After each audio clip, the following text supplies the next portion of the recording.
Sense and Sensibility by Jane Austen. Mrs. Palmer was so well at the end of a fortnight that her mother felt it no longer necessary to give up the whole of her time to her, and, contenting herself with visiting her once or twice a day, returned from that period to her own home and her own habits, in which she found the Miss Dashwoods very ready to resume their former share. About the third or fourth morning after their being thus resettled in Berkeley Street, Mrs. Jennings, on returning from her ordinary visit to Mrs. Palmer, entered the drawing-room, where Elinor was sitting by herself, with an air of such hurrying importance as prepared her to hear something wonderful, and, giving her time only to form that idea, began directly to justify it by saying, "Lord, my dear Miss Dashwood, have you heard the news?" "No, ma'am. What is it?" "Something so strange, but you shall hear it all. When I got to Mr. Palmer's, I found Charlotte quite in a fuss about the child. She was sure it was very ill. It cried and fretted and was all over pimples. So I looked at it directly, and, Lord, my dear, says I, it is nothing in the world but the red gum, and the nurse said just the same. But Charlotte, she would not be satisfied, so Mr. Donovan was sent for, and luckily he happened to just come in from Harley Street, so he stepped over directly, and as soon as ever he saw the child, he said just as we did, that it was nothing in the world but the red gum, and then Charlotte was easy. And so, just as he was going away again, it came into my head, I am sure I do not know how I happened to think of it, but it came into my head to ask him if there was any news. So upon that he smirked and simpered and looked grave, and seemed to know something or other, and at last he said in a whisper, for fear any unpleasant report should reach the young ladies under your care as to their sister's indisposition, I think it advisable to say that I believe there is no great reason for alarm. I hope Mrs. Dashwood will do very well." "What? Is Fanny ill?" "That is exactly what I said, my dear. Lord, says I, is Mrs. Dashwood ill? So then it all came out, and the long and the short of the matter, by all I can learn, seems to be this. Mr. Edward Ferrars, the very young man I used to joke with you about. But, however, as it turns out, I am monstrous glad there was never anything in it. Mr. Edward Ferrars, it seems, has been engaged above this 12-month to my cousin Lucy. There's for you, my dear, and not a creature knowing a syllable of the matter except Nancy. Could you have believed such a thing possible? There is no great wonder in their liking one another, but that matters should be brought so forward between them, and nobody suspect it. That is strange. I never happened to see them together, or I am sure I should have found it out directly. Well, and so this was kept a great secret for fear of Mrs. Ferrars, and neither she nor your brother or sister suspected a word of the matter, till this very morning poor Nancy, who, you know, is a well-meaning creature, but no conjurer, popped it all out. Lord, thinks she to herself, they are all so fond of Lucy, to be sure they will make no difficulty about it. And so away she went to your sister, who was sitting all alone at her carpet-work, little suspecting what was to come, for she had just been saying to your brother only 5 minutes before that she thought to make a match between Edward and some lord's daughter or other, I forget who. So, you may think what a blow it was to all her vanity and pride. She fell into violent hysterics immediately, with such screams as reached your brother's ears as he was sitting in his own dressing-room downstairs, thinking about writing a letter to his steward in the country. So up he flew directly, and a terrible scene took place, for Lucy was come to them by that time, little dreaming what was going on. Poor soul, I pity her. And I must say, I think she was used very hardly, for your sister scolded like any fury, and soon drove her into a fainting fit. Nancy, she fell upon her knees and cried bitterly, and your brother, he walked about the room and said he did not know what to do. Mrs. Dashwood declared they should not stay a minute longer in the house, and your brother was forced to go down upon his knees too, to persuade her to let them stay till they had packed up their clothes. Then she fell into hysterics again, and he was so frightened that he would send for Mr. Donovan, and Mr. Donovan found the house in all this uproar. The carriage was at the door ready to take my poor cousins away, and they were just stepping in as he came off. Poor Lucy in such a condition, he says, she could hardly walk, and Nancy, she was almost as bad. I declare I have no patience with your sister, and I hope with all my heart it will be a match in spite of her. Lord, what a taking poor Mr. Edward will be in when he hears of it, to have his love used so scornfully, for they say he is monstrous fond of her, as well he may. I should not wonder if he was to be in the greatest passion.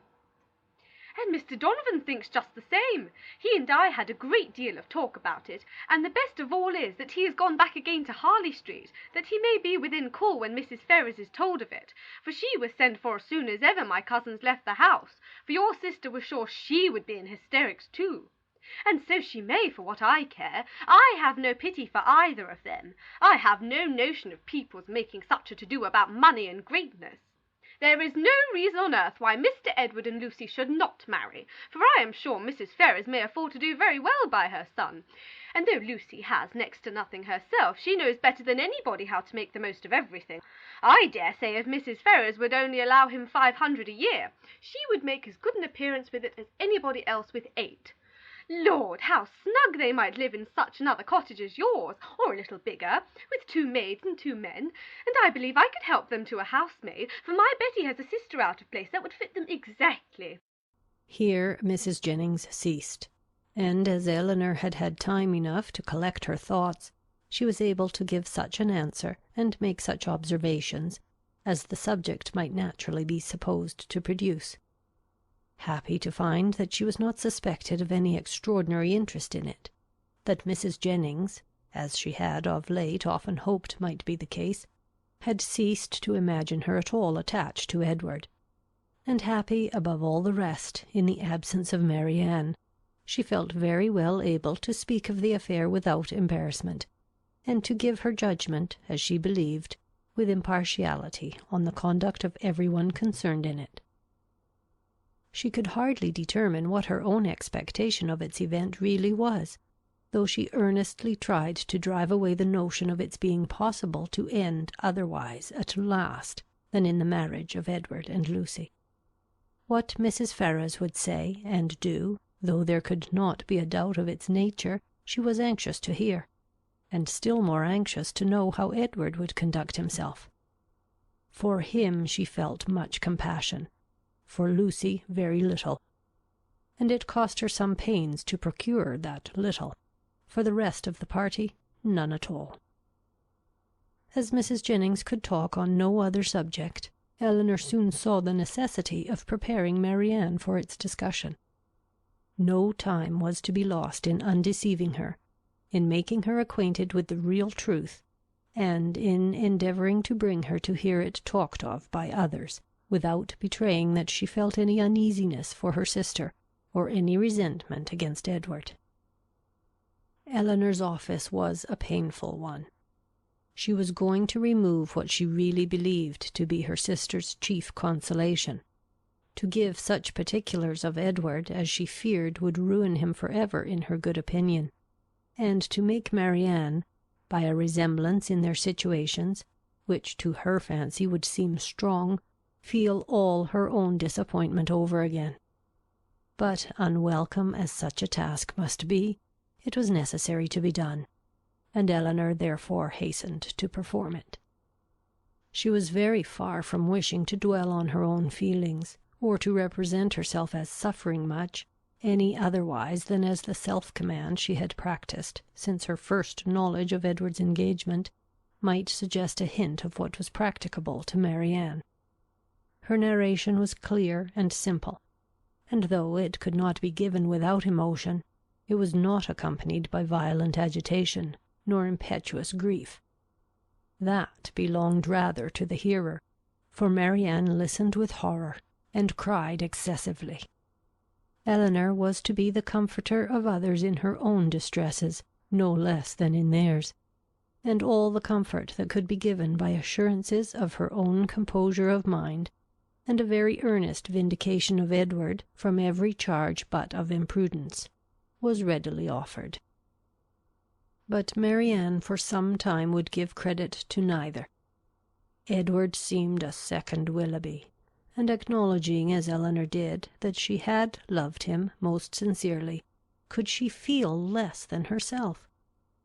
As for Lucy Steele, She considered her so totally unamiable, so absolutely incapable of attaching a sensible man, that she could not be persuaded at first to believe, and afterwards to pardon, any former affection of Edward for her. She would not even admit it to have been natural, and Elinor left her to be convinced that it was so, by that which only could convince her, a better knowledge of mankind. Her first communication had reached no further than to state the fact of the engagement, and the length of time it had existed. Marianne's feelings had then broken in and put an end to all regularity of detail, and for some time all that could be done was to soothe her distress, lessen her alarms, and combat her resentment. The first question on her side, which led to farther particulars, was, "How long has this been known to you, Elinor? Has he written to you?" I have known it these 4 months. When Lucy first came to Barton Park last November, she told me in confidence of her engagement. At these words Marianne's eyes expressed the astonishment which her lips could not utter. After a pause of wonder, she exclaimed, 4 months? Have you known of this 4 months? Elinor confirmed it. What? While attending me in all my misery, has this been on your heart? And I have reproached you for being happy. It was not fit that you should then know how much I was the reverse. 4 months, cried Marianne again. So calm, so cheerful. How have you been supported? By feeling that I was doing my duty. My promise to Lucy obliged me to be secret. I owed it to her, therefore, to avoid giving any hint of the truth, and I owed it to my family and friends not to create in them a solicitude about me which it could not be in my power to satisfy. Marianne seemed much struck. I have very often wished to undeceive yourself and my mother, added Elinor. And once or twice I have attempted it, but without betraying my trust I never could have convinced you. 4 months, and yet you loved him.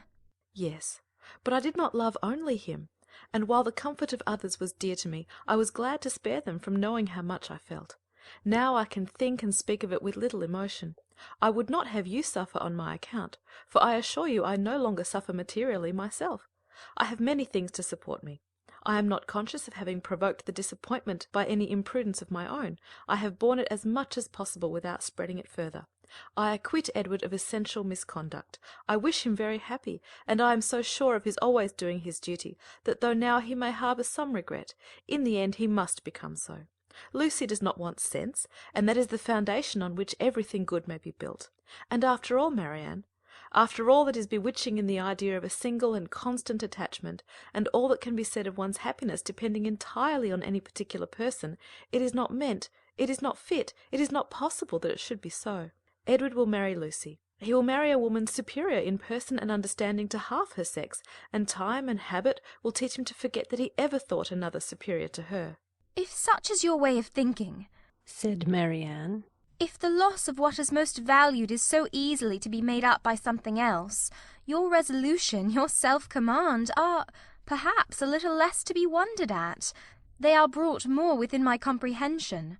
I understand you. You do not suppose that I have ever felt much. For 4 months, Marianne, I have had all this hanging on my mind, without being at liberty to speak of it to a single creature, knowing that it would make you and my mother most unhappy whenever it were explained to you, yet unable to prepare you for it in the least.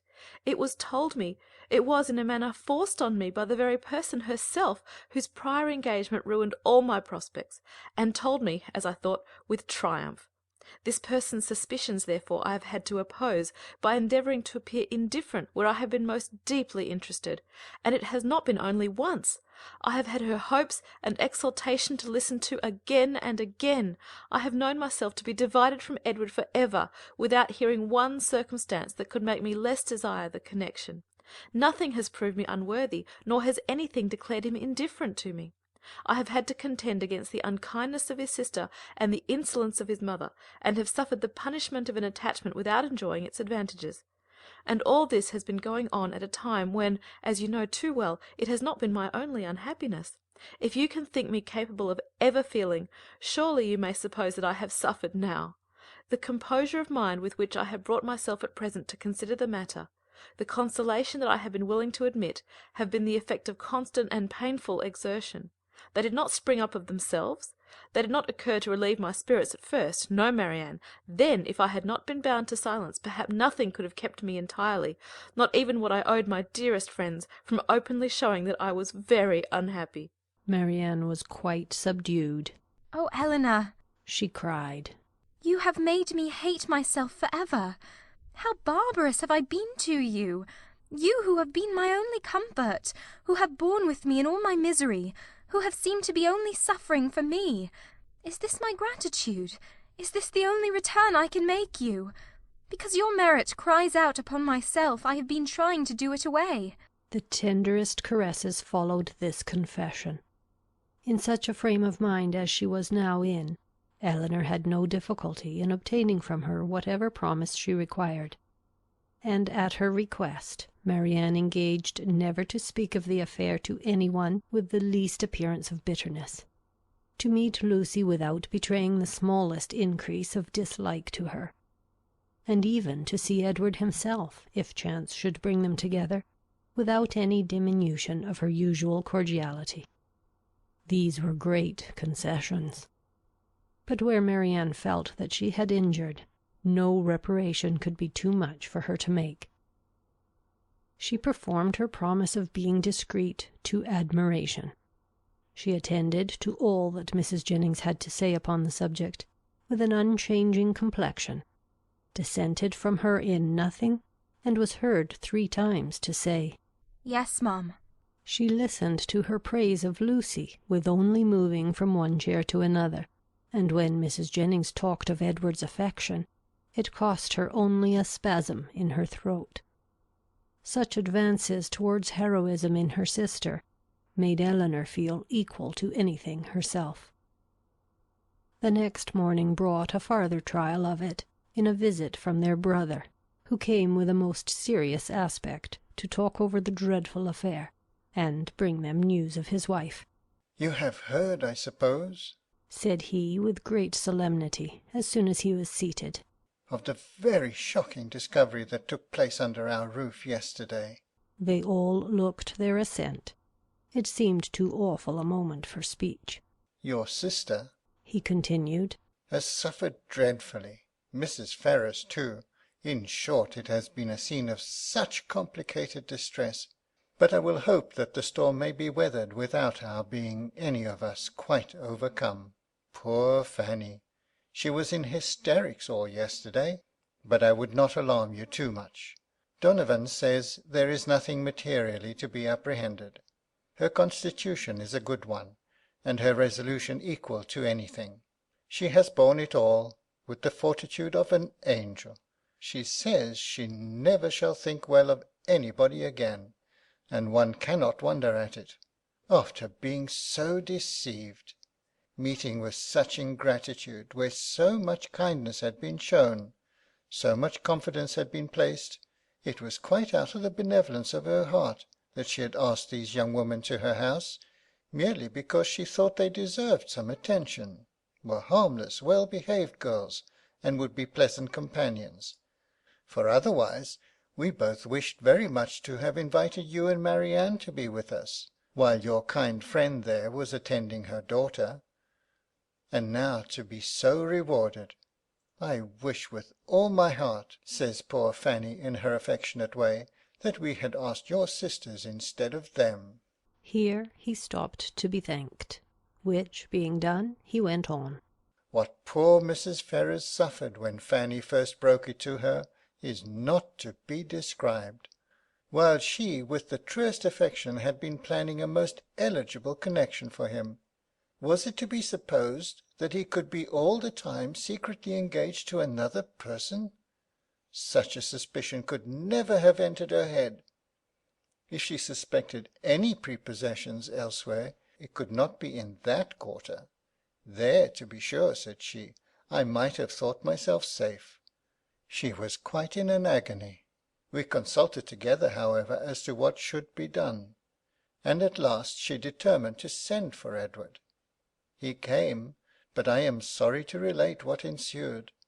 All that Mrs. Ferrars could say to make him put an end to the engagement, assisted too, as you may well suppose, by my arguments and Fanny's entreaties, was of no avail. Duty, affection, everything was disregarded. I never thought Edward so stubborn, so unfeeling before. His mother explained to him her liberal designs, in case of his marrying Miss Morton, told him she would settle on him the Norfolk estate, which clear of land tax brings in a good 1,000 a year, offered even, when matters grew desperate, to make it 1,200, and in opposition to this, if he still persisted in his low connection, represented to him the certain penury that must attend the match. His own £2,000, she protested, should be his all. She would never see him again, and so far would she be from affording him the smallest assistance, that if he were to enter into any profession with a view of better support, she would do all in her power to prevent him advancing in it. Here Marianne, in an ecstasy of indignation, clapped her hands together and cried, "Gracious God! Can this be possible?" Well may you wonder, Marianne, replied her brother, at the obstinacy which could resist such arguments as these. Your exclamation is very natural. Marianne was going to retort, but she remembered her promises, and forbore. All this, however, he continued, was urged in vain. Edward said very little, but what he did say was in the most determined manner. Nothing should prevail on him to give up his engagement. He would stand to it, cost him what it might. Then, cried Mrs. Jennings with blunt sincerity, no longer able to be silent, he has acted like an honest man. I beg your pardon, Mr. Dashwood, but if he had done otherwise, I should have thought him a rascal. I have some little concern in the business as well as yourself, for Lucy Steele is my cousin, and I believe there is not a better kind of girl in the world, nor one who more deserves a good husband. John Dashwood was greatly astonished, but his nature was calm, not open to provocation, and he never wished to offend anybody, especially anybody of good fortune. He therefore replied without any resentment, I would by no means speak disrespectfully of any relation of yours, madam. Miss Lucy Steele is, I dare say, a very deserving young woman, but in the present case, you know, the connection must be impossible. And to have entered into a secret engagement with a young man under her uncle's care, the son of a woman, especially of such very large fortune as Mrs. Ferrars, is perhaps altogether a little extraordinary. In short, I do not mean to reflect upon the behaviour of any person whom you have a regard for, Mrs. Jennings. We all wish her extremely happy, and Mrs. Ferrars's conduct throughout the whole has been such as every conscientious, good mother, in like circumstances, would adopt. It has been dignified and liberal. Edward has drawn his own lot, and I fear it will be a bad one. Marianne sighed out her similar apprehension, and Elinor's heart wrung for the feelings of Edward, while braving his mother's threats for a woman who could not reward him. Well, sir, said Mrs. Jennings, and how did it end? I am sorry to say, ma'am, in a most unhappy rupture. Edward is dismissed for ever from his mother's notice. He left her house yesterday, but where he is gone, or whether he is still in town, I do not know, for we, of course, can make no inquiry. Poor young man! And what is to become of him? What indeed, ma'am? It is a melancholy consideration. Born to the prospect of such affluence, I cannot conceive a situation more deplorable. The interest of £2,000, how can a man live on it? And when to that is added the recollection that he might, but for his own folly, within 3 months have been in the receipt of 2,500 a year, for Miss Morton has £30,000, I cannot picture to myself a more wretched condition. We must all feel for him, and the more so, because it is totally out of our power to assist him. Poor young man! cried Mrs. Jennings. I am sure he should be very welcome to bed and board at my house, and so I would tell him if I could see him. It is not fit that he should be living about at his own charge now, at lodgings and taverns." Elinor's heart thanked her for such a kindness towards Edward, though she could not forbear smiling at the form of it. "If he would only have done as well by himself," said John Dashwood, "as all his friends were disposed to do by him, he might now have been in his proper situation, and would have wanted for nothing. But as it is, it must be out of anybody's power to assist him. And there is one thing more preparing against him, which must be worse than all. His mother has determined, with a very natural kind of spirit, to settle that estate upon Robert immediately, which might have been Edward's on proper conditions. I left her this morning with her lawyer, talking over the business." "Well," said Mrs. Jennings, "that is her revenge. Everybody has a way of their own, but I don't think mine would be to make one son independent because another had plagued me." Marianne got up and walked about the room. "Can anything be more galling to the spirit of a man," continued John, "than to see his younger brother in possession of an estate which might have been his own? Poor Edward! I feel for him sincerely."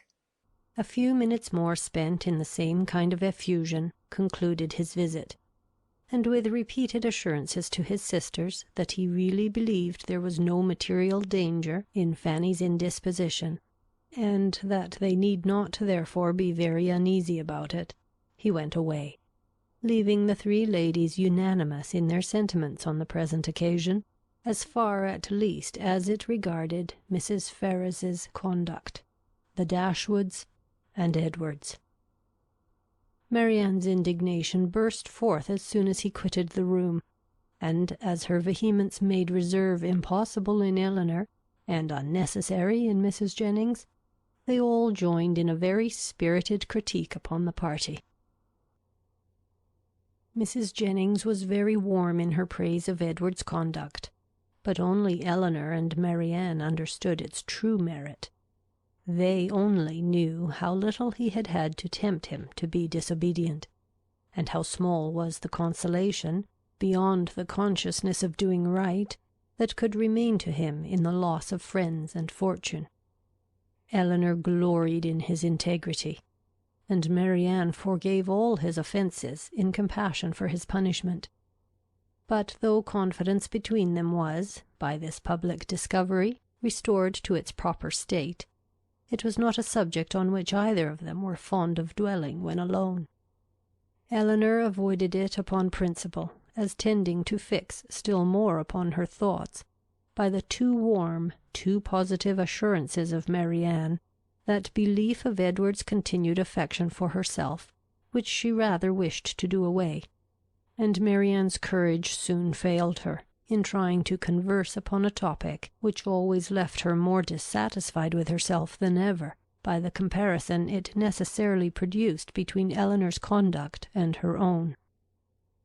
She felt all the force of that comparison, but not as her sister had hoped, to urge her to exertion now. She felt it with all the pain of continual self-reproach, regretted most bitterly that she had never exerted herself before, but it brought only the torture of penitence, without the hope of amendment.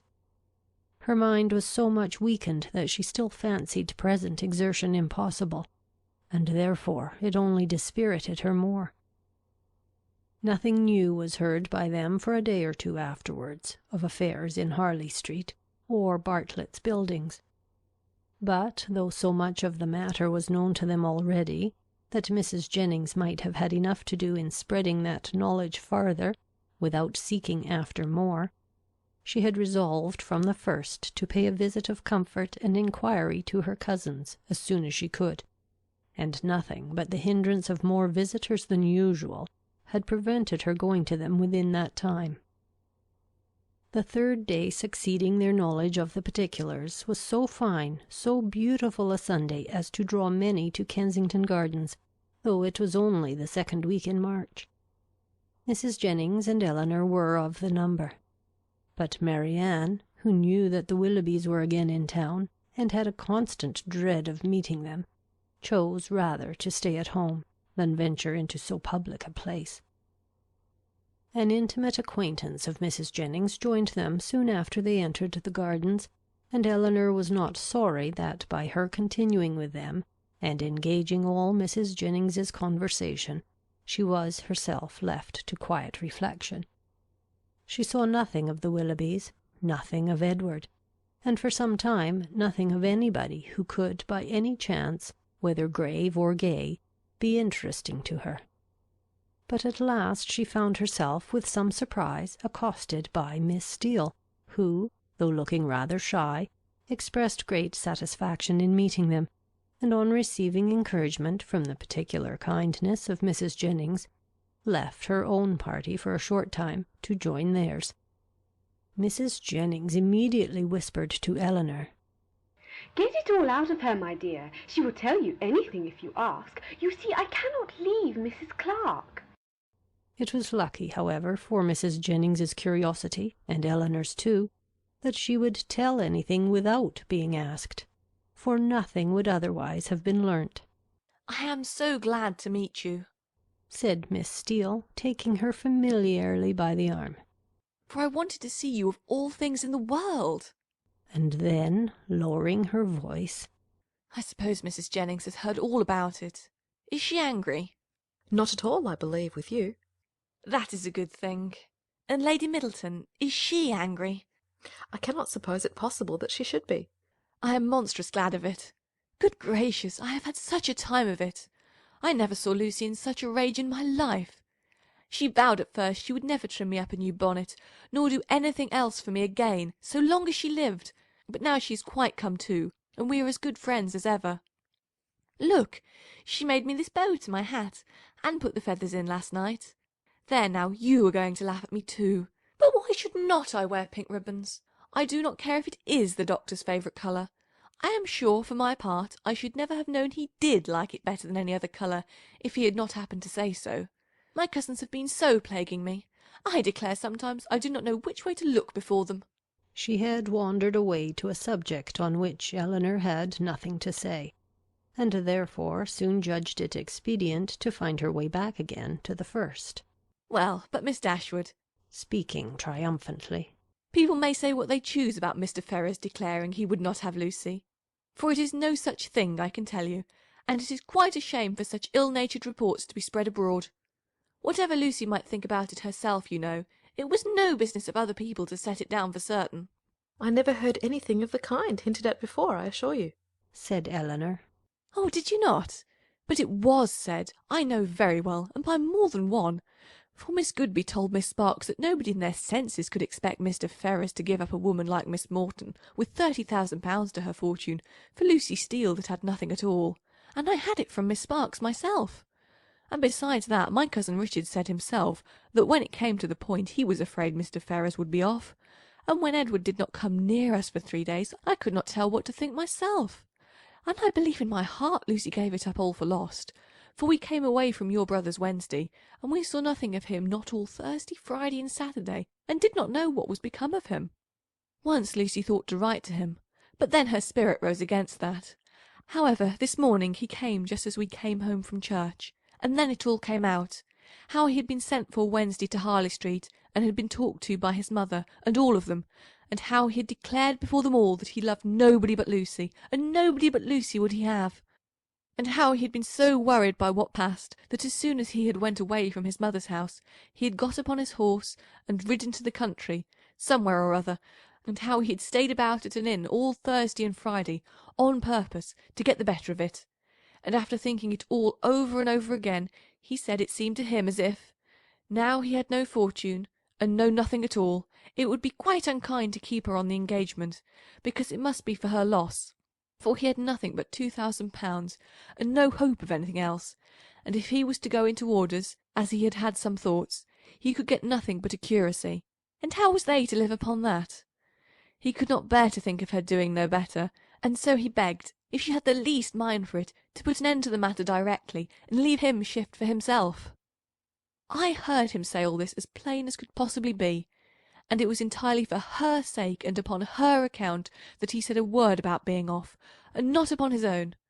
I will take my oath he never dropped a syllable of being tired of her, or of wishing to marry Miss Morton, or anything like it.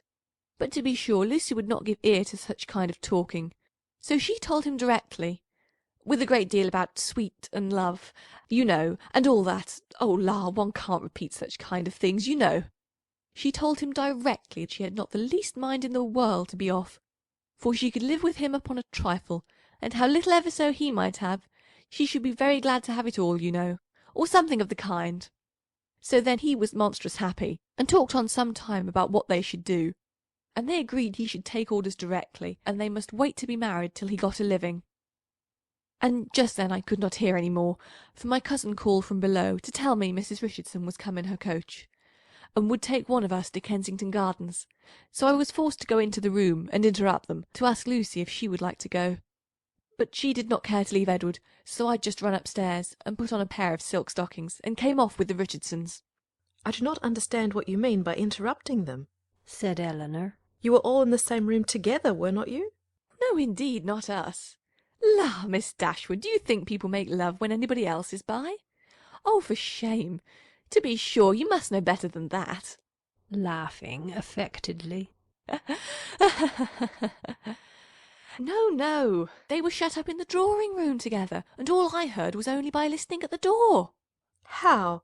Cried Elinor. Have you been repeating to me what you only learnt yourself by listening at the door? I am sorry I did not know it before, for I certainly would not have suffered you to give me particulars of a conversation which you ought not to have known yourself. How could you behave so unfairly by your sister? Oh, la, there is nothing in that. I only stood at the door and heard what I could, and I am sure Lucy would have done just the same by me. For a year or two back, when Martha Sharp and I had so many secrets together, she never made any bones of hiding in a closet or behind a chimney-board on purpose to hear what we said. Elinor tried to talk of something else, but Miss Steele could not be kept beyond a couple of minutes from what was uppermost in her mind.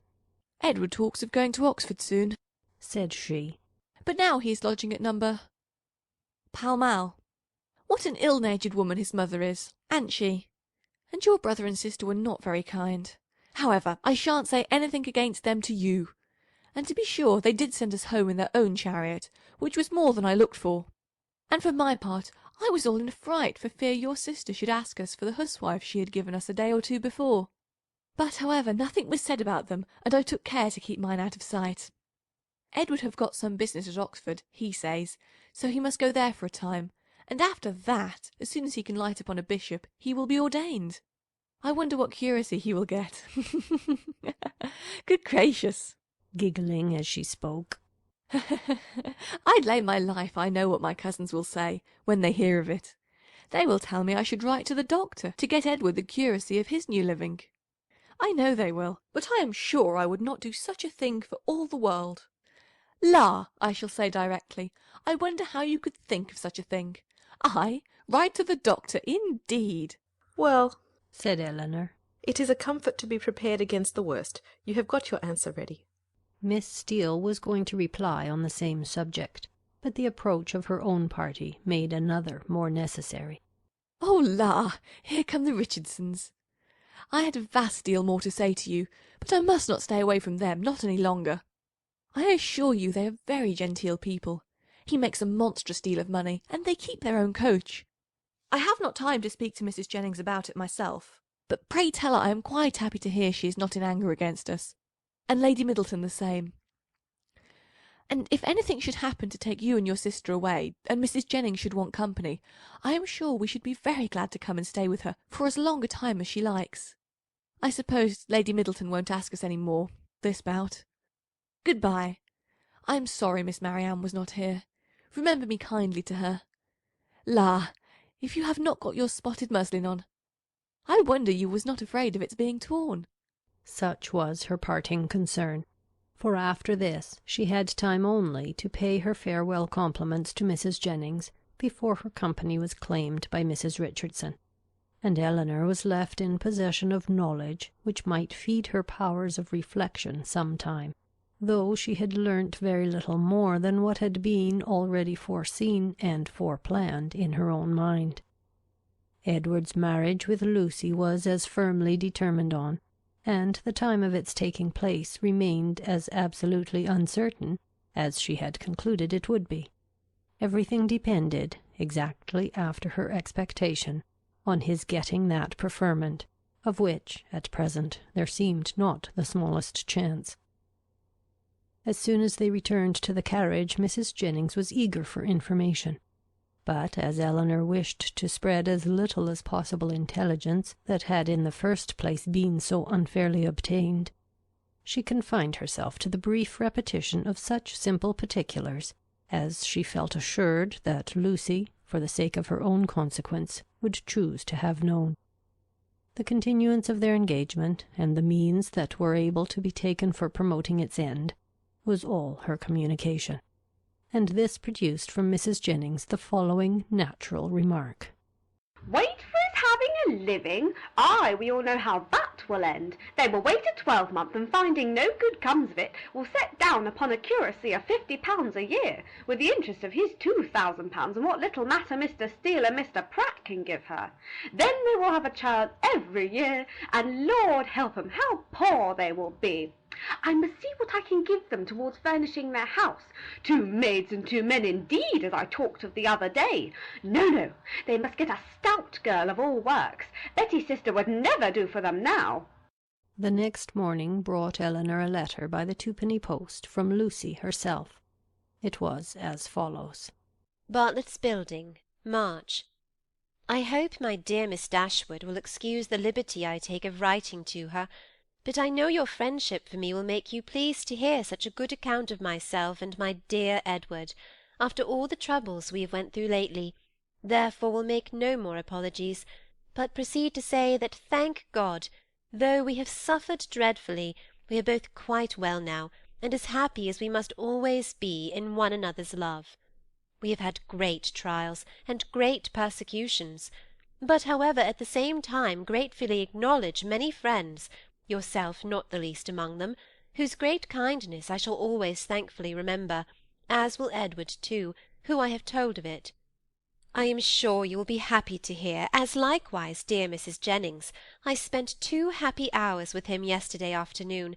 He would not hear of our parting, though earnestly did I, as I thought my duty required, urge him to it for prudence sake, and would have parted for ever on the spot, would he consent to it. But he said it should never be. He did not regard his mother's anger, while he could have my affections. Our prospects are not very bright, to be sure, but we must wait and hope for the best. He will be ordained shortly, and should it ever be in your power to recommend him to anybody that has a living to bestow, am very sure you will not forget us, and dear Mrs. Jennings too. Trust she will speak a good word for us to Sir John, or Mr. Palmer, or any friend that may be able to assist us. Poor Anne was much to blame for what she did, but she did it for the best, so I say nothing. Hope Mrs. Jennings won't think it too much trouble to give us a call, should she come this way any morning. 'Twould be a great kindness, and my cousins would be proud to know her. My paper reminds me to conclude, and begging to be most gratefully and respectfully remembered to her, and to Sir John and Lady Middleton, and the dear children, when you chance to see them, and love to Miss Marianne, I am, etc. As soon as Elinor had finished it, she performed what she concluded to be its writer's real design, by placing it in the hands of Mrs. Jennings, who read it aloud with many comments of satisfaction and praise. Very well indeed. How prettily she writes. Aye, that was quite proper to let him be off if he would. That was just like Lucy. Poor soul! I wish I could get him a living with all my heart. She calls me dear Mrs. Jennings, you see. She is a good-hearted girl as ever lived. Very well, upon my word. That sentence is very prettily turned. Yes, I will go and see her, sure enough. How attentive she is to think of everybody. Thank you, my dear, for showing it me. It is as pretty a letter as ever I saw, and does Lucy's head and heart great credit. The Miss Dashwoods had now been rather more than 2 months in town, and Marianne's impatience to be gone increased every day. She sighed for the air, the liberty, the quiet of the country, and fancied that if any place could give her ease, Barton must do it. Elinor was hardly less anxious than herself for their removal, and only so much less bent on its being effected immediately, as that she was conscious of the difficulties of so long a journey, which Marianne could not be brought to acknowledge. She began, however, seriously to turn her thoughts towards its accomplishment, and had already mentioned their wishes to their kind hostess, who resisted them with all the eloquence of her goodwill, when a plan was suggested, which, though detaining them from home yet a few weeks longer, appeared to Elinor altogether much more eligible than any other. The Palmers were to remove to Cleveland about the end of March, for the Easter holidays, and Mrs. Jennings, with both her friends, received a very warm invitation from Charlotte to go with them. This would not in itself have been sufficient for the delicacy of Miss Dashwood, but it was enforced with so much real politeness by Mr. Palmer himself, as, joined to the very great amendment of his manners towards them since her sister had been known to be unhappy, induced her to accept it with pleasure. When she told Marianne what she had done, however, her first reply was not very auspicious. "Cleveland?" she cried, with great agitation. "No, I cannot go to Cleveland." "You forget," said Elinor gently, "that its situation is not, that it is not in the neighbourhood of—" "But it is in Somersetshire. I cannot go into Somersetshire. There where I looked forward to going. No, Elinor, you cannot expect me to go there." Elinor would not argue upon the propriety of overcoming such feelings. She only endeavoured to counteract them by working on others; represented it, therefore, as a measure which would fix the time of her returning to that dear mother, whom she so much wished to see, in a more eligible, more comfortable manner than any other plan could do, and perhaps without any greater delay. From Cleveland, which was within a few miles of Bristol, the distance to Barton was not beyond 1 day, though a long day's journey, and their mother's servant might easily come there to attend them down, and as there could be no occasion of their staying above a week at Cleveland, they might now be at home in little more than 3 weeks' time. As Marianne's affection for her mother was sincere, it must triumph with little difficulty over the imaginary evils she had started. Mrs. Jennings was so far from being weary of her guests that she pressed them very earnestly to return with her again from Cleveland.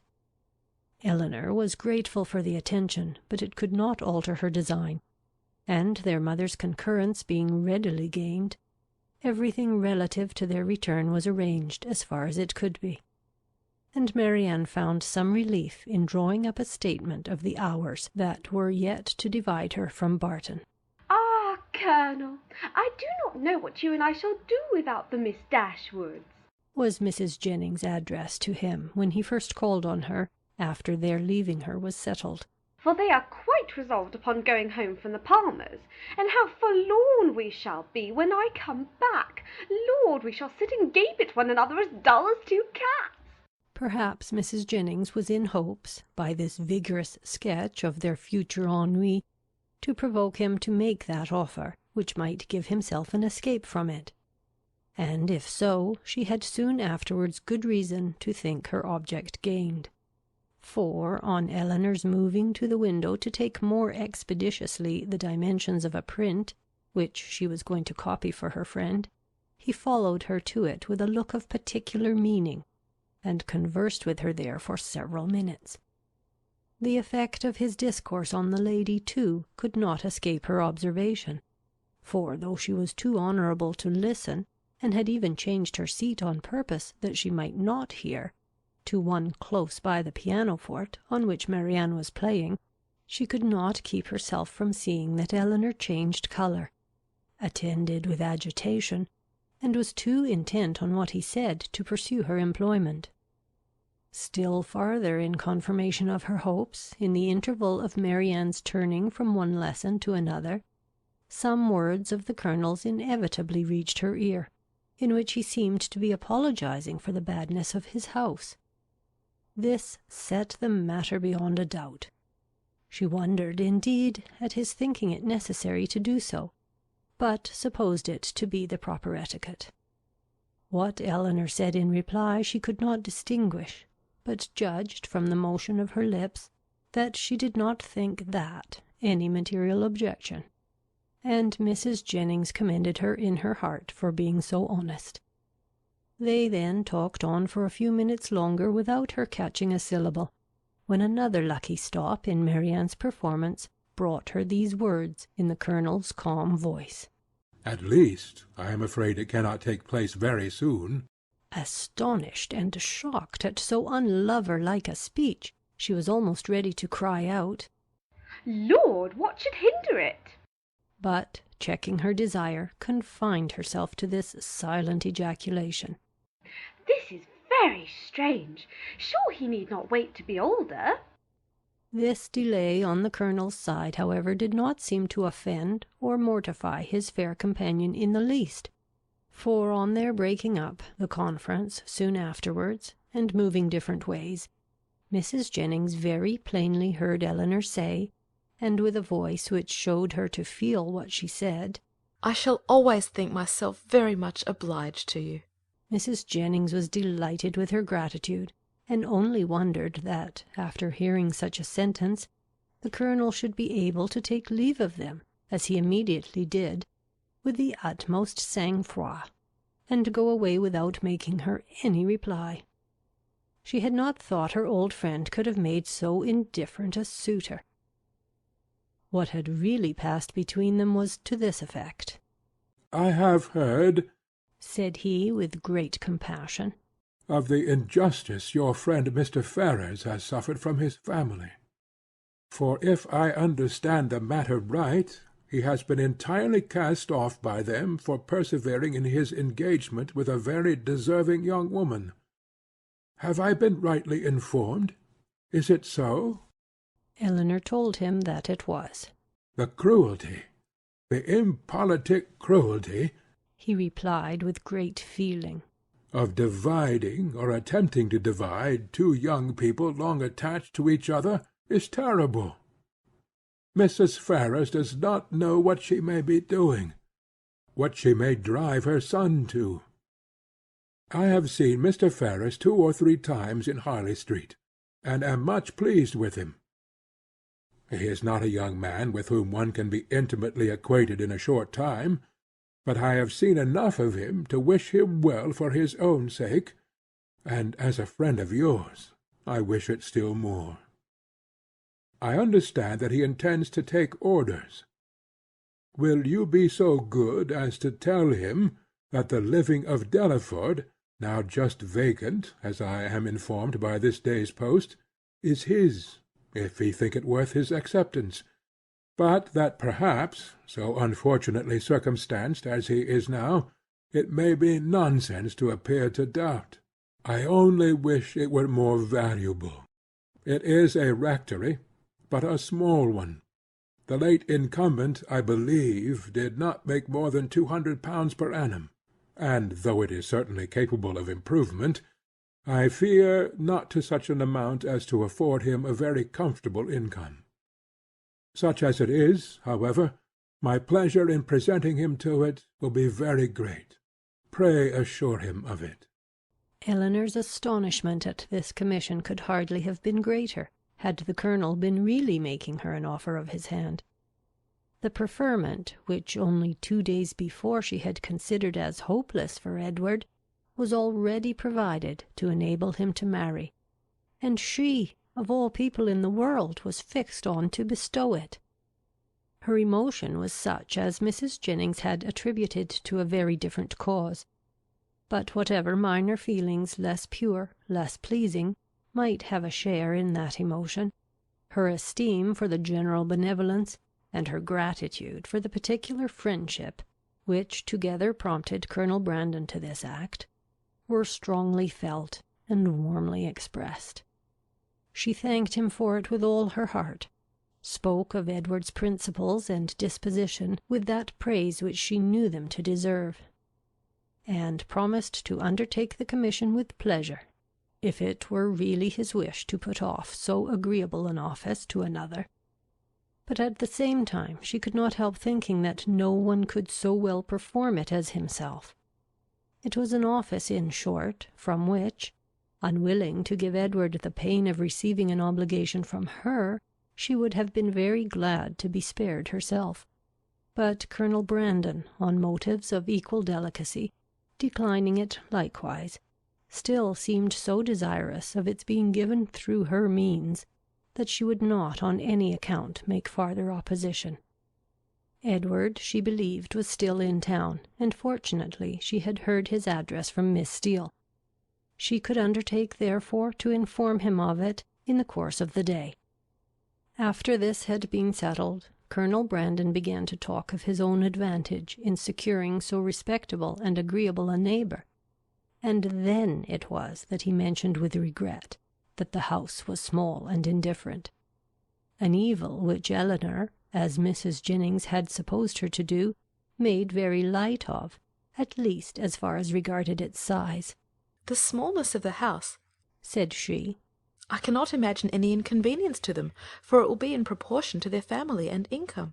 By which the Colonel was surprised to find that she was considering Mr. Ferrars's marriage as the certain consequence of the presentation, for he did not suppose it possible that Delaford living could supply such an income as anybody in his style of life would venture to settle on, and he said so. "This little rectory can do no more than make Mr. Ferrars comfortable as a bachelor. It cannot enable him to marry. I am sorry to say that my patronage ends with this, and my interest is hardly more extensive. If, however, by an unforeseen chance, it should be in my power to serve him farther, I must think very differently of him from what I now do, if I am not as ready to be useful to him as I sincerely wish I could be at present. What I am now doing indeed seems nothing at all, since it can advance him so little towards what must be his principal, his only object of happiness. His marriage must still be a distant good. At least, I am afraid it cannot take place very soon." Such was the sentence which, when misunderstood, so justly offended the delicate feelings of Mrs. Jennings. But after this narration of what really passed between Colonel Brandon and Elinor, while they stood at the window, the gratitude expressed by the latter on their parting may perhaps appear in general not less reasonably excited, nor less properly worded than if it had arisen from an offer of marriage. "Well, Miss Dashwood," said Mrs. Jennings, sagaciously smiling, as soon as the gentleman had withdrawn, "I do not ask you what the Colonel has been saying to you, for though upon my honour I tried to keep out of hearing, I could not help catching enough to understand his business. And I assure you I never was better pleased in my life, and I wish you joy of it with all my heart." "Thank you, ma'am," said Elinor. "It is a matter of great joy to me, and I feel the goodness of Colonel Brandon most sensibly. There are not many men who would act as he has done, few people who have so compassionate a heart. I never was more astonished in my life." "Lord, my dear, you are very modest. I ain't the least astonished at it in the world, for I have often thought of late there was nothing more likely to happen." "You judge from your knowledge of the Colonel's general benevolence, but at least you could not foresee that the opportunity would so very soon occur." "Opportunity?" repeated Mrs. Jennings. "Oh, as to that, when a man has once made up his mind to such a thing, somehow or other he will soon find an opportunity. Well, my dear, I wish you joy of it again and again, and if ever there was a happy couple in the world, I think I shall soon know where to look for them." "You mean to go to Delaford after them, I suppose?" said Elinor with a faint smile. "Ay, my dear, that I do indeed. As to the house being a bad one, I do not know what the Colonel would be at, for it is as good a one as ever I saw." "He spoke of its being out of repair." "Well, and whose fault is that? Why don't he repair it? Who should do it but himself?" They were interrupted by the servants coming in to announce the carriage being at the door. and Mrs. Jennings, immediately preparing to go, said, "Well, my dear, I must be gone before I have had half my talk out. But, however, we may have it all over in the evening, for we shall be quite alone. I do not ask you to go with me, for I dare say your mind is too full of the matter to care for company, and besides you must long to tell your sister about it." Marianne had left the room before the conversation began. "Certainly, ma'am, I shall tell Marianne of it, but I shall not mention it at present to anybody else." "Oh, very well," said Mrs. Jennings, rather disappointed.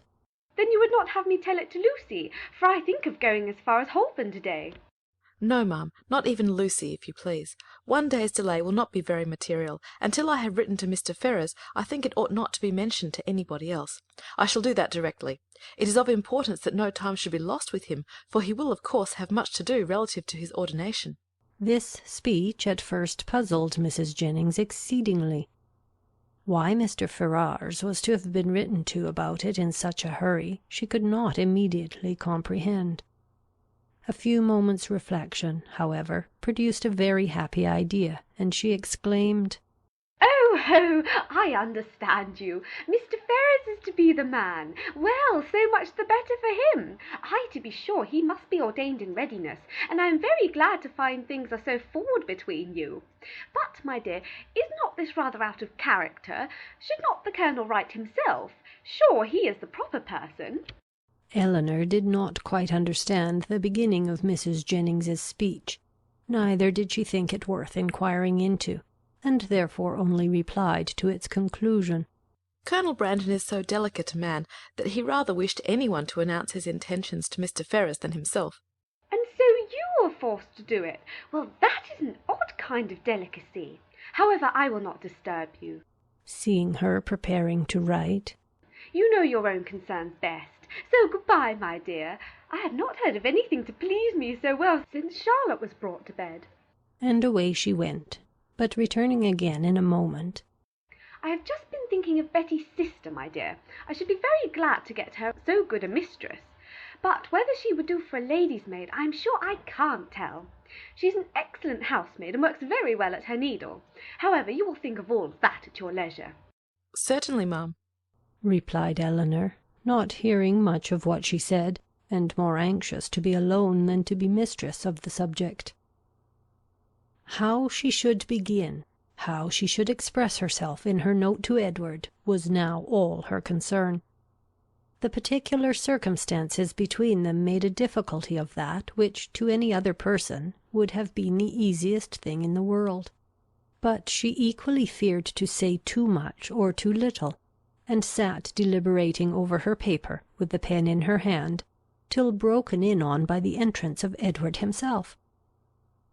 He had met Mrs. Jennings at the door in her way to the carriage, as he came to leave his farewell card, and she, after apologizing for not returning herself, had obliged him to enter by saying that Miss Dashwood was above, and wanted to speak with him on very particular business. Elinor had just been congratulating herself, in the midst of her perplexity, that however difficult it might be to express herself properly by letter, it was at least preferable to giving the information by word of mouth, when her visitor entered, to force her upon this greatest exertion of all. Her astonishment and confusion were very great on his so sudden appearance. She had not seen him before since his engagement became public, and therefore not since his knowing her to be acquainted with it, which, with the consciousness of what she had been thinking of, and what she had to tell him, made her feel particularly uncomfortable for some minutes. He too was much distressed, and they sat down together in a most promising state of embarrassment. Whether he had asked her pardon for his intrusion on first coming into the room, he could not recollect, but determining to be on the safe side, he made his apology in form as soon as he could say anything, after taking a chair. "Mrs. Jennings told me," said he, "that you wished to speak with me. At least I understood it so, or I certainly should not have intruded on you in such a manner.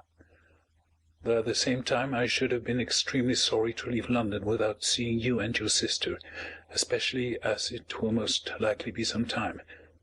It is not probable that I should soon have the pleasure of meeting you again. I go to Oxford to-morrow. You would not have gone, however, said Elinor, recovering herself, and determined to get over what she so much dreaded as soon as possible, without receiving our good wishes, even if we had not been able to give them in person. Mrs. Jennings was quite right in what she said. I have something of consequence to inform you of, which I was on the point of communicating by paper. I am charged with the most agreeable office, breathing rather faster than usual as she spoke. Colonel Brandon, who was here only 10 minutes ago, has desired me to say that, understanding you mean to take orders, he has great pleasure in offering you the living of Delaford, now just vacant, and only wishes it was more valuable. Allow me to congratulate you on having so respectable and well-judging a friend, and to join in his wish that the living, it is about 200 a year, were much more considerable, and such as might better enable you to, as might be more than a temporary accommodation to yourself, such, in short, as might establish all your views of happiness. What Edward felt, as he could not say it himself, it cannot be expected that anyone else should say for him. He looked all the astonishment which such unexpected, such unthought-of information could not fail of exciting, but he said only these 2 words. Colonel Brandon. Yes, continued Elinor, gathering more resolution, as some of the worst was over. Colonel Brandon means it as a testimony of his concern for what has lately passed, for the cruel situation in which the unjustifiable conduct of your family has placed you, a concern which I am sure Marianne, myself, and all your friends must share, and likewise as a proof of his high esteem for your general character, and his particular approbation of your behaviour on the present occasion. Colonel Brandon give me a living. Can it be possible? The unkindness of your own relations has made you astonished to find friendship anywhere. No, replied he with sudden consciousness. not to find it in you, for I cannot be ignorant that to you, to your goodness, I owe it all. I feel it. I would express it if I could, but as you well know, I am no orator. You are very much mistaken. I do assure you that you owe it entirely, at least almost entirely, to your own merit and Colonel Brandon's discernment of it. I have had no hand in it. I did not even know, till I understood his design, that the living was vacant, nor had it ever occurred to me that he might have had such a living in his gift. As a friend of mine, of my family, he may perhaps, indeed I know he has, still greater pleasure in bestowing it, but upon my word you owe nothing to my solicitation. Truth obliged her to acknowledge some small share in the action, but she was at the same time so unwilling to appear as the benefactress of Edward, that she acknowledged it with hesitation, which probably contributed to fix that suspicion in his mind which had recently entered it. For a short time he sat deep in thought, after Elinor had ceased to speak. At last, and as if it were rather an effort, he said, Colonel Brandon seems a man of great worth and respectability. I have always heard him spoken of as such, and your brother, I know, esteems him highly. He is undoubtedly a sensible man, and in his manners perfectly the gentleman. Indeed, replied Elinor. I believe you will find him on further acquaintance all that you have heard him to be, and as you will be such very near neighbours, for I understand the parsonage is almost close to the mansion house, it is particularly important that he should be all this. Edward made no answer, but when she had turned away her head, gave her a look so serious, so earnest, so uncheerful, as seemed to say that he might hereafter wish the distance between the parsonage and the mansion house much greater. Colonel Brandon, I think, lodges in St. James Street, said he, soon afterwards, rising from his chair. Elinor told him the number of the house. I must hurry away, then, to give him those thanks which you will not allow me to give you, to assure him that he has made me an exceedingly happy man. Elinor did not offer to detain him, and they parted, with a very earnest assurance on her side of her unceasing good wishes for his happiness in every change of situation that might befall him; on his, with rather an attempt to return the same goodwill than the power of expressing it. When I see him again, said Elinor to herself as the door shut him out, I shall see him the husband of Lucy. and with this pleasing anticipation she sat down to reconsider the past, recall the words, and endeavour to comprehend all the feelings of Edward, and of course to reflect on her own with discontent. When Mrs. Jennings came home, though she returned from seeing people whom she had never seen before, and of whom therefore she must have a great deal to say, her mind was so much more occupied by the important secret in her possession than by anything else, that she reverted to it again as soon as Elinor appeared. "Well, my dear," she cried, "I sent you up the young man. Did not I do right? And I suppose you had no great difficulty. You did not find him very unwilling to accept your proposal?" No, ma'am, that was not very likely. "Well, and how soon will he be ready? For it seems all to depend upon that." Really, said Elinor, I know so little of these kind of forms that I can hardly even conjecture as to the time or the preparation necessary, but I suppose 2 or 3 months will complete his ordination. 2 or 3 months! cried Mrs. Jennings.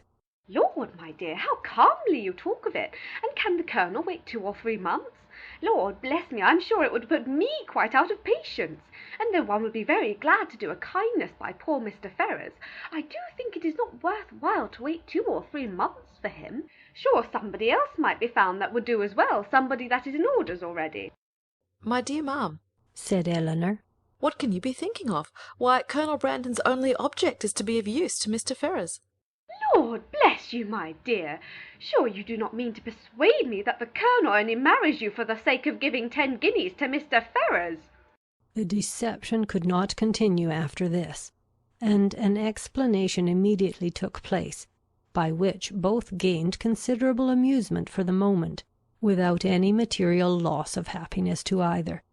For Mrs. Jennings only exchanged one form of delight for another, and still without forfeiting her expectation of the first. Ay, the parsonage is but a small one, said she, after the first ebullition of surprise and satisfaction was over, and very likely may be out of repair, but to hear a man apologizing, as I thought, for a house that to my knowledge has 5 sitting rooms on the ground floor, and I think the housekeeper told me could make up 15 beds, and to you too that had been used to live in Barton Cottage, it seems quite ridiculous. But, my dear, we must touch up the Colonel to do something to the parsonage, and make it comfortable for them before Lucy goes to it. But Colonel Brandon does not seem to have any idea of the livings being enough to allow them to marry. The Colonel is a ninny, my dear. Because he has 2,000 a year himself, he thinks that nobody else can marry on less. Take my word for it, that if I am alive, I shall be paying a visit to Delaford Parsonage before Michaelmas, and I am sure I shan't go if Lucy ain't there. Elinor was quite of her opinion as to the probability of their not waiting for anything more. Edward, having carried his thanks to Colonel Brandon, proceeded with his happiness to Lucy, and such was the excess of it by the time he reached Bartlett's Buildings, that she was able to assure Mrs. Jennings, who called on her again the next day with her congratulations, that she had never seen him in such spirits before in her life.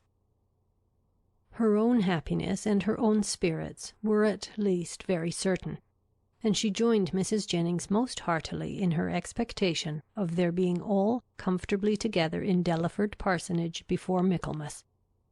So far was she, at the same time, from any backwardness to give Elinor that credit which Edward would give her, that she spoke of her friendship for them both with the most grateful warmth, was ready to own all their obligation to her, and openly declared that no exertion for their good on Miss Dashwood's part, either present or future, would ever surprise her, for she believed her capable of doing anything in the world for those she really valued.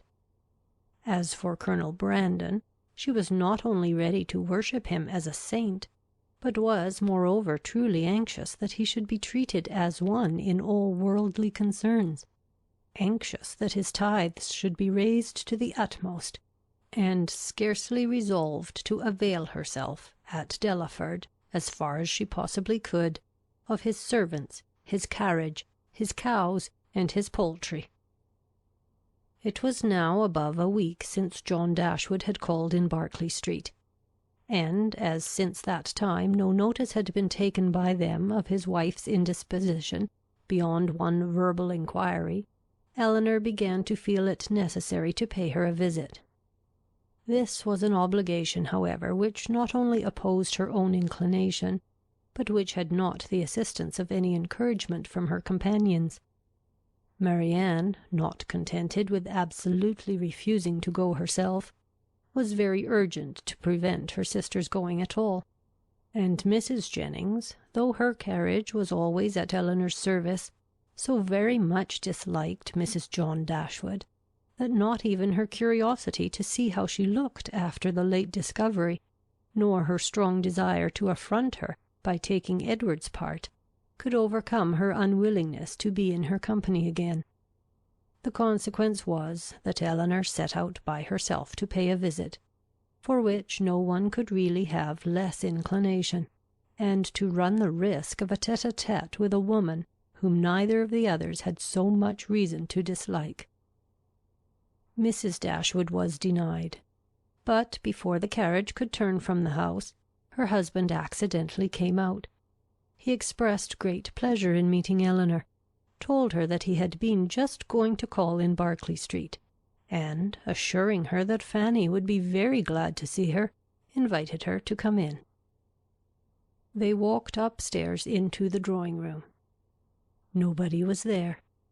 "Fanny is in her own room, I suppose," said he. "I will go to her presently, for I am sure she will not have the least objection in the world to seeing you. Very far from it, indeed. Now, especially, there cannot be.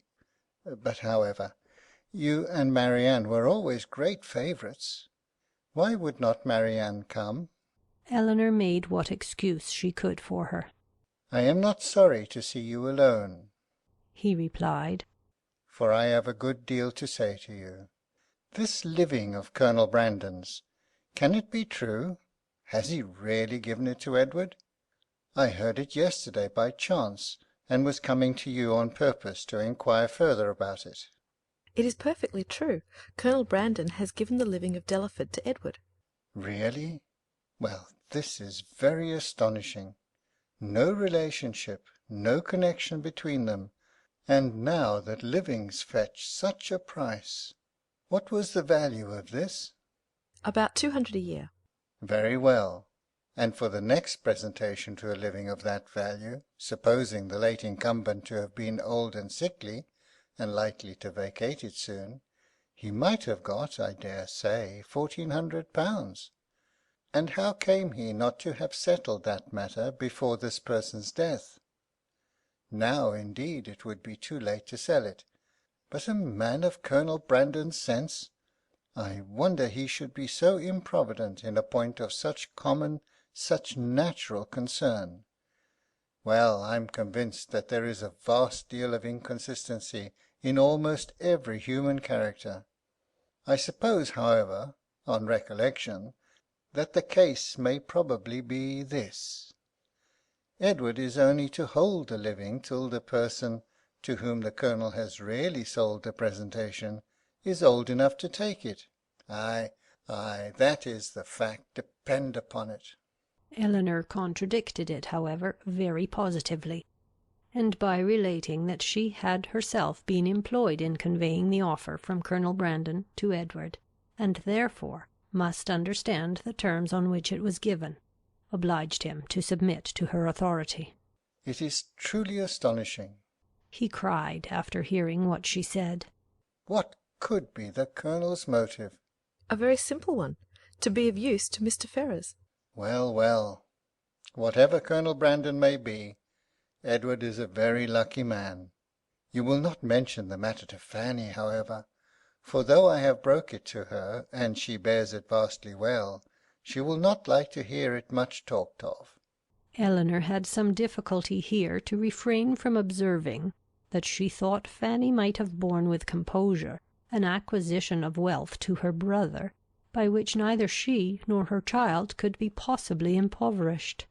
"Mrs. Ferrars," added he, lowering his voice to the tone becoming so important a subject, "knows nothing about it at present, and I believe it will be best to keep it entirely concealed from her as long as may be.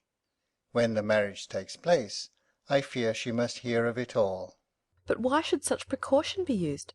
Though it is not to be supposed that Mrs. Ferrars can have the smallest satisfaction in knowing that her son has money enough to live upon, for that must be quite out of the question. Yet why, upon her late behaviour, is she supposed to feel at all? She has done with her son. She cast him off for ever, and has made all those over whom she had any influence cast him off likewise. Surely, after doing so, she cannot be imagined liable to any impression of sorrow or of joy on his account. She cannot be interested in anything that befalls him. She would not be so weak as to throw away the comfort of a child, and yet retain the anxiety of a parent. Ah, Elinor, said John, your reasoning is very good, but it is founded on ignorance of human nature. When Edward's unhappy match takes place, depend upon it, his mother will feel as much as if she had never discarded him, and, therefore, every circumstance that may accelerate that dreadful event must be concealed from her as much as possible. Mrs. Ferrars can never forget that Edward is her son. You surprise me. I should think it must nearly have escaped her memory by this time. You wrong her exceedingly. Mrs. Ferrars is one of the most affectionate mothers in the world. Elinor was silent. We think now, said Mr. Dashwood, after a short pause, of Robert's marrying Miss Morton. Elinor, smiling at the grave and decisive importance of her brother's tone, calmly replied, The lady, I suppose, has no choice in the affair? Choice? How do you mean? I only mean that I suppose, from your manner of speaking, it must be the same to Miss Morton, whether she marry Edward or Robert. Certainly there can be no difference, for Robert will now, to all intents and purposes, be considered as the eldest son, and as to anything else, they are both very agreeable young men. I do not know that one is superior to the other. Elinor said no more, and John was also, for a short time, silent. His reflections ended thus. Of one thing, my dear sister, kindly taking her hand and speaking in an awful whisper, I may assure you, and I will do it, because I know it must gratify you. I have good reason to think, indeed I have it from the best authority, or I should not repeat it, for otherwise it would be very wrong to say anything about it.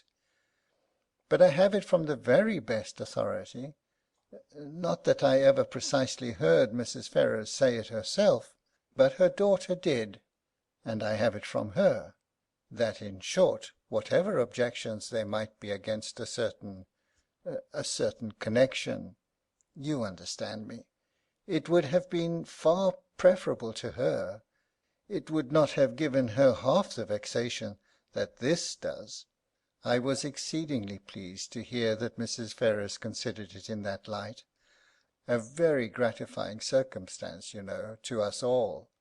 It would have been beyond comparison, she said, the least evil of the two, and she would be glad to compound now for nothing worse.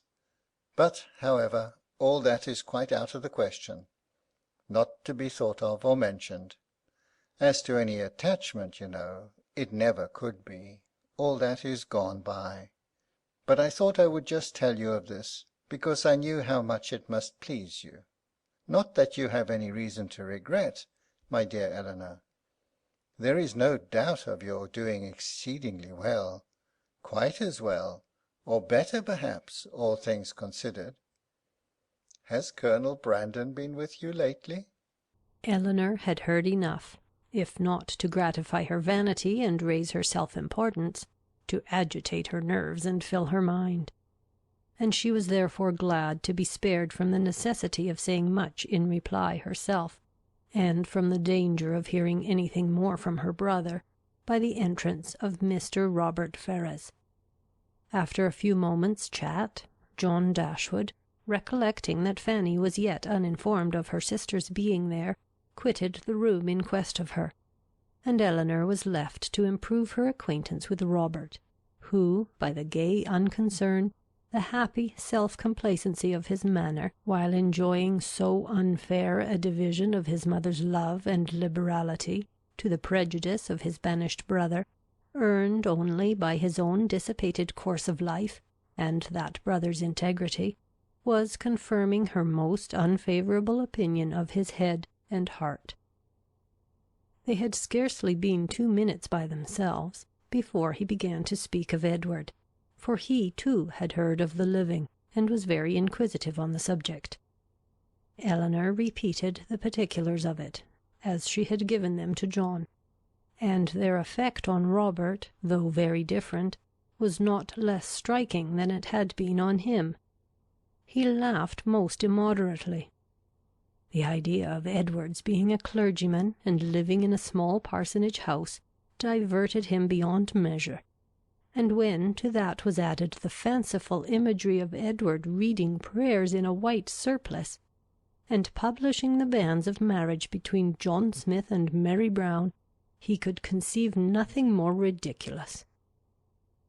Elinor, while she waited in silence and immovable gravity the conclusion of such folly, could not restrain her eyes from being fixed on him with a look that spoke all the contempt it excited. It was a look, however, very well bestowed, for it relieved her own feelings, and gave no intelligence to him. He was recalled from wit to wisdom, not by any reproof of hers, but by his own sensibility. "We may treat it as a joke," said he at last, recovering from the affected laugh which had considerably lengthened out the genuine gaiety of the moment. "But, upon my soul, it is a most serious business. Poor Edward, he is ruined for ever. I am extremely sorry for it, for I know him to be a very good-hearted creature, as well-meaning a fellow, perhaps, as any in the world. You must not judge of him, Miss Dashwood, from your slight acquaintance. Poor Edward!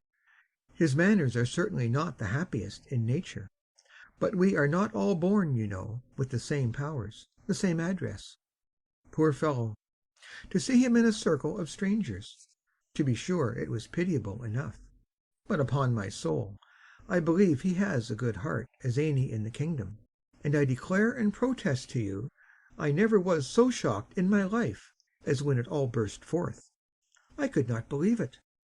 My mother was the first person who told me of it, and I, feeling myself called upon to act with resolution, immediately said to her, "My dear madam, I do not know what you may intend to do on the occasion, but as for myself, I must say, that if Edward does marry this young woman, I will never see him again." That was what I said immediately. I was most uncommonly shocked indeed. Poor Edward! He has done for himself completely, shut himself out for ever from all decent society. But, as I directly said to my mother, I am not in the least surprised at it. From his style of education, it was always to be expected. My poor mother was half frantic. Have you ever seen the lady? Yes, once, while she was staying in this house. I happened to drop in for 10 minutes, and I saw quite enough of her. The merest awkward country girl, without style or elegance, and almost without beauty. I remember her perfectly. Just the kind of girl I should suppose likely to captivate poor Edward. I offered immediately, as soon as my mother related the affair to me, to talk to him myself, and dissuade him from the match. But it was too late then, I found, to do anything, for unluckily I was not in the way at first, and knew nothing of it until after the breach had taken place, when it was not for me, you know, to interfere. But had I been informed of it a few hours earlier, I think it is most probable that something might have been hit on. I certainly should have presented it to Edward in a very strong light. "My dear fellow," I should have said, "consider what you are doing. You are making a most disgraceful connection, and such a one as your family are unanimous in disapproving. I could not help thinking, in short, that means might have been found. But now it is all too late. He must be starved, you know. That is certain. Absolutely starved." He had just settled this point with great composure when the entrance of Mrs. John Dashwood put an end to the subject. But though she never spoke of it out of her own family, Elinor could see its influence on her mind, in the something like confusion of countenance with which she entered, and an attempt at cordiality in her behaviour to herself. She even proceeded so far as to be concerned to find that Elinor and her sister were so soon to leave town, as she had hoped to see more of them, an exertion in which her husband, who attended her into the room, and hung enamoured over her accents, seemed to distinguish everything that was most affectionate and graceful. One other short call in Harley Street, in which Elinor received her brother's congratulations on their travelling so far towards Barton without any expense, and on Colonel Brandon's being to follow them to Cleveland in a day or two, completed the intercourse of the brother and sisters in town, and a faint invitation from Fanny to come to Norland whenever it should happen to be in their way, which of all things was the most unlikely to occur, with a more warm, though less public, assurance from John to Elinor of the promptitude with which he should come to see her at Delaford, was all that foretold any meeting in the country. It amused her to observe that all her friends seemed determined to send her to Delaford, a place in which of all others she would now least choose to visit, or wish to reside, for not only was it considered as her future home by her brother and Mrs. Jennings, but even Lucy, when they parted, gave her a pressing invitation to visit her there. Very early in April, and tolerably early in the day, the two parties from Hanover Square and Berkeley Street set out from their respective homes, to meet, by appointment, on the road. For the convenience of Charlotte and her child, they were to be more than 2 days on their journey, and Mr. Palmer, travelling more expeditiously with Colonel Brandon, was to join them at Cleveland soon after their arrival.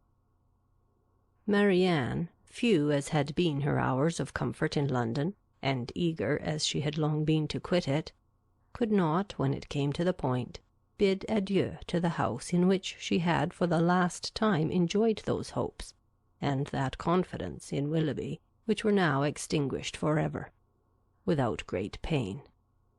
Nor could she leave the place in which Willoughby remained, busy in new engagements and new schemes, in which she could have no share, without shedding many tears. Elinor's satisfaction at the moment of removal was more positive. She had no such object for her lingering thoughts to fix on. She left no creature behind from whom it would give her a moment's regret to be divided forever. She was pleased to be free herself from the persecution of Lucy's friendship. She was grateful for bringing her sister away unseen by Willoughby since his marriage, and she looked forward with hope to what a few months of tranquillity at Barton might do towards restoring Marianne's peace of mind and confirming her own. Their journey was safely performed. The second day brought them into the cherished or the prohibited county of Somerset, for as such was it dwelt on by turns in Marianne's imagination, and in the forenoon of the third they drove up to Cleveland. Cleveland was a spacious, modern-built house situated on a sloping lawn. It had no park, but the pleasure grounds were tolerably extensive, and, like every other place of the same degree of importance, it had its open shrubbery and closer wood walk. A road of smooth gravel winding round a plantation led to the front. The lawn was dotted over with timber. The house itself was under the guardianship of the fir, the mountain ash, and the acacia, and a thick screen of them all together, interspersed with tall Lombardy poplars, shut out the offices. Marianne entered the house with a heart swelling with emotion from the consciousness of being only 80 miles from Barton, and not 30 from Combe, and before she had been 5 minutes within its walls, while the others were busily helping Charlotte to show her child to the housekeeper, she quitted it again, stealing away through the winding shrubberies, now just beginning to be in beauty, to gain a distant eminence, where, from its Grecian temple, her eye, wandering over a wide tract of country to the southeast, could fondly rest on the farthest ridge of hills in the horizon, and fancy that from their summits Combe might be seen. In such moments of precious, invaluable misery she rejoiced in tears of agony to be at Cleveland. and as she returned by a different circuit to the house, feeling all the happy privilege of country liberty, of wandering from place to place in free and luxurious solitude, she resolved to spend almost every hour of every day while she remained with the Palmers in the indulgence of such solitary rambles. She returned just in time to join the others as they quitted the house on an excursion through its more immediate premises, and the rest of the morning was easily whiled away in lounging round the kitchen garden, examining the bloom upon its walls, and listening to the gardener's lamentations upon blights, in dawdling through the greenhouse, where the loss of her favourite plants, unwarily exposed and nipped by the lingering frost, raised the laughter of Charlotte, and in visiting her poultry-yard, where, in the disappointed hopes of her dairymaid, by hens forsaking their nests or being stolen by a fox, or in the rapid decrease of a promising young brood, she found fresh sources of merriment. The morning was fine and dry, and Marianne, in her plan of employment abroad, had not calculated for any change of weather during their stay at Cleveland. With great surprise, therefore, did she find herself prevented by a settled rain from going out again after dinner. She had depended on a twilight walk to the Grecian temple, and perhaps all over the grounds, and an evening merely cold or damp would not have deterred her from it. But a heavy and settled rain, even she could not fancy dry or pleasant weather for walking. Their party was small, and the hours passed quietly away. Mrs. Palmer had her child, and Mrs. Jennings her carpet-work. They talked of the friends they had left behind, arranged Lady Middleton's engagements, and wondered whether Mr. Palmer and Colonel Brandon would get farther than Reading that night. Elinor, however little concerned in it, joined in their discourse, and Marianne, who had the knack of finding her way in every house to the library, however it might be avoided by the family in general, soon procured herself a book. Nothing was wanting on Mrs. Palmer's side that constant and friendly good humour could do to make them feel themselves welcome. The openness and heartiness of her manner more than atoned for that want of recollection and elegance which made her often deficient in the forms of politeness. Her kindness, recommended by so pretty a face, was engaging. Her folly, though evident, was not disgusting, because it was not conceited, and Elinor could have forgiven everything but her laugh. The two gentlemen arrived the next day to a very late dinner, affording a pleasant enlargement of the party, and a very welcome variety to their conversation, which a long morning of the same continued rain had reduced very low.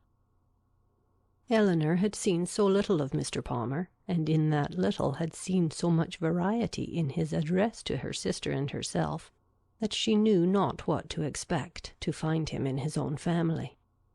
She found him, however, perfectly the gentleman in his behaviour to all his visitors, and only occasionally rude to his wife and her mother.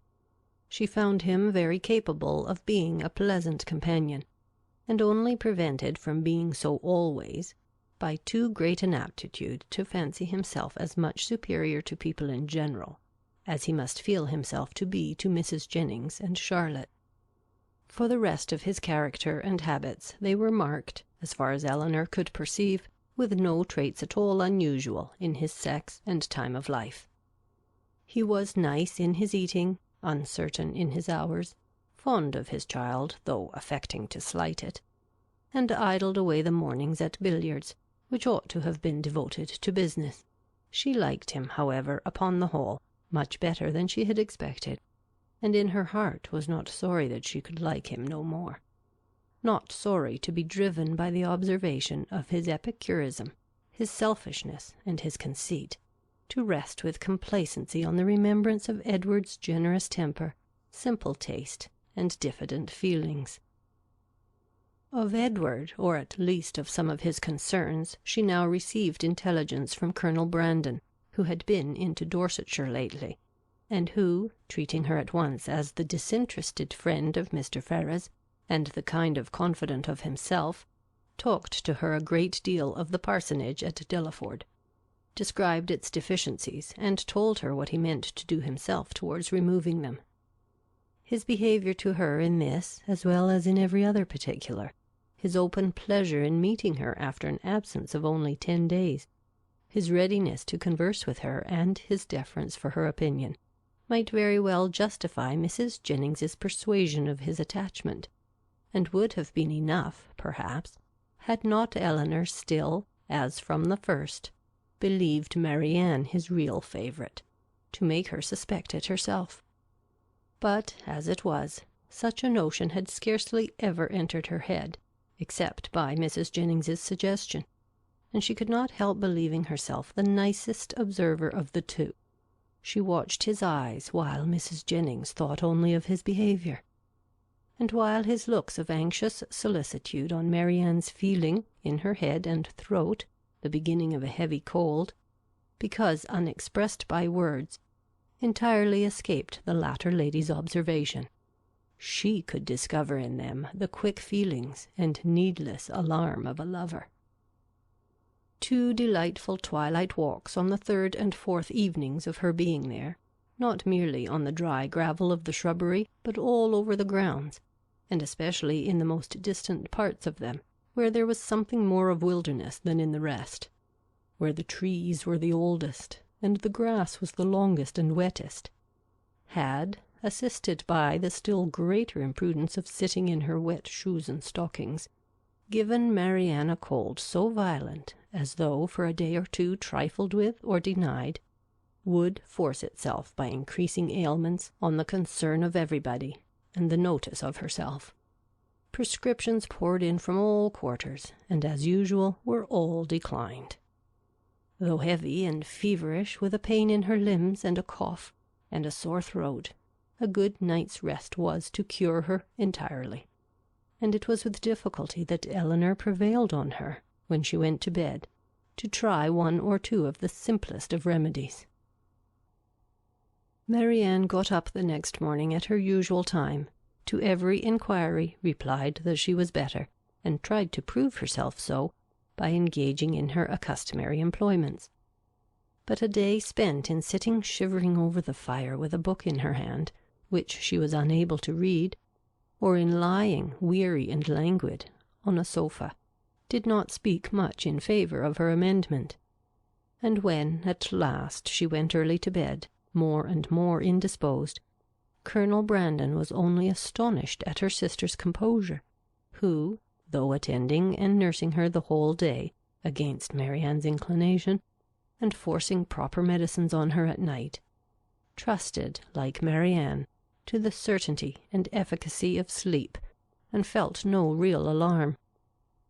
A very restless and feverish night, however, disappointed the expectation of both, and when Marianne, after persisting in rising, confessed herself unable to sit up, and returned voluntarily to her bed, Elinor was very ready to adopt Mrs. Jennings's advice of sending for the Palmers' apothecary.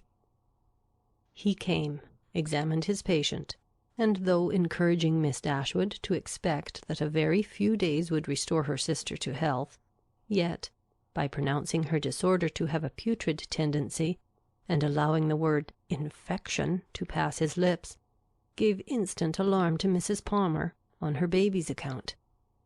Mrs. Jennings, who had been inclined from the first to think Marianne's complaint more serious than Elinor, now looked very grave on Mr. Harris's report, and confirming Charlotte's fears and caution, urged the necessity of her immediate removal with her infant, and Mr. Palmer, though treating their apprehensions as idle, found the anxiety and importunity of his wife too great to be withstood. Her departure, therefore, was fixed on, and within an hour after Mr. Harris's arrival she set off, with her little boy and his nurse, for the house of a near relation of Mr. Palmer's, who lived a few miles on the other side of Bath, whither her husband promised, at her earnest entreaty, to join her in a day or 2, and whither she was almost equally urgent with her mother to accompany her.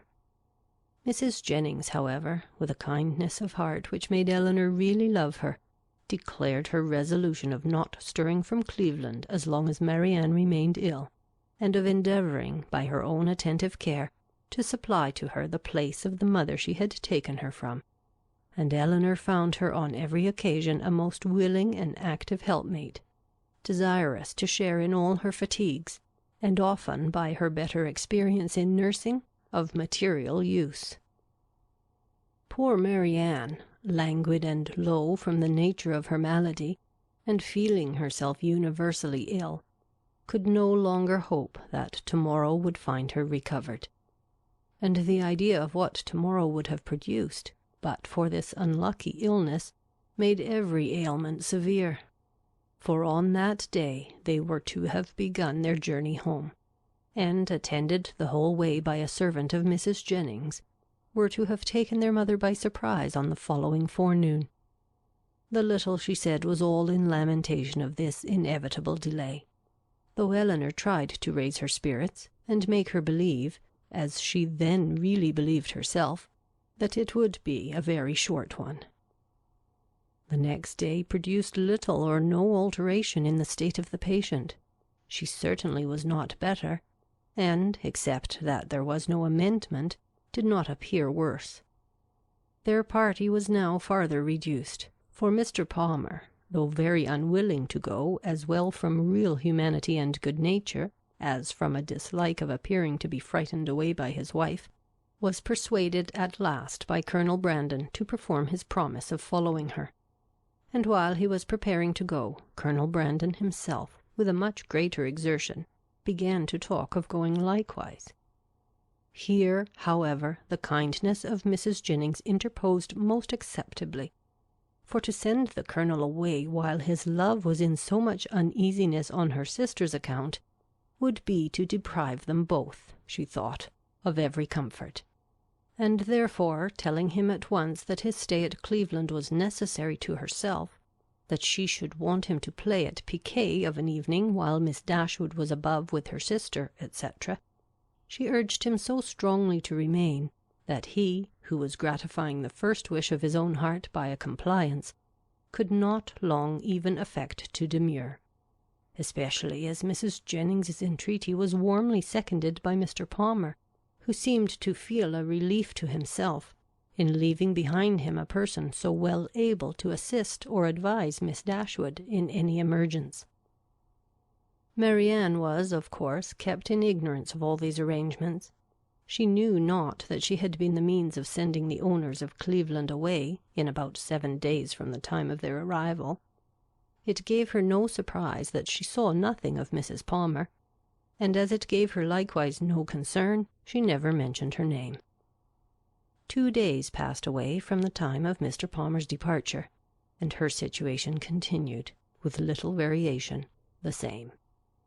Mr. Harris, who attended her every day, still talked boldly of a speedy recovery, and Miss Dashwood was equally sanguine. But the expectation of the others was by no means so cheerful. Mrs. Jennings had determined very early in the seizure that Marianne would never get over it, and Colonel Brandon, who was chiefly of use in listening to Mrs. Jennings's forebodings, was not in a state of mind to resist their influence. He tried to reason himself out of fears, which the different judgment of the apothecary seemed to render absurd, but the many hours of each day in which he was left entirely alone were but too favourable for the admission of every melancholy idea, and he could not expel from his mind the persuasion that he should see Marianne no more. On the morning of the 3rd day, however, the gloomy anticipations of both were almost done away, for when Mr. Harris arrived, he declared his patient materially better. Her pulse was much stronger, and every symptom more favourable than on the preceding visit. Elinor, confirmed in every pleasant hope, was all cheerfulness, rejoicing that in her letters to her mother she had pursued her own judgment rather than her friend's, in making very light of the indisposition which delayed them at Cleveland, and almost fixing on the time when Marianne would be able to travel. But the day did not close so auspiciously as it began. Towards the evening Marianne became ill again, growing more heavy, restless, and uncomfortable than before. Her sister, however, still sanguine, was willing to attribute the change to nothing more than the fatigue of having sat up to have her bed made, and carefully administering the cordials prescribed, saw her, with satisfaction, sink at last into a slumber, from which she expected the most beneficial effects. Her sleep, though not so quiet as Elinor wished to see it, lasted a considerable time, and anxious to observe the result of it herself, she resolved to sit with her during the whole of it.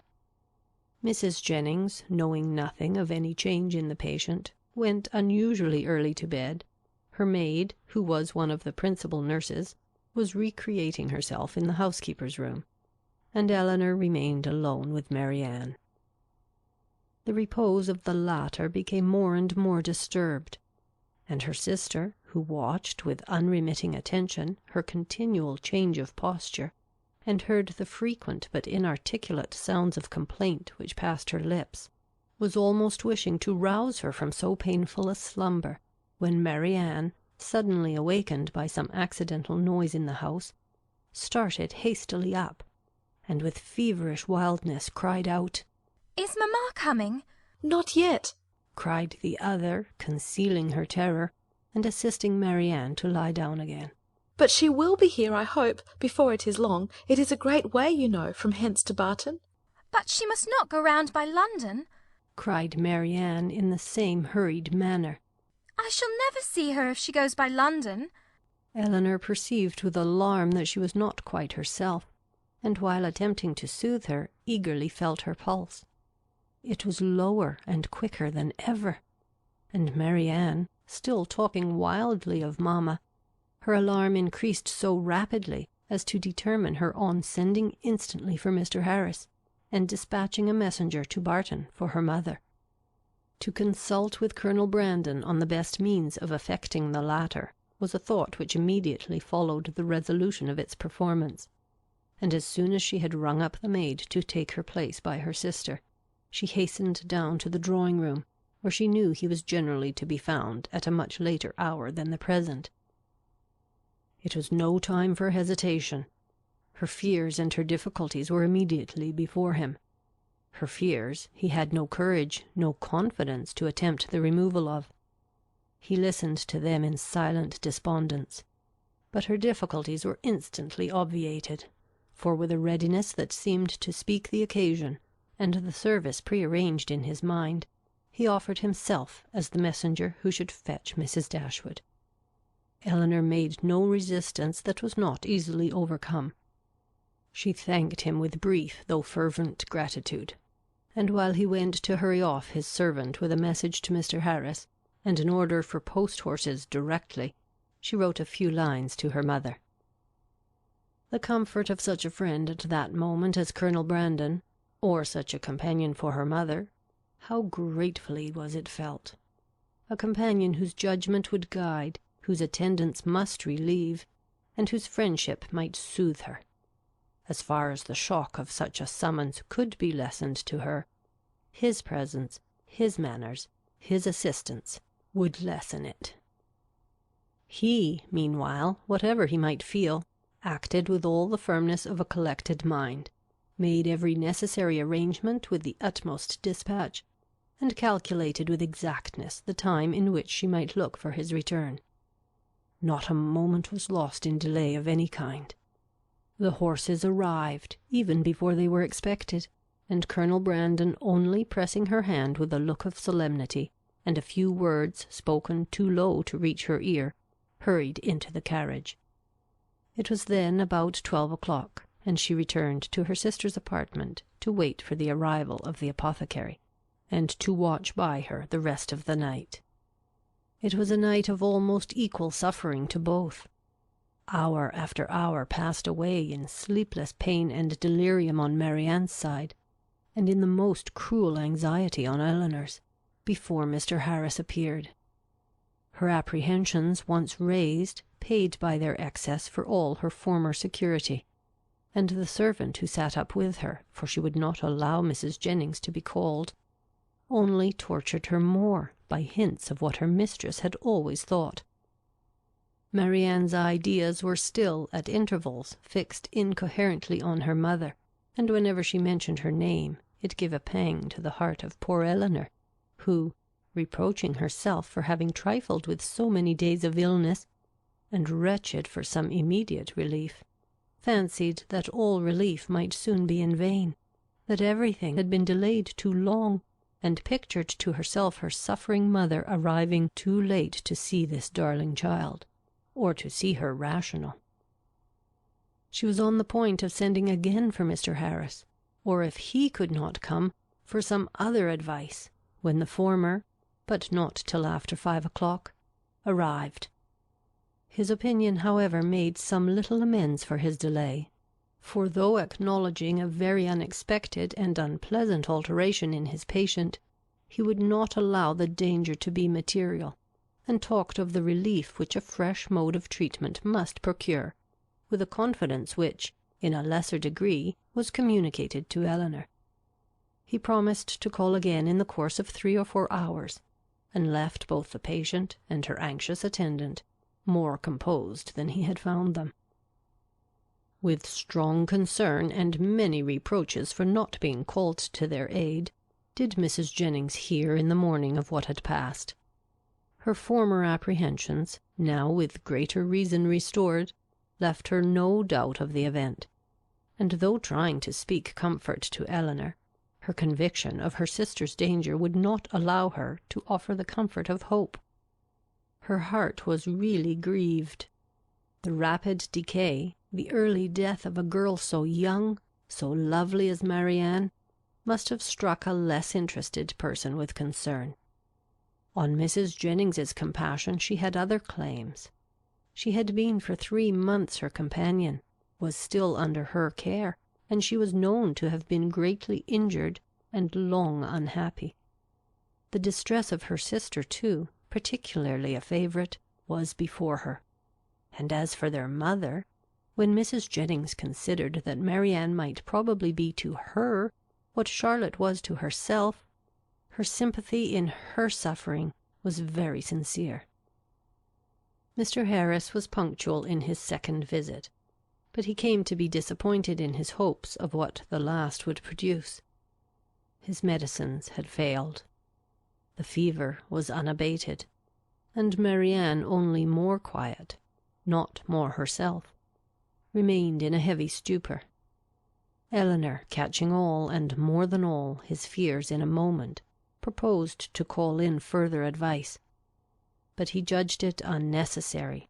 He had still something more to try, some more fresh application, of whose success he was as confident as the last, and his visit concluded with encouraging assurances which reached the ear, but could not enter the heart of Miss Dashwood.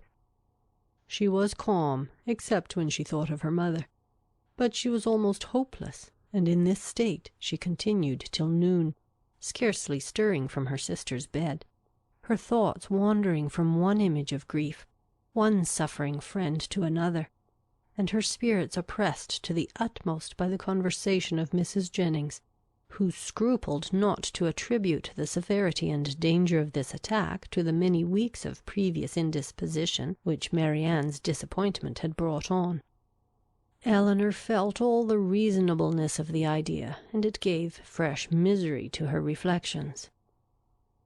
About noon, however, she began, but with a caution, a dread of disappointment which for some time kept her silent, even to her friend, to fancy, to hope she could perceive a slight amendment in her sister's pulse. She waited, watched, and examined it again and again, and at last, with an agitation more difficult to bury under exterior calmness than all her foregoing distress, ventured to communicate her hopes.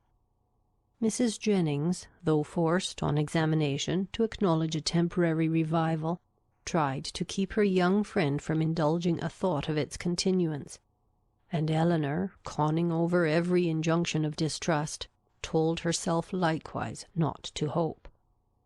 But it was too late. Hope had already entered, and feeling all its anxious flutter, she bent over her sister to watch, she hardly knew for what. Half an hour passed away, and the favourable symptom yet blessed her. Others even arose to confirm it. Her breath, her skin, her lips, all flattered Elinor with signs of amendment, and Marianne fixed her eyes on her with a rational, though languid, gaze.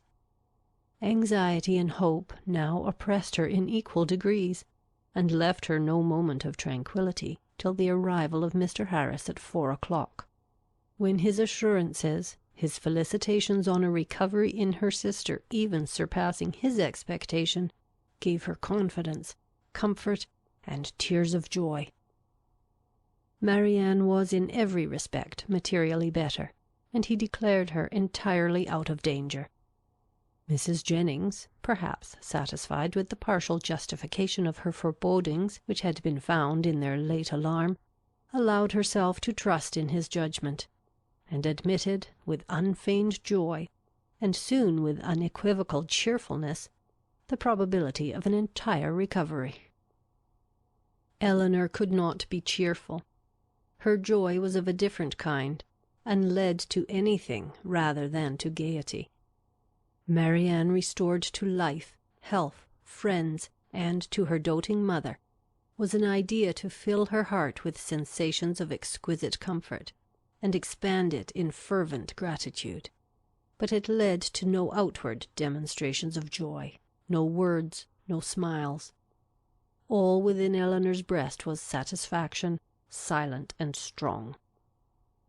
She continued by the side of her sister, with little intermission the whole afternoon, calming every fear, satisfying every inquiry of her enfeebled spirits, supplying every succour, and watching almost every look and every breath. The possibility of a relapse would, of course, in some moments, occur to remind her of what anxiety was, but when she saw, on her frequent and minute examination, that every symptom of recovery continued, and saw Marianne at 6 o'clock sink into a quiet, steady, and to all appearance comfortable sleep, she silenced every doubt. The time was now drawing on when Colonel Brandon might be expected back. At 10 o'clock she trusted, or at least not much later, her mother would be relieved from the dreadful suspense in which she must now be travelling towards them. The Colonel, too, perhaps scarcely less an object of pity. Oh, how slow was the progress of time which yet kept them in ignorance! At 7 o'clock, leaving Marianne still sweetly asleep, she joined Mrs. Jennings in the drawing-room to tea. Of breakfast she had been kept by her fears, and of dinner by their sudden reverse, from eating much, and the present refreshment, therefore, with such feelings of content as she brought to it, was particularly welcome.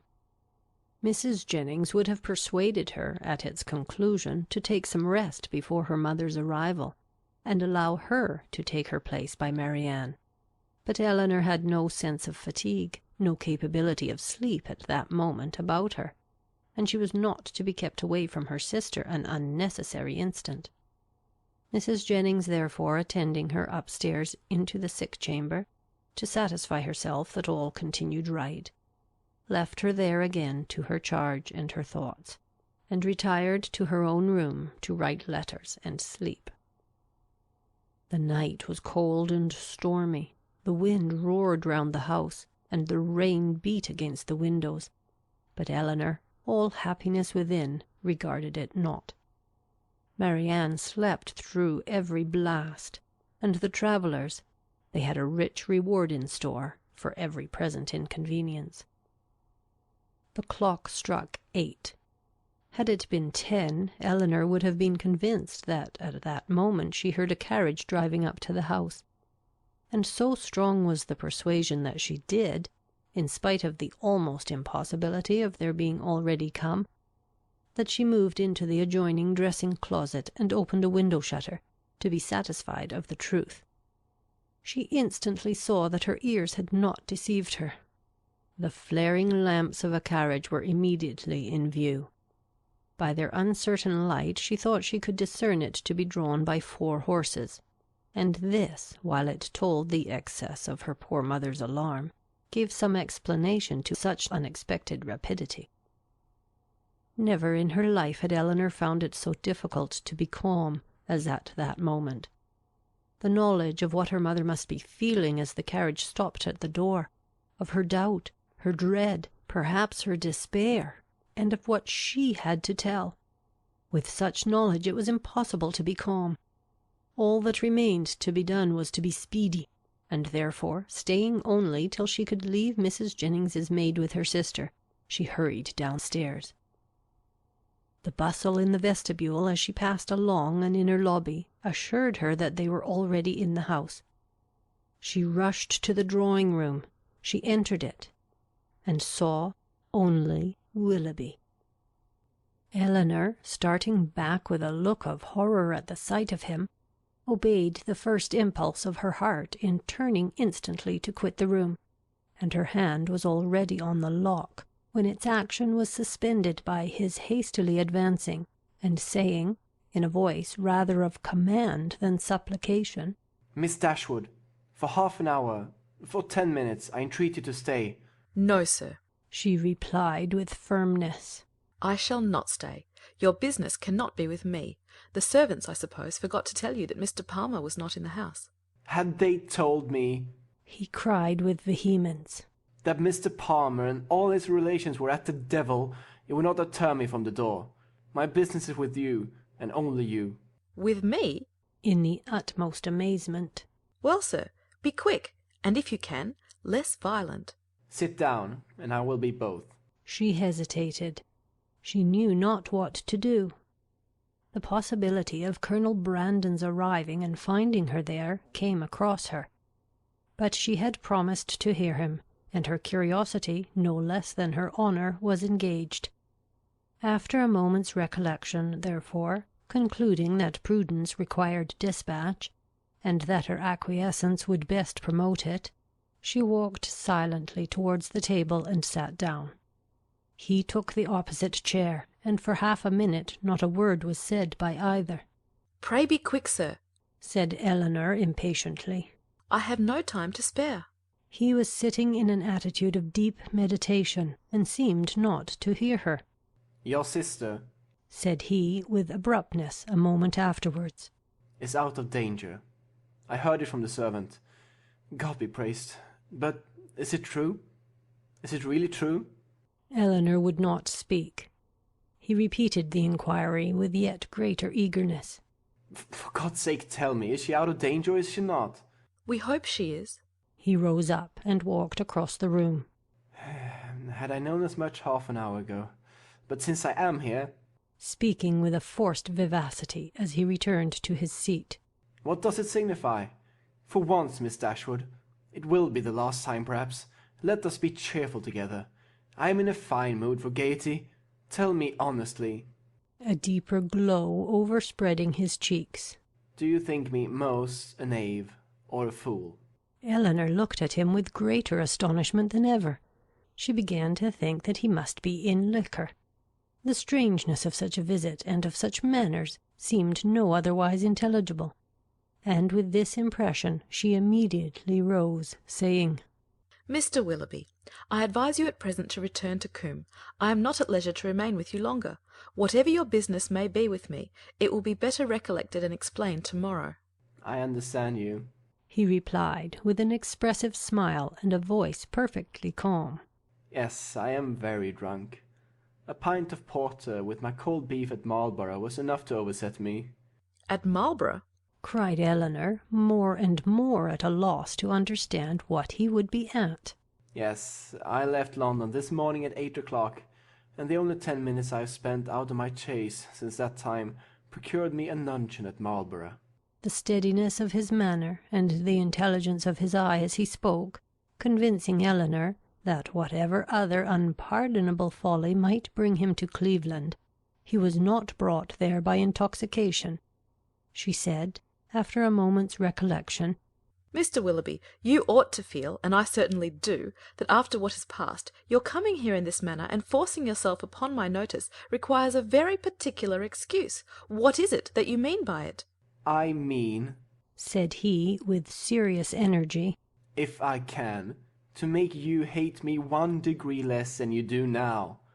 I mean to offer some kind of explanation, some kind of apology for the past, to open my whole heart to you, and by convincing you that though I have been always a blockhead, I have not been always a rascal, to obtain something like forgiveness from your sister. Is this the real reason for your coming? Upon my soul it is, was his answer, with a warmth which brought all the former Willoughby to her remembrance, and in spite of herself made her think him sincere. If that is all, you may be satisfied already, for Marianne does. She has long forgiven you. Has she? He cried in the same eager tone. Then she has forgiven me before she ought to have done it. But she shall forgive me again, and on more reasonable grounds. Now, will you listen to me? Elinor bowed her assent.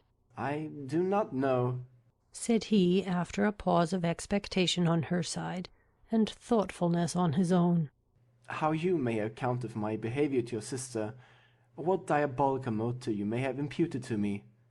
Perhaps you will hardly think the better of me. It is worth a trial, however, and you shall hear everything.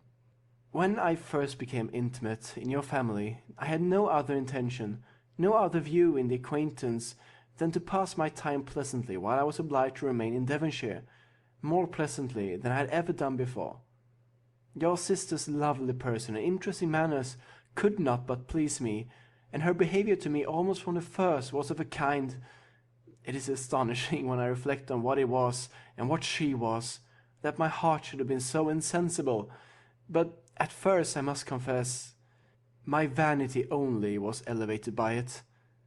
Careless of her happiness, thinking only of my own amusement, giving way to feelings which I had always been too much in the habit of indulging, I endeavoured, by every means in my power, to make myself pleasing to her, without any design of returning her affection. Miss Dashwood, at this point, turning her eyes on him with the most angry contempt, stopped him by saying, It is hardly worth while, Mr. Willoughby, for you to relate, or for me to listen any longer. Such a beginning as this cannot be followed by anything. Do not let me be pained by hearing anything more on the subject. I insist on you hearing the whole of it, he replied. My fortune was never large, and I had always been expensive, always in the habit of associating with people of better income than myself. Every year since my coming of age, or even before, I believe, had added to my debts, and though the death of my old cousin, Mrs. Smith, was to set me free, yet that event being uncertain, and possibly far distant, it had been for some time my intention to re-establish my circumstances by marrying a woman of fortune. To attach myself to your sister, therefore, was not a thing to be thought of, and with a meanness, selfishness, cruelty, which no indignant, no contemptuous look, even of yours, Miss Dashwood, can ever reprobate too much. I was acting in this manner, trying to engage her regard without a thought of returning it. But one thing may be said for me, even in that horrid state of selfish vanity, I did not know the extent of the injury I meditated, because I did not then know what it was to love. But have I ever known it? Well, may it be doubted, for had I really loved, could I have sacrificed my feelings to vanity, to avarice? Or, what is more, could I have sacrificed hers? But I have done it. To avoid a comparative poverty, which her affection and her society would have deprived of all its horrors, I have, by raising myself to affluence, lost everything that could make it a blessing. You did, then, said Elinor, a little softened, believe yourself at one time attached to her? To have resisted such attractions, to have withstood such tenderness, is there a man on earth who could have done it? Yes, I found myself, by insensible degrees, sincerely fond of her, and the happiest hours of my life were what I spent with her when I felt my intentions were strictly honourable, and my feelings blameless. Even then, however, when fully determined on paying my addresses to her, I allowed myself most improperly to put off, from day to day, the moment of doing it, from an unwillingness to enter into an engagement while my circumstances were so greatly embarrassed. I will not reason here, nor will I stop for you to expatiate on the absurdity and the worse an absurdity of scrupling to engage my faith where my honour was already bound. The event has proved that I was a cunning fool, providing with great circumspection for a possible opportunity of making myself contemptible and wretched for ever. At last, however, my resolution was taken, and I had determined, as soon as I could engage her alone, to justify the attentions I had so invariably paid her, and openly assure her of an affection which I had already taken such pains to display. But in the interim of the very few hours that were to pass, before I could have an opportunity of speaking with her in private, a circumstance occurred, an unlucky circumstance, to ruin all of my resolution, and with it all my comfort. A discovery took place. Here he hesitated and looked down. Mrs. Smith had somehow or other been informed, I imagine by some distant relation, whose interest it was to deprive me of her favour, of an affair, a connection, but I need not explain myself farther. He added, looking at her with a heightened colour and an inquiring eye. Your particular intimacy.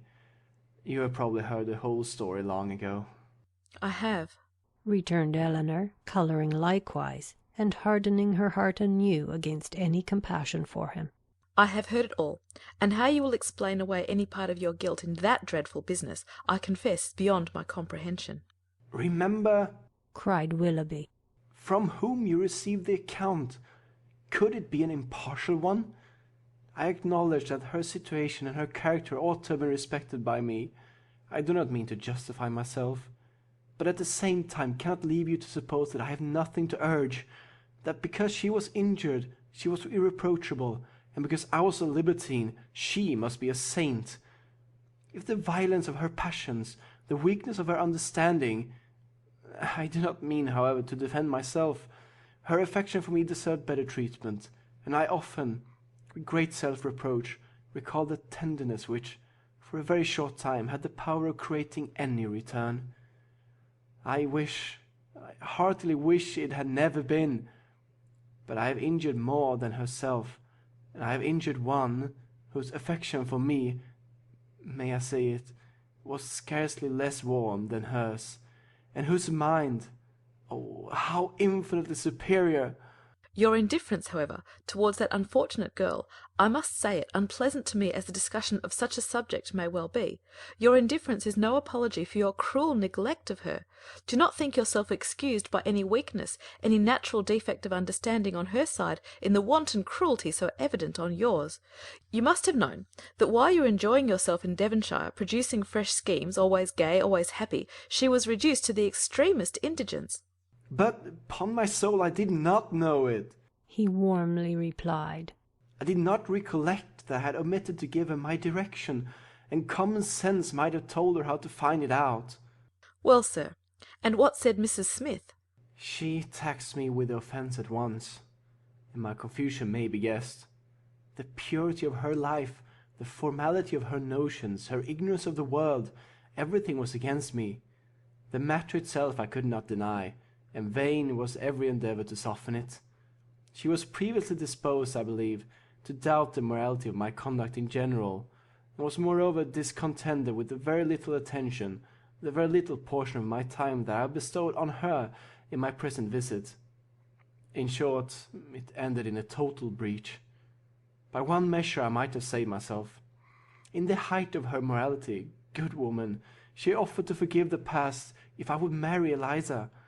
That could not be, and I was formally dismissed from her favour and her house.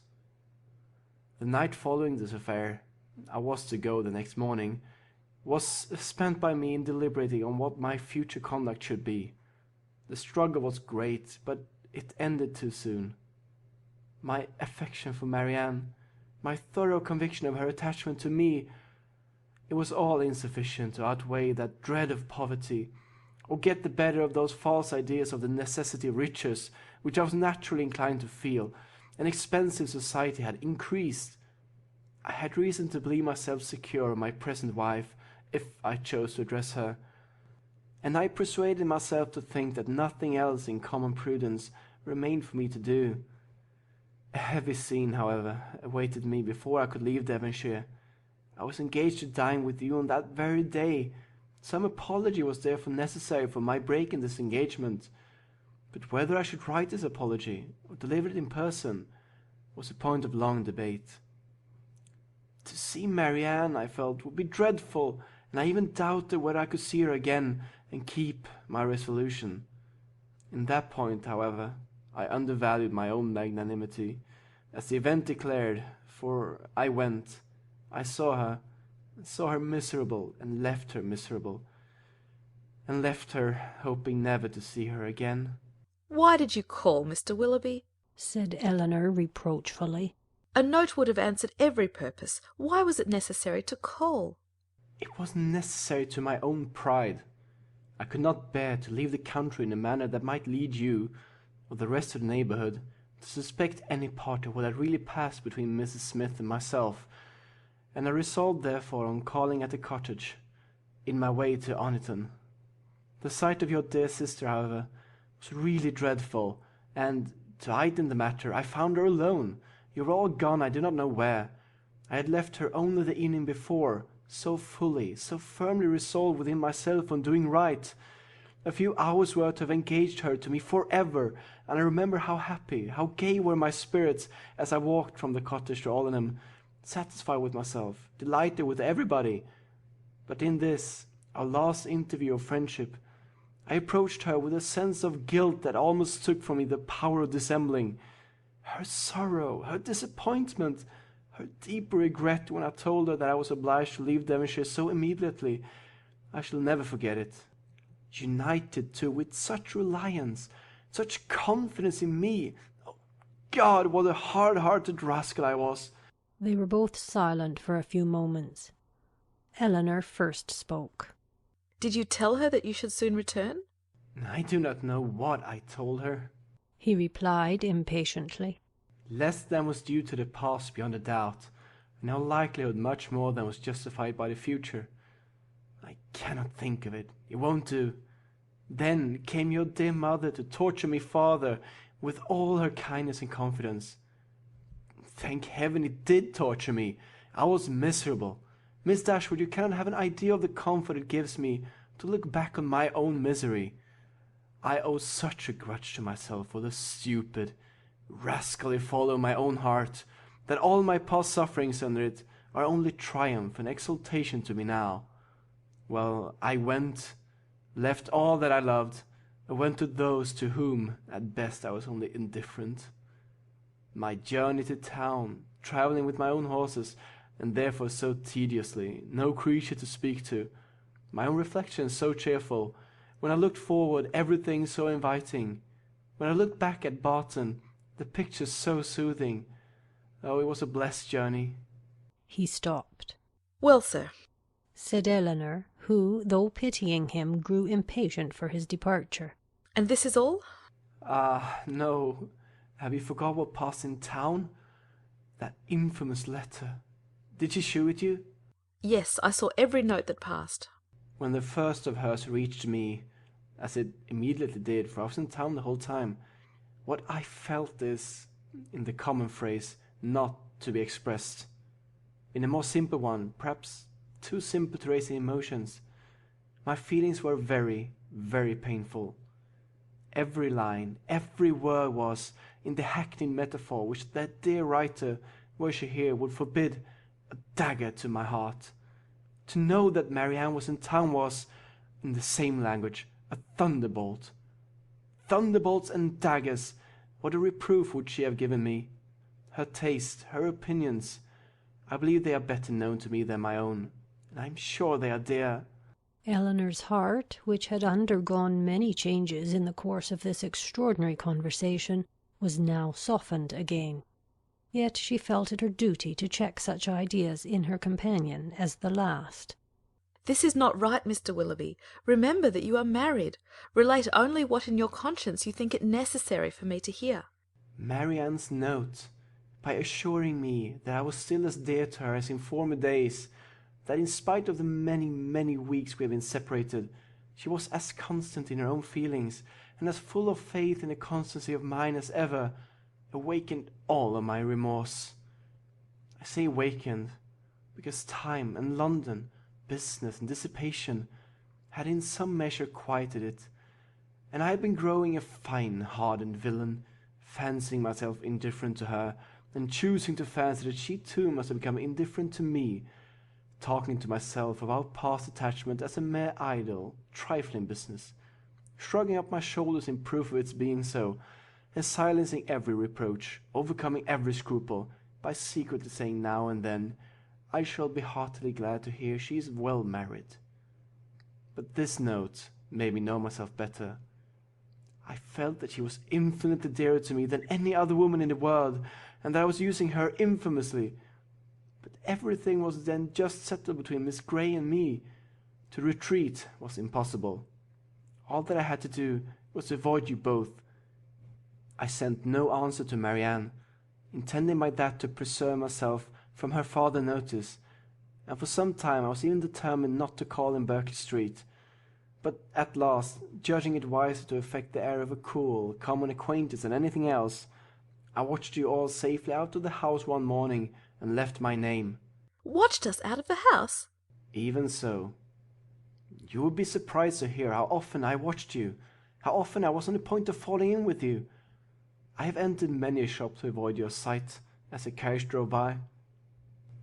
Lodging as I did in Bond Street, there was hardly a day in which I did not catch a glimpse of one or other of you, and nothing but the most constant watchfulness on my side, a most invariably prevailing desire to keep out of your sight, could have separated us so long. I avoided the Middletons as much as possible, as well as everybody else who was likely to prove an acquaintance in common. Not aware of their being in town, however, I blundered on Sir John, I believe, the first day of his coming, and the day after I called at Mrs. Jennings. He asked me to a party, a dance at his house in the evening. Had he not told me as an inducement that you and your sister were to be there, I should have felt it too certain a thing to trust myself near him. The next morning brought another short note from Marianne, still affectionate, open, artless, confiding, everything that could make my conduct most hateful. I could not answer it. I tried, but could not frame a sentence. But I thought of her, I believe, every moment of the day. If you can pity me, Miss Dashwood, pity my situation as it was then. With my head and heart full of your sister, I was forced to play the happy lover to another woman. Those 3 or 4 weeks were worse than all. Well, at last, as I need not tell you, you were forced on me. And what a sweet figure I cut! What an evening of agony it was! Marianne, beautiful as an angel on one side, calling me Willoughby in such a tone. Oh God, holding her hand to me, asking me for an explanation with those bewitching eyes, fixed in such speaking solicitude on my face. And Sophia, jealous as the devil on the other hand, looking all that was. Well, it does not signify, it is over now. Such an evening.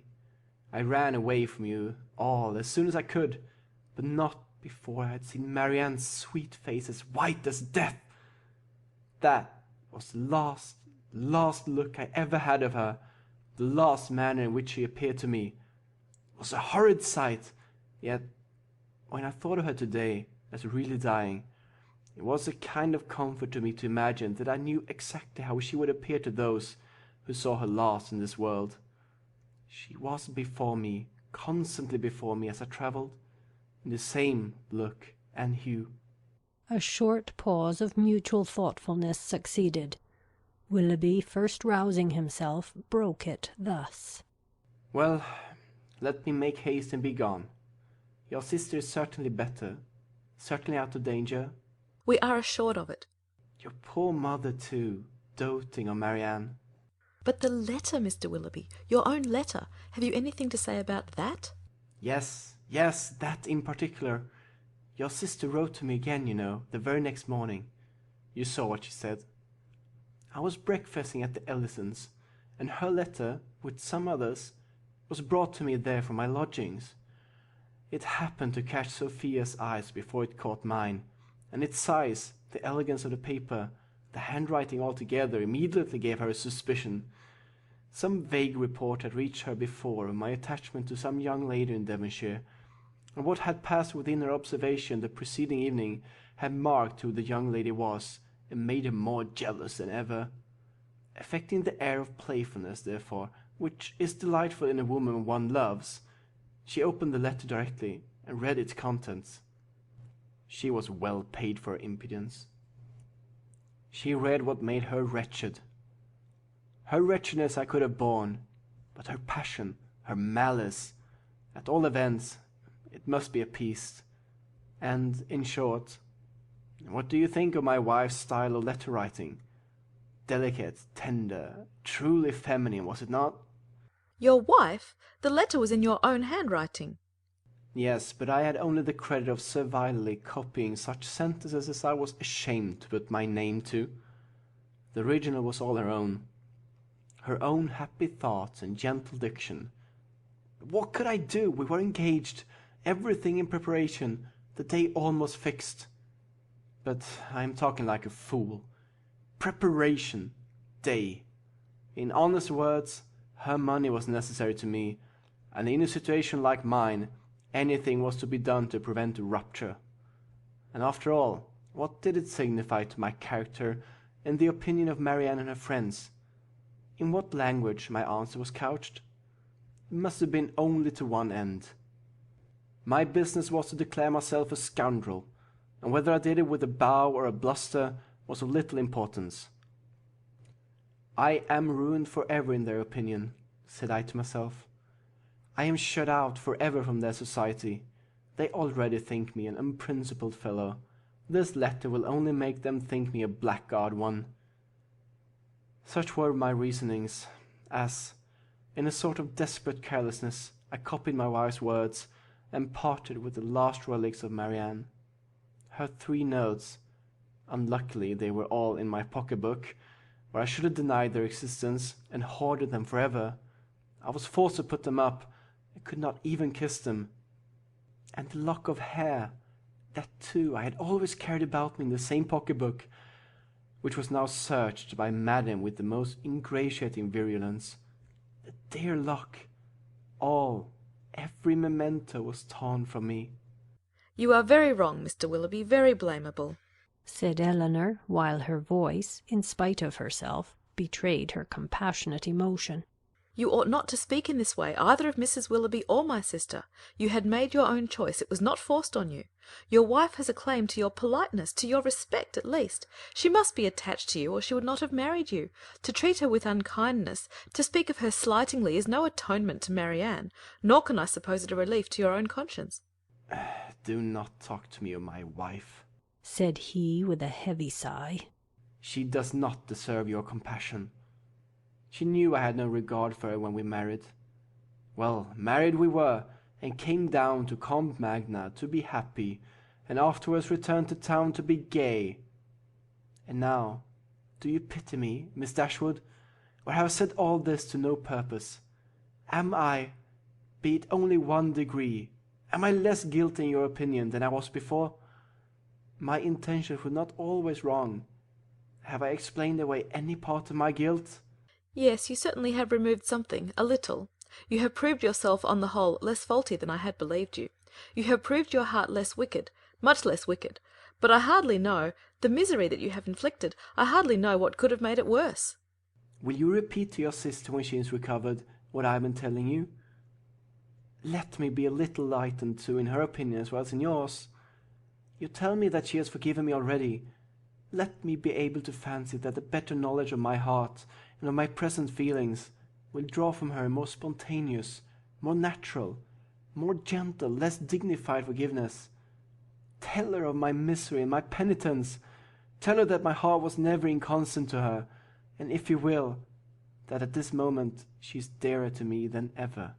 I will tell her all that is necessary to what may comparatively be called your justification, but you have not explained to me the particular reason of your coming now, nor how you heard of her illness.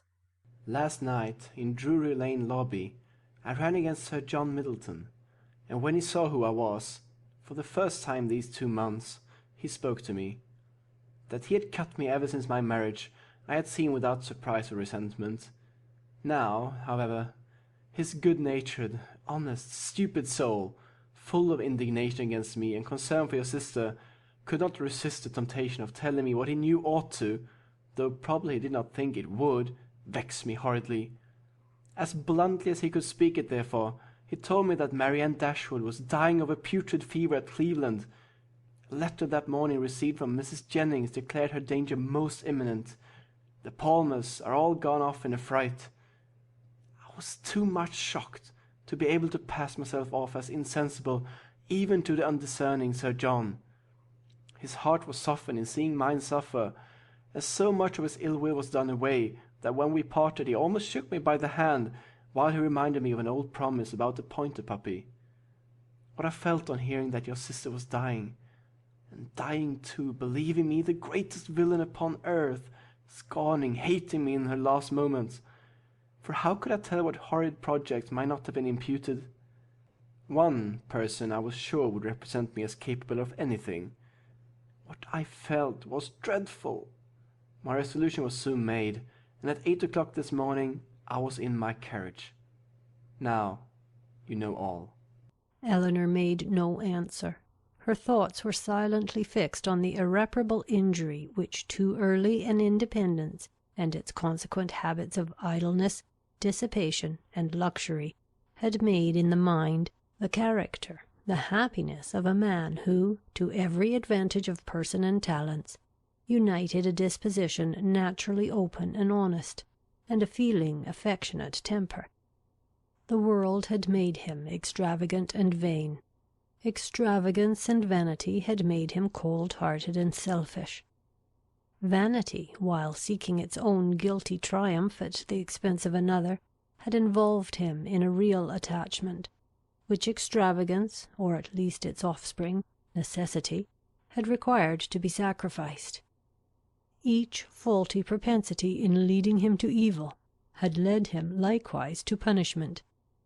The attachment from which, against honour, against feeling, against every better interest he had outwardly torn himself, now, when no longer allowable, governed every thought, and the connection, for the sake of which he had, with little scruple, left her sister to misery, was likely to prove a source of unhappiness to himself of a far more incurable nature.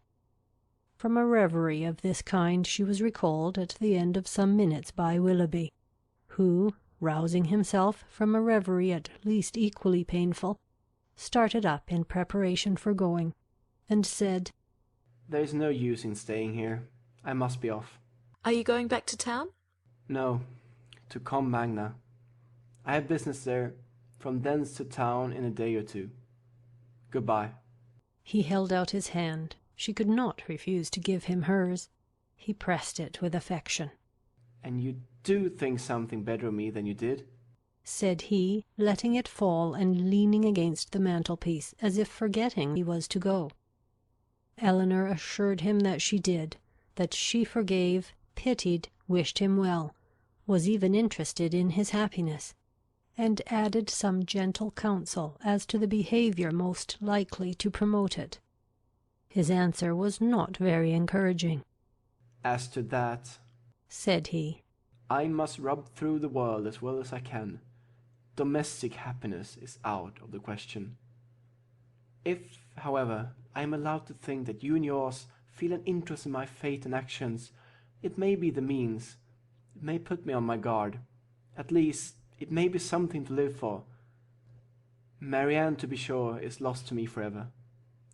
Were I even by any blessed chance at liberty again—" Elinor stopped him with a reproof. "Well," he replied, "once more, good-bye. I shall now go away and live in dread of one event. What do you mean?" Your sister's marriage. You are very wrong. She can never be more lost to you than she is now. But she will be gained by someone else.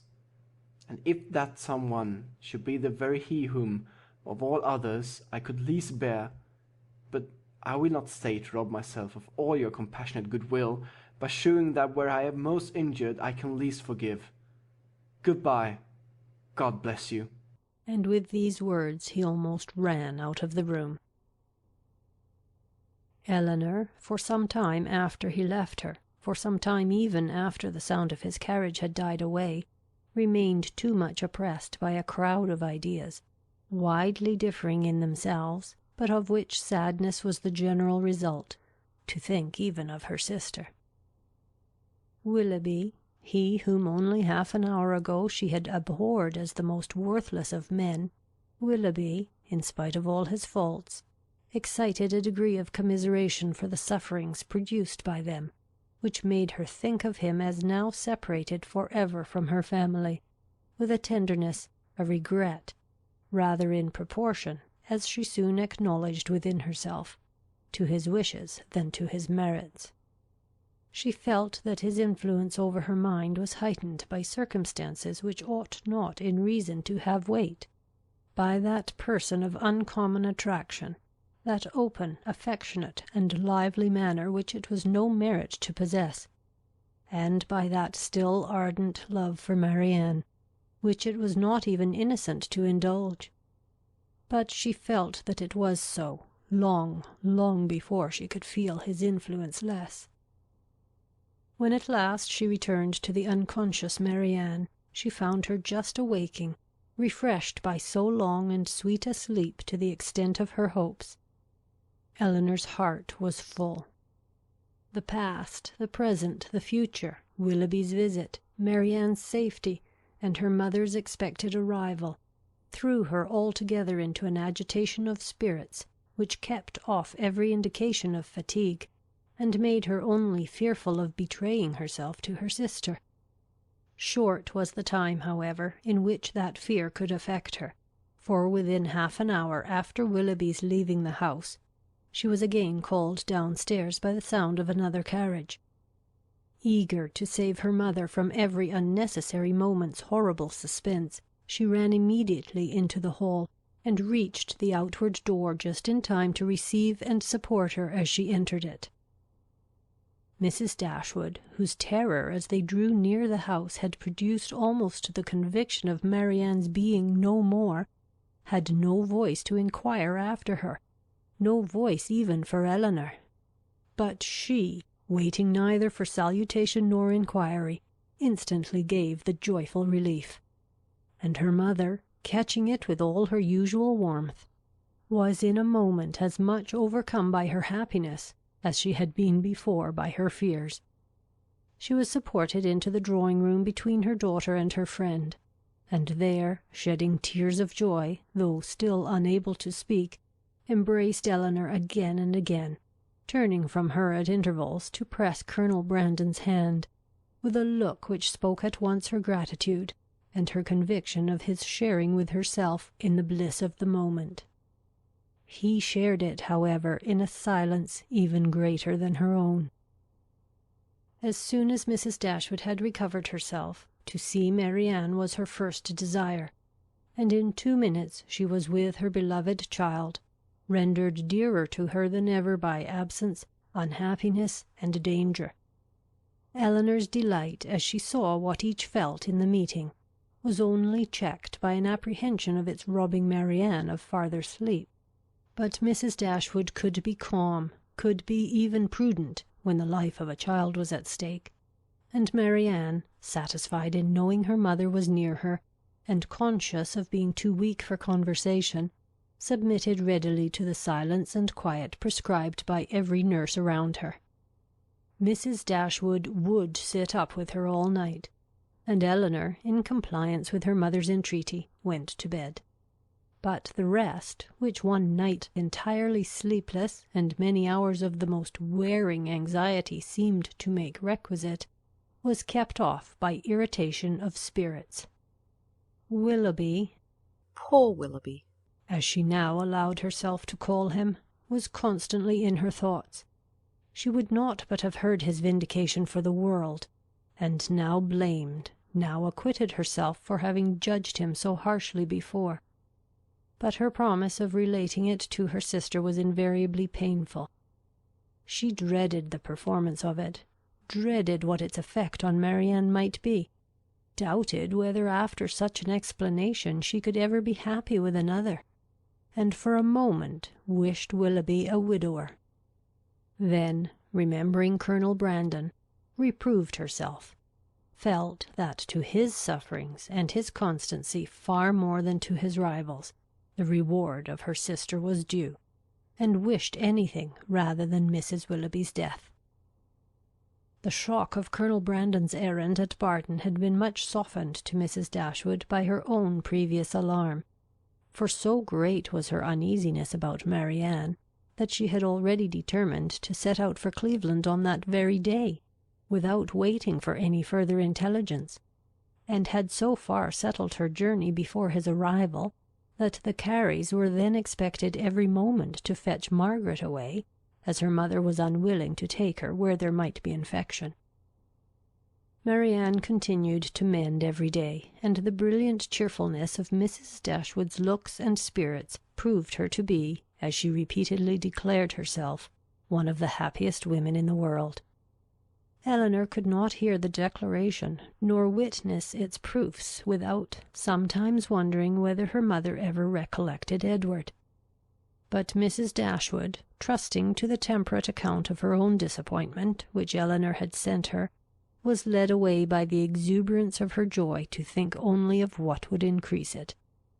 Marianne was restored to her from a danger in which, as she now began to feel, her own mistaken judgment in encouraging the unfortunate attachment to Willoughby had contributed to place her, and in her recovery she had yet another source of joy unthought of by Elinor.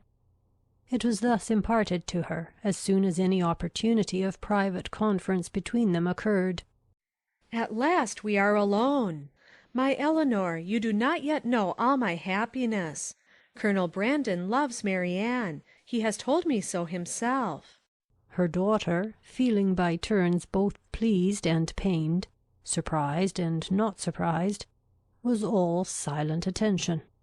"You are never like me, dear Elinor, or I should wonder at your composure now. Had I sat down to wish for any possible good to my family, I should have fixed on Colonel Brandon's marrying one of you as the object most desirable, and I believe Marianne will be the most happy with him of the two." Elinor was half inclined to ask her reason for thinking so, because satisfied that none founded on an impartial consideration of their age, characters, or feelings could be given. But her mother must always be carried away by her imagination on any interesting subject, and therefore, instead of an inquiry, she passed it off with a smile. "He opened his whole heart to me yesterday as we travelled. It came out quite unawares, quite undesignedly. I, you may well believe, could talk of nothing but my child. He could not conceal his distress. I saw that it equalled my own, and he perhaps, thinking that mere friendship, as the world now goes, would not justify so warm a sympathy, or rather not thinking at all, I suppose, giving way to irresistible feelings, made me acquainted with his earnest, tender, constant affection for Marianne. He has loved her, my Elinor, ever since the first moment of seeing her." Here, however, Elinor perceived, not the language, not the professions of Colonel Brandon, but the natural embellishments of her mother's active fancy, which fashioned everything delightful to her as it chose. "His regard for her, infinitely surpassing anything that Willoughby ever felt or feigned, as much more warm, as more sincere or constant, whichever we are to call it, has subsisted through all the knowledge of dear Marianne's unhappy prepossession for that worthless young man, and without selfishness, without encouraging a hope. Could he have seen her happy with another, such a noble mind, such openness, such sincerity, no one can be deceived in him." Colonel Brandon's character, said Elinor, as an excellent man, is well established. "I know it is," replied her mother seriously. "Or after such a warning, I should be the last to encourage such affection, or even to be pleased by it. But his coming for me as he did, with such active, such ready friendship, is enough to prove him one of the worthiest of men." His character, however, answered Elinor, does not rest on one act of kindness, to which his affection for Marianne, were humanity out of the case, would have prompted him. To Mrs. Jennings, to the Middletons, he has been long and intimately known, They equally love and respect him, and even my own knowledge of him, though lately acquired, is very considerable, and so highly do I value and esteem him, that if Marianne can be happy with him, I shall be as ready as yourself to think our connection the greatest blessing to us in the world. What answer did you give him? Did you allow him to hope?" Oh, my love, I could not then talk of hope to him or to myself. Marianne might at that moment be dying. But he did not ask for hope or encouragement. His was an involuntary confidence, an irrepressible effusion to a soothing friend, not an application to a parent. Yet after a time I did say, for at first I was quite overcome, that if she lived, as I trusted she might, my greatest happiness would lie in promoting their marriage. And since our arrival, since our delightful security, I have repeated it to him more fully, have given him every encouragement in my power.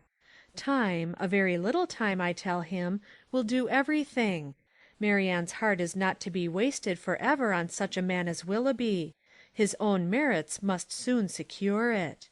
To judge from the Colonel's spirits, however, you have not yet made him equally sanguine. No, he thinks Marianne's affection too deeply rooted for any change in it under a great length of time, and even supposing her heart again free, is too diffident of himself to believe that with such a difference of age and disposition he could ever attach her. There, however, he is quite mistaken. His age is only so much beyond hers as to be an advantage, as to make his character and principles fixed. And his disposition, I am well convinced, is exactly the very one to make your sister happy. And his person, his manners too, are all in his favour. My partiality does not blind me. He certainly is not so handsome as Willoughby, but at the same time there is something much more pleasing in his countenance. There was always a something, if you remember, in Willoughby's eyes at times, which I did not like. Elinor could not remember it, but her mother, without waiting for her assent, continued. And his manners, the Colonel's manners, are not only more pleasing to me than Willoughby's ever were, but they are of a kind I well know to be more solidly attaching to Marianne. Their gentleness, their genuine attention to other people, and their manly unstudied simplicity is much more accordant with her real disposition than the liveliness, often artificial and often ill-timed, of the other. I am very sure myself that had Willoughby turned out as really amiable, as he has proved himself the contrary, Marianne would yet never have been so happy with him as she will be with Colonel Brandon. She paused. Her daughter could not quite agree with her, but her dissent was not heard, and therefore gave no offence. At Delaford she will be within an easy distance of me, added Mrs. Dashwood, even if I remain at Barton, and in all probability, for I hear it is a large village, indeed there certainly must be some small house or cottage close by that would suit us quite as well as our present situation. Poor Elinor! Here was a new scheme for getting her to Delaford. But her spirit was stubborn. His fortune, too, for at my time of life, you know, everybody cares about that. And though I neither know nor desire to know what it really is, I am sure it must be a good one. Here they were interrupted by the entrance of a third person, and Elinor withdrew to think it all over in private, to wish success to her friend, and yet, in wishing it, to feel a pang for Willoughby. Marianne's illness, though weakening in its kind, had not been long enough to make her recovery slow, and with youth, natural strength, and her mother's presence in aid, it proceeded so smoothly as to enable her to remove, within 4 days after the arrival of the latter, into Mrs. Palmer's dressing-room. When there, at her own particular request, for she was impatient to pour forth her thanks to him for fetching her mother, Colonel Brandon was invited to visit her. His emotion on entering the room, in seeing her altered looks, and in receiving the pale hand which she immediately held out to him, was such as, in Elinor's conjecture, must arise from something more than his affection for Marianne, or the consciousness of its being known to others. and she soon discovered in his melancholy eye and varying complexion, as he looked at her sister, the probable recurrence of many past scenes of misery to his mind, brought back by that resemblance between Marianne and Eliza already acknowledged, and now strengthened by the hollow eye, the sickly skin, the posture of reclining weakness, and the warm acknowledgment of peculiar obligation. Mrs. Dashwood, not less watchful of what passed than her daughter, but with a mind very differently influenced, and therefore watching to very different effect, saw nothing in the Colonel's behaviour but what arose from the most simple and self-evident sensations, while in the actions and words of Marianne she persuaded herself to think that something more than gratitude already dawned. At the end of another day or two, Marianne, growing visibly stronger every 12 hours, Mrs. Dashwood, urged equally by her own and her daughter's wishes, began to talk of removing to Barton. On her measures depended those of her two friends. Mrs. Jennings could not quit Cleveland during the Dashwoods' stay, and Colonel Brandon was soon brought, by their united request, to consider his own abode there as equally determinate, if not equally indispensable. At his and Mrs. Jennings's united request, in return, Mrs. Dashwood was prevailed on to accept the use of his carriage on her journey back, for the better accommodation of her sick child, and the Colonel, at the joint invitation of Mrs. Dashwood and Mrs. Jennings, whose active good nature made her friendly and hospitable for other people as well as herself, engaged with pleasure to redeem it by a visit at the cottage in the course of a few weeks. The day of separation and departure arrived, and Marianne, after taking so particular and lengthened a leave of Mrs. Jennings, one so earnestly grateful, so full of respect and kind wishes, as seemed due to her own heart from a secret acknowledgment of past inattention, and bidding Colonel Brandon farewell with the cordiality of a friend, was carefully assisted by him into the carriage, of which he seemed anxious that she should engross at least half. Mrs. Dashwood and Elinor then followed, and the others were left by themselves, to talk of the travellers and feel their own dullness, till Mrs. Jennings was summoned to her chaise to take comfort in the gossip of her maid for the loss of her two young companions, and Colonel Brandon immediately afterwards took his solitary way to Delaford.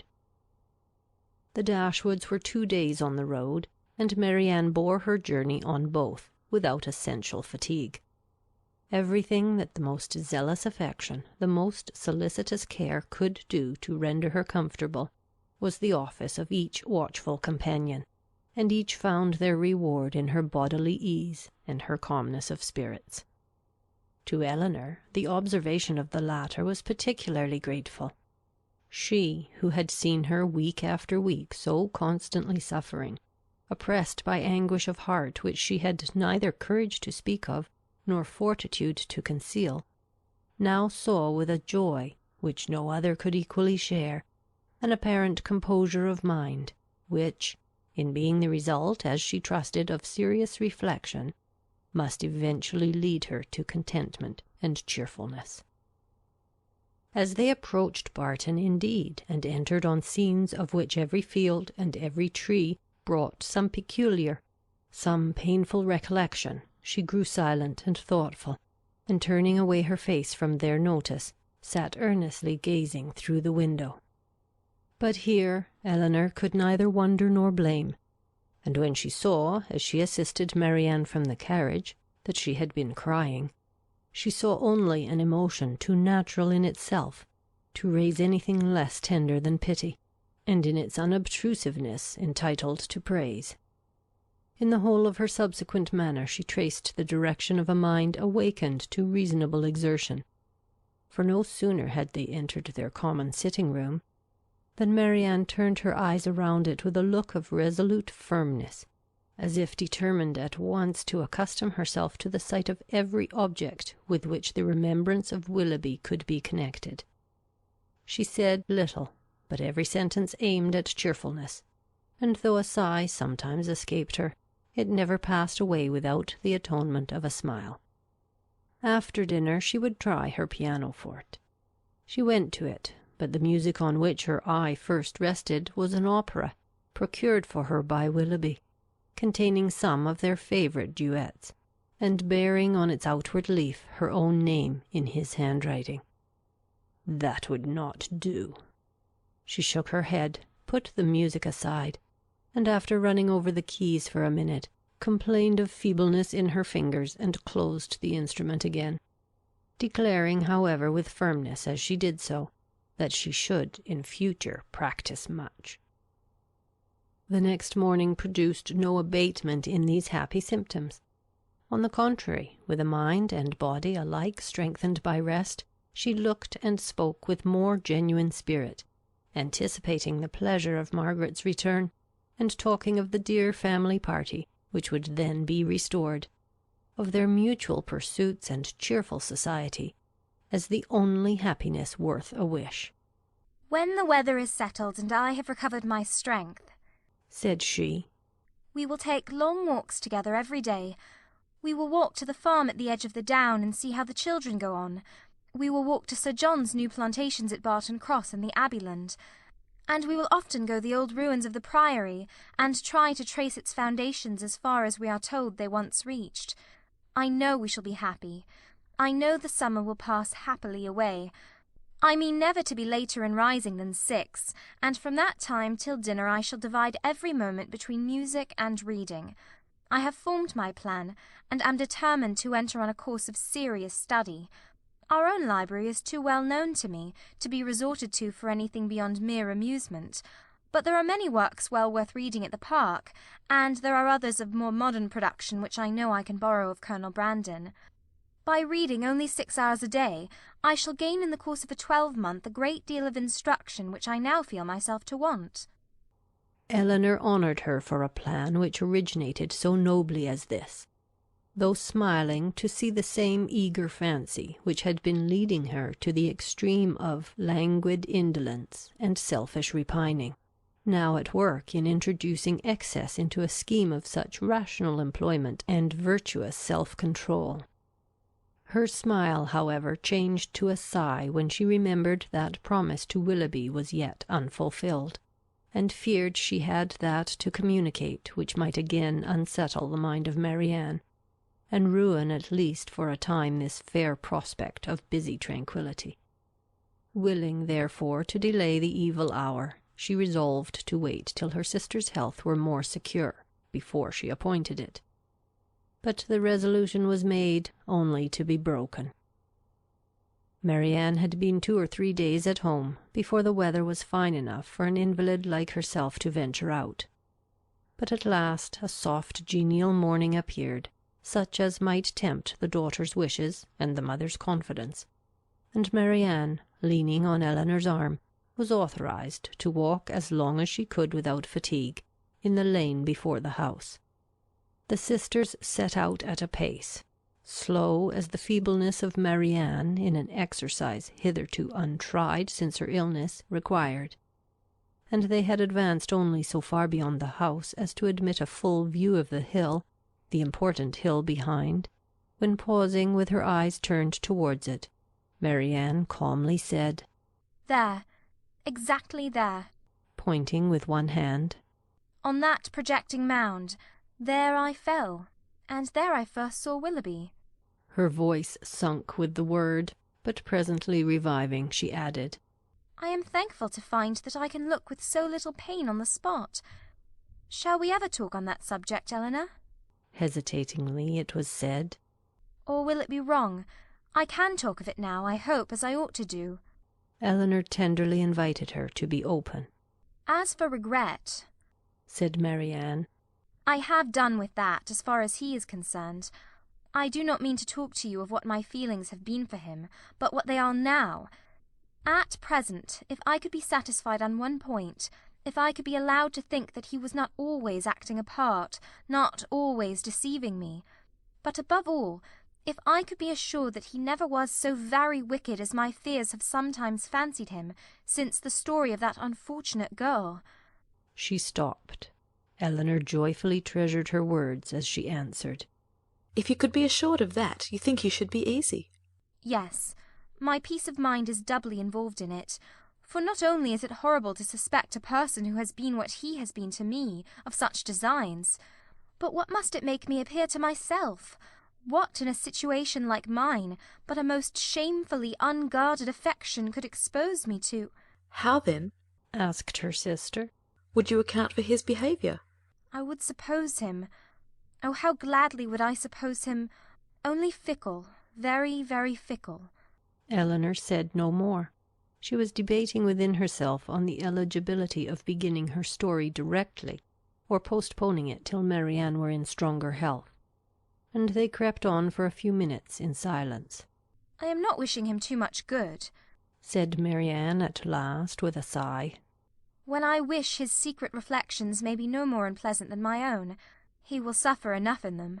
Do you compare your conduct with his? No. I compare it with what it ought to have been. I compare it with yours. Our situations have borne little resemblance. They have borne more than our conduct. Do not, my dearest Elinor, let your kindness defend what I know your judgment must censure. My illness has made me think. It has given me leisure and calmness for serious recollection. Long before I was enough recovered to talk, I was perfectly able to reflect. I considered the past.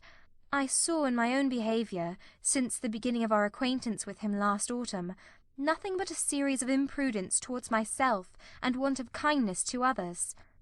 I saw that my own feelings had prepared my sufferings, and that my want of fortitude under them had almost led me to the grave. My illness, I well knew, had been entirely brought on myself by such negligence of my own health as I had felt even at the time to be wrong. Had I died, it would have been self-destruction. I did not know my danger till the danger was removed, but with such feelings as these reflections gave me, I wonder at my recovery, wonder that the very eagerness of my desire to live, to have time for atonement to my God and to you all, did not kill me at once. Had I died, in what peculiar misery should I have left you, my nurse, my friend, my sister? You who had seen all the fretful selfishness of my latter days, who had known all the murmurings of my heart. How should I have lived in your remembrance? My mother, too. How could you have consoled her? I cannot express my own abhorrence of myself. Whenever I looked towards the past, I saw some duty neglected or some failing indulged. Everybody seemed injured by me. The kindness, the unceasing kindness of Mrs. Jennings, I had repaid with ungrateful contempt. To the Middletons, to the Palmers, the Steeles, to every common acquaintance even, I had been insolent and unjust, with a heart hardened against their merits, and a temper irritated by their very attention. To John, to Fanny, yes, even to them, little as they deserve, I had given less than their due. But you above all, above my mother, had been wronged by me. I, and only I, knew your heart and its sorrows. Yet to what did it influence me? Not to any compassion that could benefit you or myself. Your example was before me, but to what avail? Was I more considerate of you and your comfort? Did I imitate your forbearance or lessen your restraints by taking any part in those offices of general complaisance or particular gratitude which you had hitherto been left to discharge alone? No, not less when I knew you to be unhappy than when I had believed you at ease, did I turn away from every exertion of duty or friendship, scarcely allowing sorrow to exist but with me, regretting only that heart which had deserted and wronged me, and leaving you, for whom I professed an unbounded affection, to be miserable for my sake. Here ceased the rapid flow of her self-reproving spirit, and Elinor, impatient to soothe, though too honest to flatter, gave her instantly that praise and support which her frankness and her contrition so well deserved. Marianne pressed her hand and replied, You are very good. The future must be my proof. I have laid down my plan, and if I am capable of adhering to it, my feelings shall be governed and my temper improved.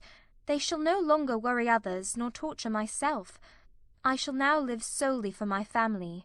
You, my mother, and Margaret must henceforth be all the world to me. You will share my affections entirely between you. From my home, I shall never again have the smallest incitement to move, and if I do mix in other society, it will be only to show that my spirit is humbled, my heart amended, and that I can practise the civilities, the lesser duties of life with gentleness and forbearance. As for Willoughby, to say that I shall soon or that I shall ever forget him would be idle. His remembrance can be overcome by no change of circumstances or opinions. But it shall be regulated, it shall be checked by religion, by reason, by constant employment. She paused, and added in a low voice, If I could but know his heart, everything would become easy. Elinor, who had now been for some time reflecting on the propriety or impropriety of speedily hazarding her narration, without feeling at all nearer decision than at first, heard this, and perceiving that as reflection did nothing, resolution must do all, soon found herself leading to the fact. She managed the recital as she hoped, with address, prepared her anxious listener with caution, related simply and honestly the chief points on which Willoughby grounded his apology, did justice to his repentance, and softened only his protestations of present regard.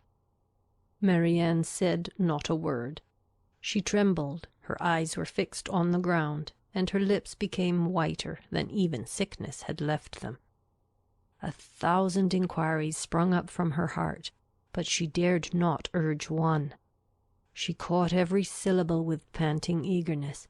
Her hand, unknowingly to herself, closely pressed her sister's, and tears covered her cheeks. Elinor, dreading her being tired, led her towards home, and till they reached the door of the cottage, easily conjecturing what her curiosity must be, though no question was suffered to speak it, talked of nothing but Willoughby and their conversation together, and was carefully minute in every particular of speech and look, where minuteness could be safely indulged. As soon as they entered the house, Marianne, with a kiss of gratitude, and these 2 words just articulate through her tears, Tell mamma, withdrew from her sister, and walked slowly upstairs. Elinor would not attempt to disturb a solitude so reasonable as what she now sought, and with a mind anxiously prearranging its result, and a resolution of reviving the subject again should Marianne fail to do it, she turned into the parlour to fulfil her parting injunction. Mrs. Dashwood did not hear unmoved the vindication of her former favourite. She rejoiced in his being cleared from some part of his imputed guilt. She was sorry for him. She wished him happy. But the feelings of the past could not be recalled.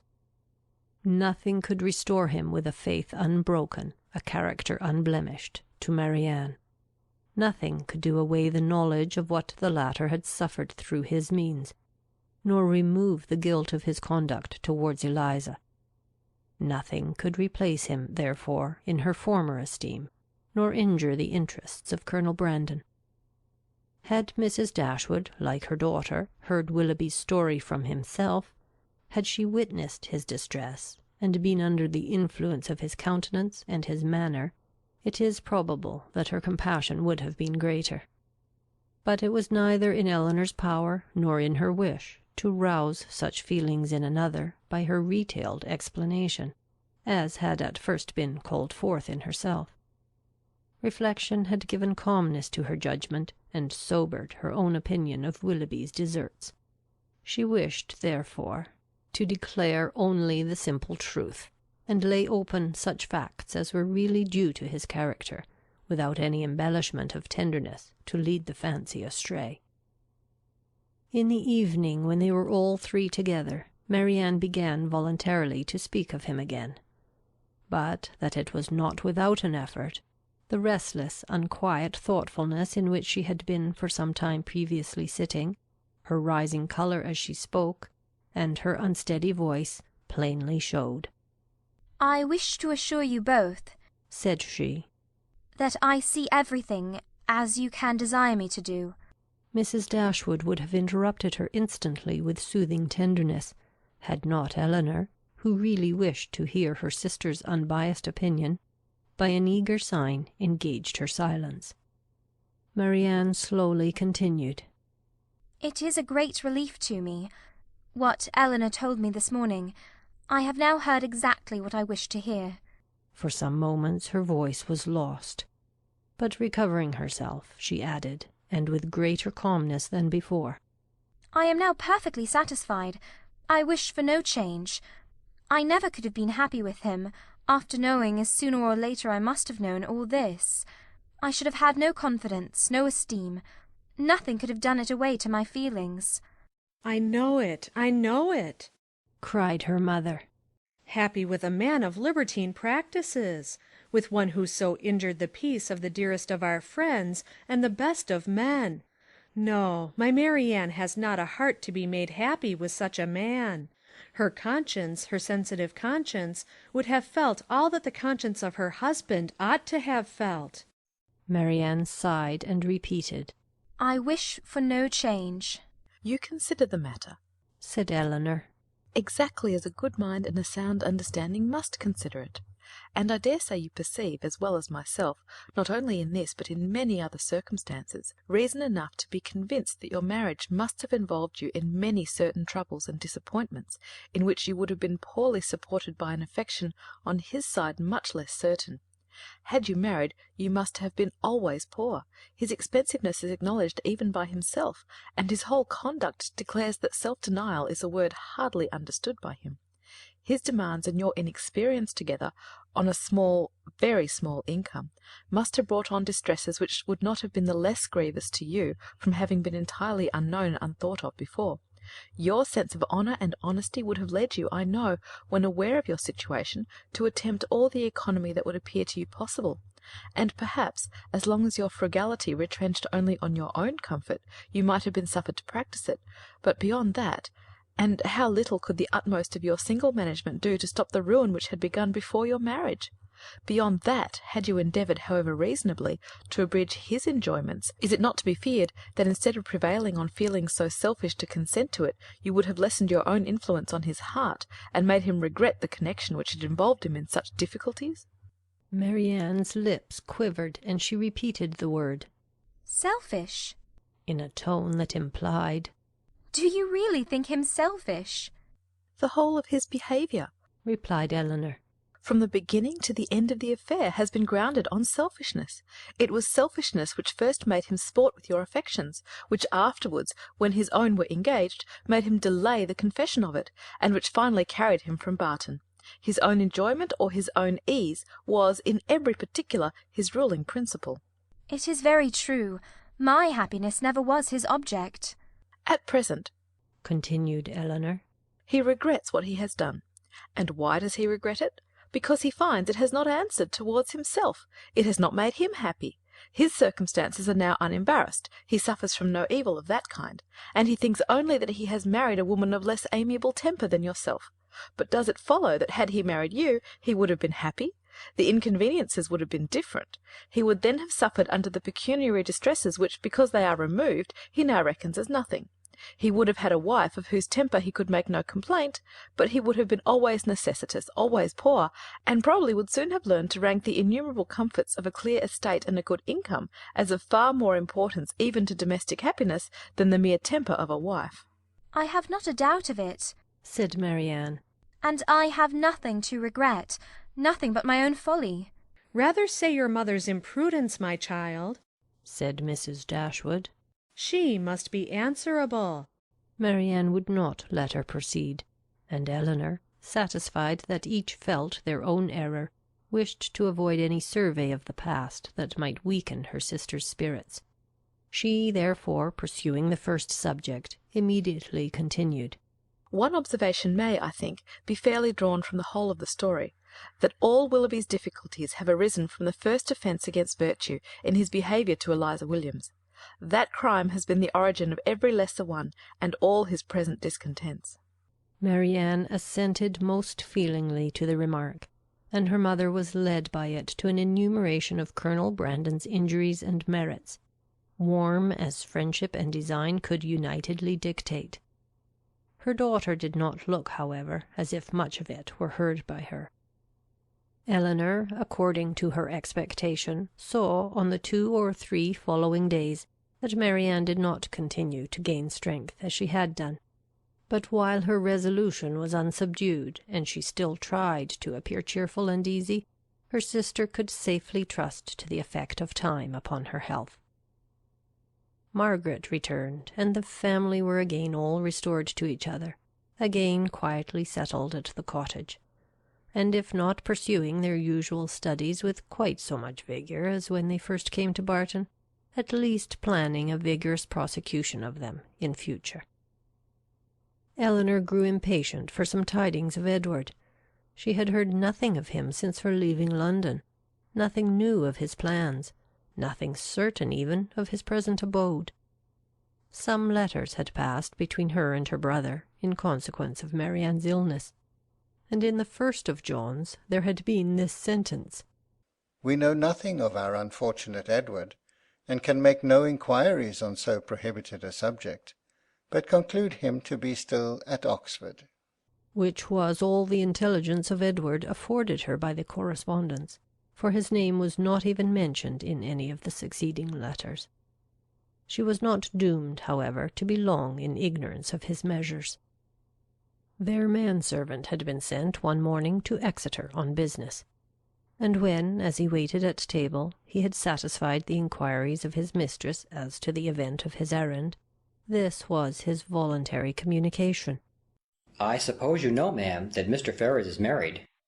Marianne gave a violent start, fixed her eyes upon Elinor, saw her turning pale, and fell back in her chair in hysterics. Mrs. Dashwood, whose eyes, as she answered the servant's inquiry, had intuitively taken the same direction, was shocked to perceive by Elinor's countenance how much she really suffered, and a moment afterwards, alike distressed by Marianne's situation, knew not on which child to bestow her principal attention.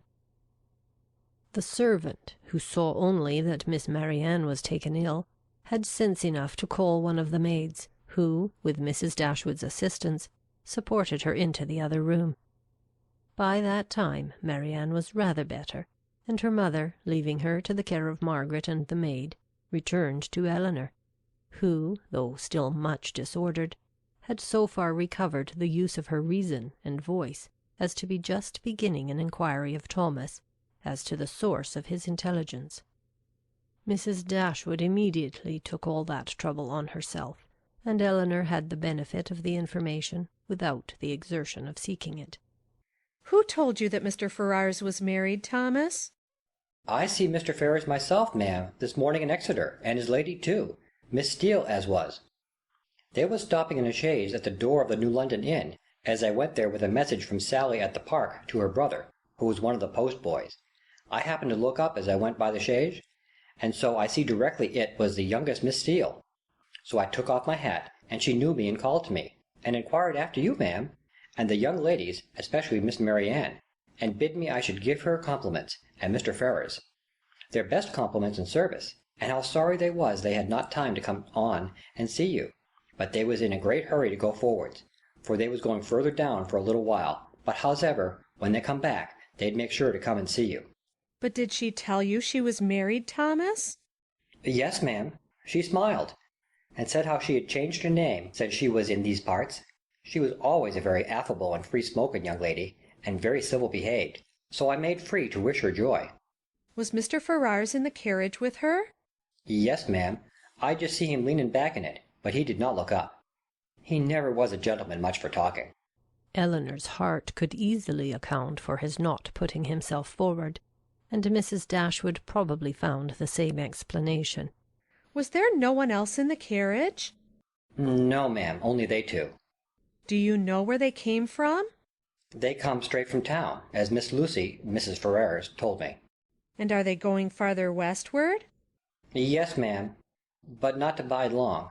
They will soon be back again, and then they'd be sure and call here." Mrs. Dashwood now looked at her daughter, but Elinor knew better than to expect them. She recognized the whole of Lucy in the message, and was very confident that Edward would never come near them. She observed in a low voice to her mother that they were probably going down to Mr. Pratt's near Plymouth. Thomas's intelligence seemed over. Elinor looked as if she wished to hear more. "Did you see them off before you came away?" No, ma'am. The horses were just coming out, but I could not bide any longer. I was afraid of being late.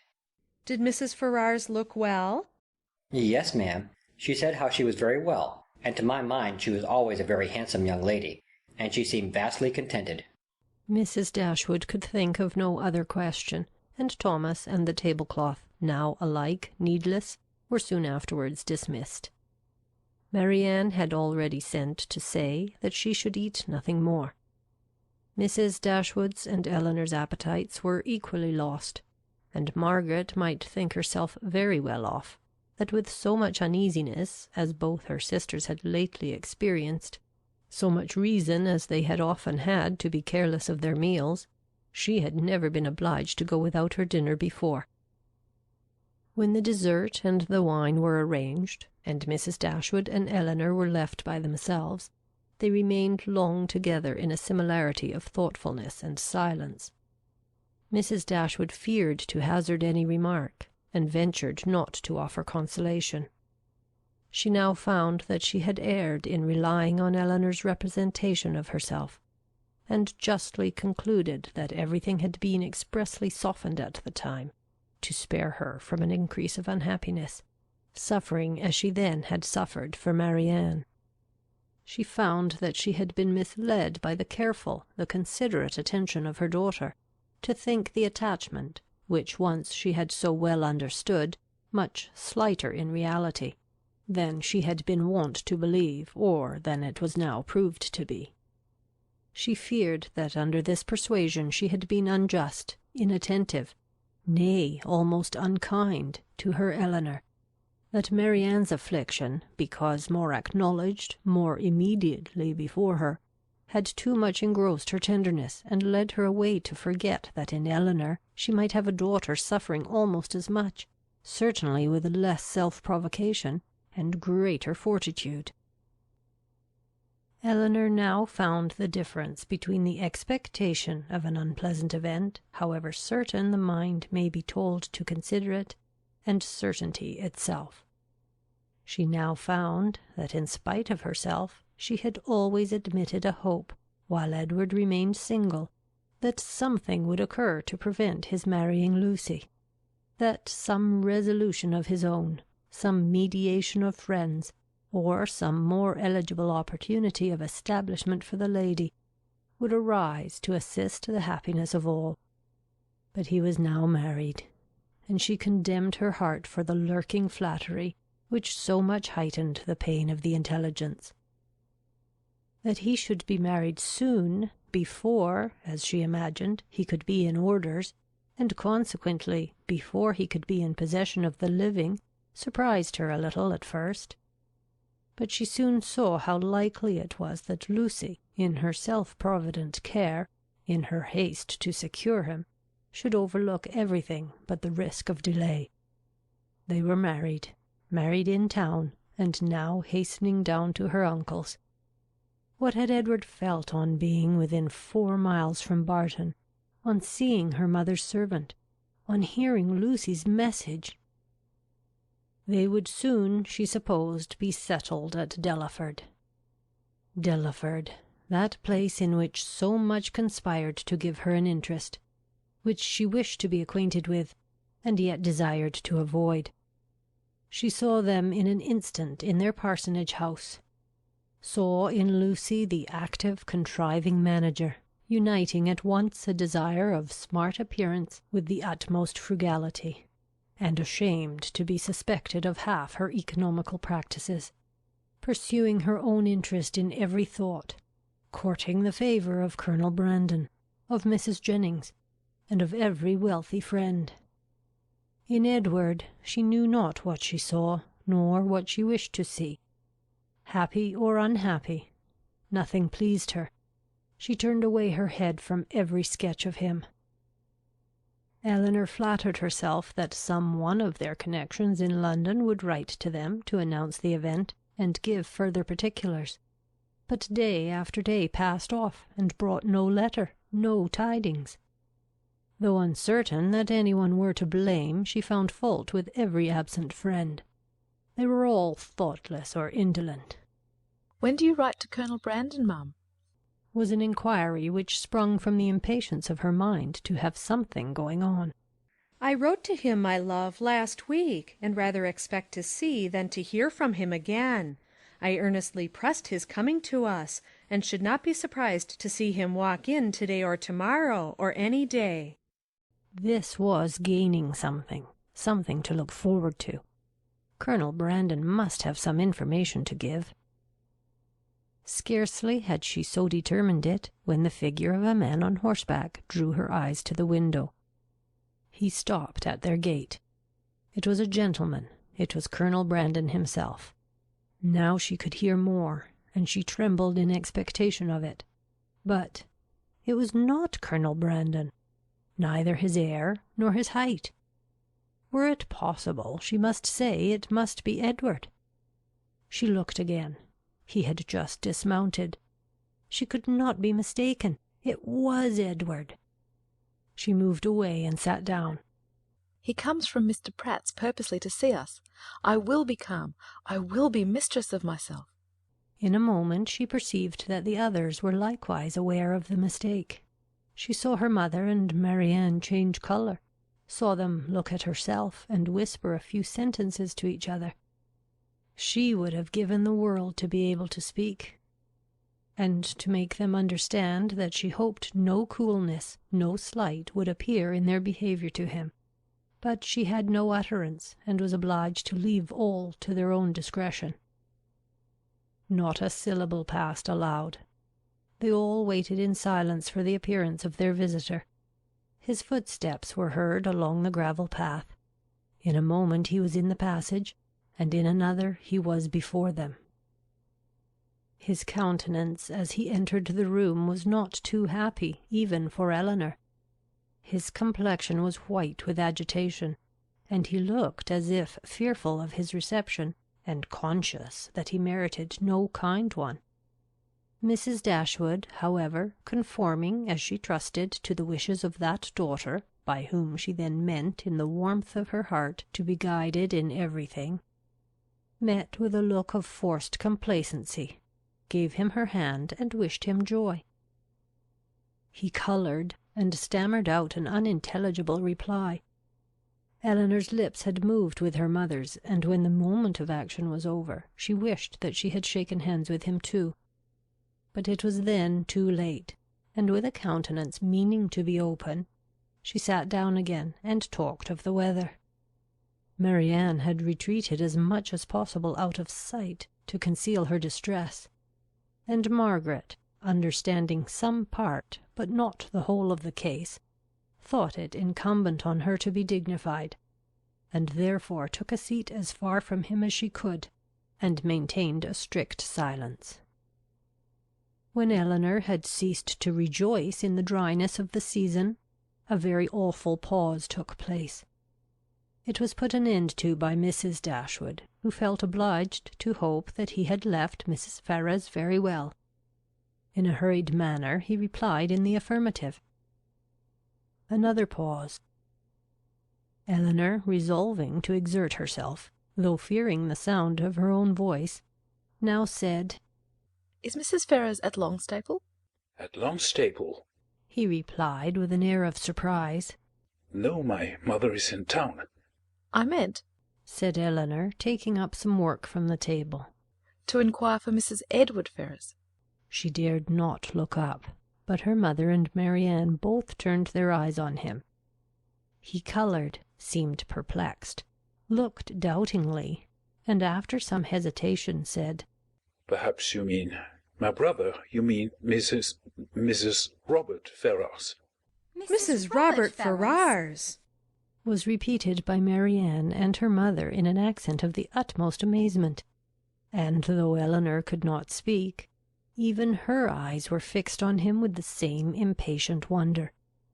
He rose from his seat and walked to the window, apparently from not knowing what to do, took up a pair of scissors that lay there, and while spoiling both them and their sheath by cutting the latter to pieces as he spoke, said in a hurried voice, "Perhaps you do not know. You may not have heard that my brother is lately married to the youngest, to Miss Lucy Steele." His words were echoed with unspeakable astonishment by all but Elinor, who sat with her head leaning over her work, in a state of such agitation as made her hardly know where she was. "Yes," said he. "They were married last week and are now at Dawlish." Elinor could sit it no longer. She almost ran out of the room, and as soon as the door was closed, burst into tears of joy, which at first she thought would never cease. Edward, who had till then looked anywhere rather than at her, saw her hurry away, and perhaps saw, or even heard, her emotion, for immediately afterwards he fell into a reverie, which no remarks, no inquiries, no affectionate address of Mrs. Dashwood could penetrate, and at last, without saying a word, quitted the room and walked out towards the village, leaving the others in the greatest astonishment and perplexity on a change in his situation, so wonderful and so sudden, a perplexity which they had no means of lessening but by their own conjectures. Unaccountable, however, as the circumstances of his release might appear to the whole family, it was certain that Edward was free, and to what purpose that freedom would be employed was easily predetermined by all. For after experiencing the blessings of one imprudent engagement, contracted without his mother's consent, as he had already done for more than 4 years, nothing less could be expected of him in the failure of that than the immediate contraction of another. His errand at Barton, in fact, was a simple one. It was only to ask Elinor to marry him, and considering that he was not altogether inexperienced in such a question, it might be strange that he should feel so uncomfortable in the present case as he really did, so much in need of encouragement and fresh air. How soon he had walked himself into the proper resolution, however, how soon an opportunity of exercising it occurred, in what manner he expressed himself, and how he was received, need not be particularly told. This only need be said, that when they all sat down to table at 4 o'clock, about 3 hours after his arrival, he had secured his lady, engaged her mother's consent, and was not only in the rapturous profession of the lover, but, in the reality of reason and truth, one of the happiest of men. His situation indeed was more than commonly joyful. He had more than the ordinary triumph of accepted love to swell his heart and raise his spirits. He was released without any reproach to himself from an entanglement which had long formed his misery, from a woman whom he had long ceased to love, and elevated at once to that security with another, which he must have thought of almost with despair, as soon as he had learnt to consider it with desire. He was brought, not from doubt or suspense, but from misery to happiness, and the change was openly spoken in such a genuine, flowing, grateful cheerfulness as his friends had never witnessed in him before. His heart was now open to Elinor, all its weaknesses, all its errors confessed, and his first boyish attachment to Lucy treated with all the philosophic dignity of 24. "It was a foolish, idle inclination on my side," said he, "the consequence of ignorance of the world and want of employment. Had my brother given me some active profession when I was removed at 18 from the care of Mr. Pratt, I think, nay, I am sure it would never have happened. For though I left Longstaple with what I thought, at the time, a most unconquerable preference for his niece, yet had I then had any pursuit, any object to engage my time and keep me at a distance from her for a few months, I should very soon have outgrown the fancied attachment, especially by mixing more with the world, as in such case I must have done.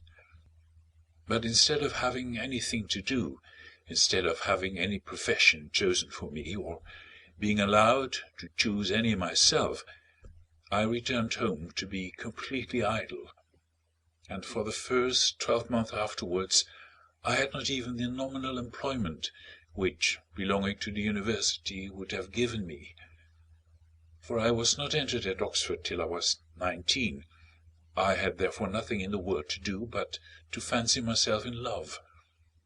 And as my mother did not make my home in every respect comfortable, as I had no friend, no companion in my brother, and disliked new acquaintance, it was not unnatural for me to be very often at Longstaple, where I always felt myself at home, and was always sure of a welcome, and accordingly I spent the greatest part of my time there from 18 to 19. Lucy appeared everything that was amiable and obliging. She was pretty too, at least I thought so then, and I had seen so little of other women that I could make no comparisons and see no defects. Considering everything, therefore, I hope, foolish as our engagement was, foolish as it has since in every way been proved, it was not at the time an unnatural or an inexcusable piece of folly. The change which a few hours had wrought in the minds and the happiness of the Dashwoods was such, so great, as promised them all the satisfaction of a sleepless night. Mrs. Dashwood, too happy to be comfortable, knew not how to love Edward, nor praise Elinor enough, how to be enough thankful for his release without wounding his delicacy, nor how at once to give them leisure for unrestrained conversation together, and yet enjoy, as she wished, the sight and society of both. Marianne could speak her happiness only by tears. Comparisons would occur, regrets would arise, and her joy, though sincere as her love for her sister, was of a kind to give her neither spirits nor language. But Elinor, how are her feelings to be described? From the moment of learning that Lucy was married to another, that Edward was free, to the moment of his justifying the hopes which had so instantly followed, she was everything by turns but tranquil. But when the second moment had passed, when she found every doubt, every solicitude removed, compared her situation with what so lately it had been, saw him honourably released from his former engagement, saw him instantly profiting by the release to address herself and declare an affection as tender, as constant as she had ever supposed it to be, she was oppressed, she was overcome by her own felicity, and happily disposed as is the human mind to be easily familiarized with any change for the better, it required several hours to give sedateness to her spirits, or any degree of tranquillity to her heart. Edward was now fixed at the cottage at least for a week. For whatever other claims might be made on him, it was impossible that less than a week should be given up to the enjoyment of Elinor's company, or suffice to say half that was to be said of the past, the present, and the future. For though a very few hours spent in the hard labour of incessant talking will dispatch more subjects than can really be in common between any two rational creatures, yet with lovers it is different. Between them no subject is finished, no communication is even made till it has been made at least 20 times over.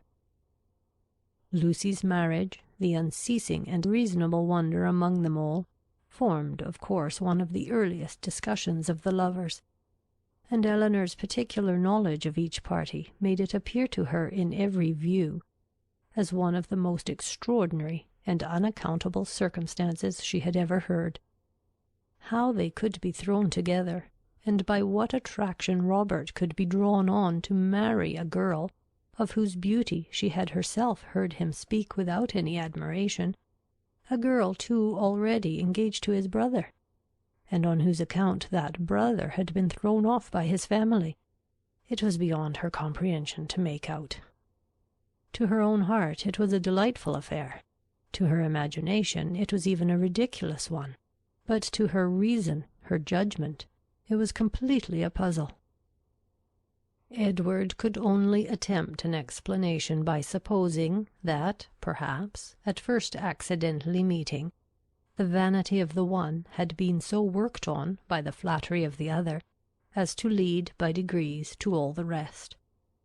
Elinor remembered what Robert had told her in Harley Street of his opinion of what his own mediation in his brother's affairs might have done, if applied to in time. She repeated it to Edward. That was exactly like Robert, was his immediate observation. And that, he presently added, might perhaps be in his head when the acquaintance between them first began. And Lucy perhaps at first might think only of procuring his good offices in my favour. Other designs might afterwards arise. How long it had been carrying on between them, however, he was equally at a loss with herself to make out. For at Oxford, where he had remained for choice ever since his quitting London, he had had no means of hearing of her but from herself, and her letters to the very last were neither less frequent nor less affectionate than usual. Not the smallest suspicion, therefore, had ever occurred to prepare him for what followed, and when at last it burst on him in a letter from Lucy herself, he had been for some time, he believed, half stupefied between the wonder, the horror, and the joy of such a deliverance. He put the letter into Elinor's hands.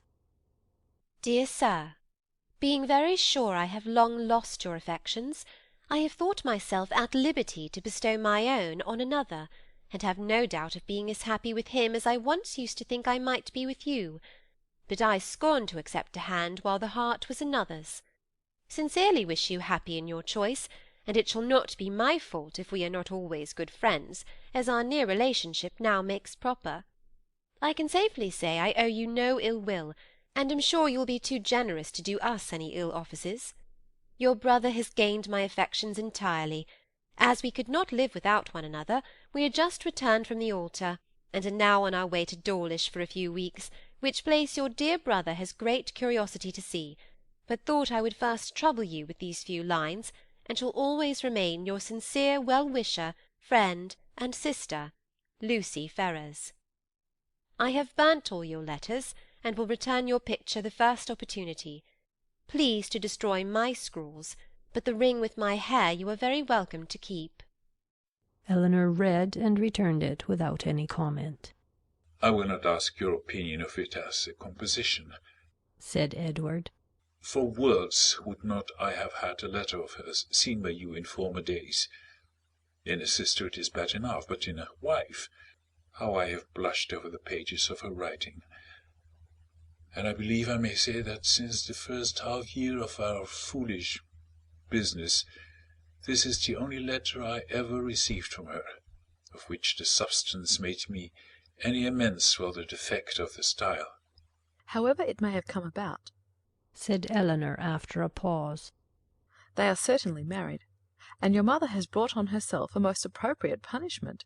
The independence she settled on Robert through resentment against you has put it in his power to make his own choice, and she has actually been bribing one son with 1,000 a year to do the very deed which she disinherited the other for intending to do. She will hardly be less hurt, I suppose, by Robert's marrying Lucy than she would have been by your marrying her. She will be more hurt by it, for Robert always was her favourite. She will be more hurt by it, and on the same principle will forgive him much sooner. In what state the affair stood at present between them, Edward knew not, for no communication with any of his family had yet been attempted by him. He had quitted Oxford within 24 hours after Lucy's letter arrived, and with only one object before him, the nearest road to Barton, had had no leisure to form any scheme of conduct, with which that road did not hold the most intimate connection. He could do nothing till he were assured of his fate with Miss Dashwood, and by his rapidity in seeking that fate, it is to be supposed, in spite of the jealousy with which he had once thought of Colonel Brandon, in spite of the modesty with which he rated his own deserts, and the politeness with which he talked of his doubts, he did not, upon the whole, expect a very cruel reception. It was his business, however, to say that he did, and he said it very prettily. What he might say on the subject a 12-month after must be referred to the imagination of husbands and wives. That Lucy had certainly meant to deceive, to go off with a flourish of malice against him in her message by Thomas, was perfectly clear to Elinor, and Edward himself, now thoroughly enlightened on her character, had no scruple in believing her capable of the utmost meanness of wanton ill-nature.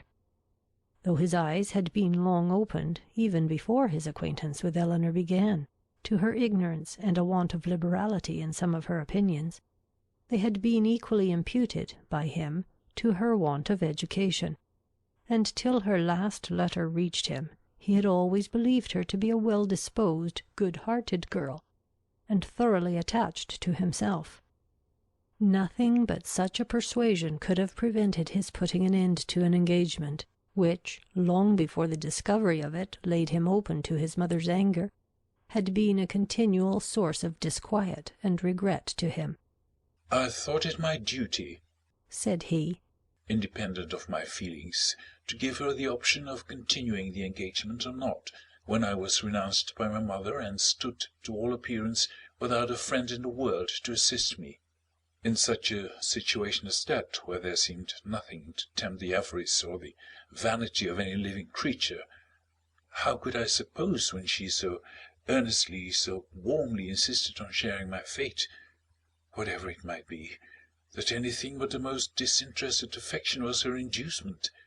And even now I cannot comprehend on what motive she acted, or what fancied advantage it could be to her to be fettered to a man for whom she had not the smallest regard, and who had only £2,000 in the world. She could not foresee that Colonel Brandon would give me a living."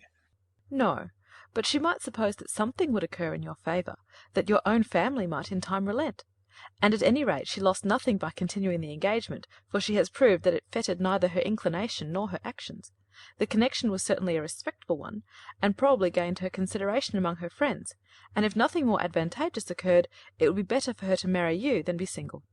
Edward was, of course, immediately convinced that nothing could have been more natural than Lucy's conduct, nor more self-evident than the motive of it. Elinor scolded him, harshly, as ladies always scold the imprudence which compliments themselves, for having spent so much time with them at Norland, when he must have felt his own inconstancy. "Your behaviour was certainly very wrong," said she, "because, to say nothing of my own conviction, our relations were all led away by it to fancy and expect what, as you were then situated, could never be." He could only plead an ignorance of his own heart, and a mistaken confidence in the force of his engagement. "I was simple enough to think that, because my faith was plighted to another, there could be no danger in my being with you, and that the consciousness of my engagement was to keep my heart as safe and sacred as my honour. I felt that I admired you, but I told myself it was only friendship. Until I began to make comparisons between yourself and Lucy, I did not know how far I was got. After that, I suppose I was wrong in remaining so much in Sussex, and the arguments with which I reconciled myself to the expediency of it were no better than these. The danger is my own. I am doing no injury to anybody but myself." Elinor smiled and shook her head. Edward heard with pleasure of Colonel Brandon's being expected at the cottage, as he really wished not only to be better acquainted with him, but to have an opportunity of convincing him that he no longer resented his giving him the living of Delaford. "Which at present," said he, "after thanks so ungraciously delivered as mine were on the occasion, he must think I have never forgiven him for offering." Now he felt astonished himself that he had never yet been to the place, but so little interest had he taken in the matter that he owed all his knowledge of the house, garden, and glebe, extent of the parish, condition of the land, and rate of the tithes, to Elinor herself, who had heard so much of it from Colonel Brandon, and heard it with so much attention as to be entirely mistress of the subject. One question after this only remained undecided between them, One difficulty only was to be overcome. They were brought together by mutual affection, with the warmest approbation of their real friends. Their intimate knowledge of each other seemed to make their happiness certain, and they only wanted something to live upon. Edward had £2,000, and Elinor one, which, with Delaford living, was all that they could call their own, for it was impossible that Mrs. Dashwood should advance anything, and they were neither of them quite enough in love to think that £350 a year would supply them with the comforts of life. Edward was not entirely without hopes of some favourable change in his mother towards him, and on that he rested for the residue of their income. But Elinor had no such dependence, for since Edward would still be unable to marry Miss Morton, and his choosing herself had been spoken of in Mrs. Ferrars's flattering language as only a lesser evil than his choosing Lucy Steele, she feared that Robert's offence would serve no other purpose than to enrich Fanny.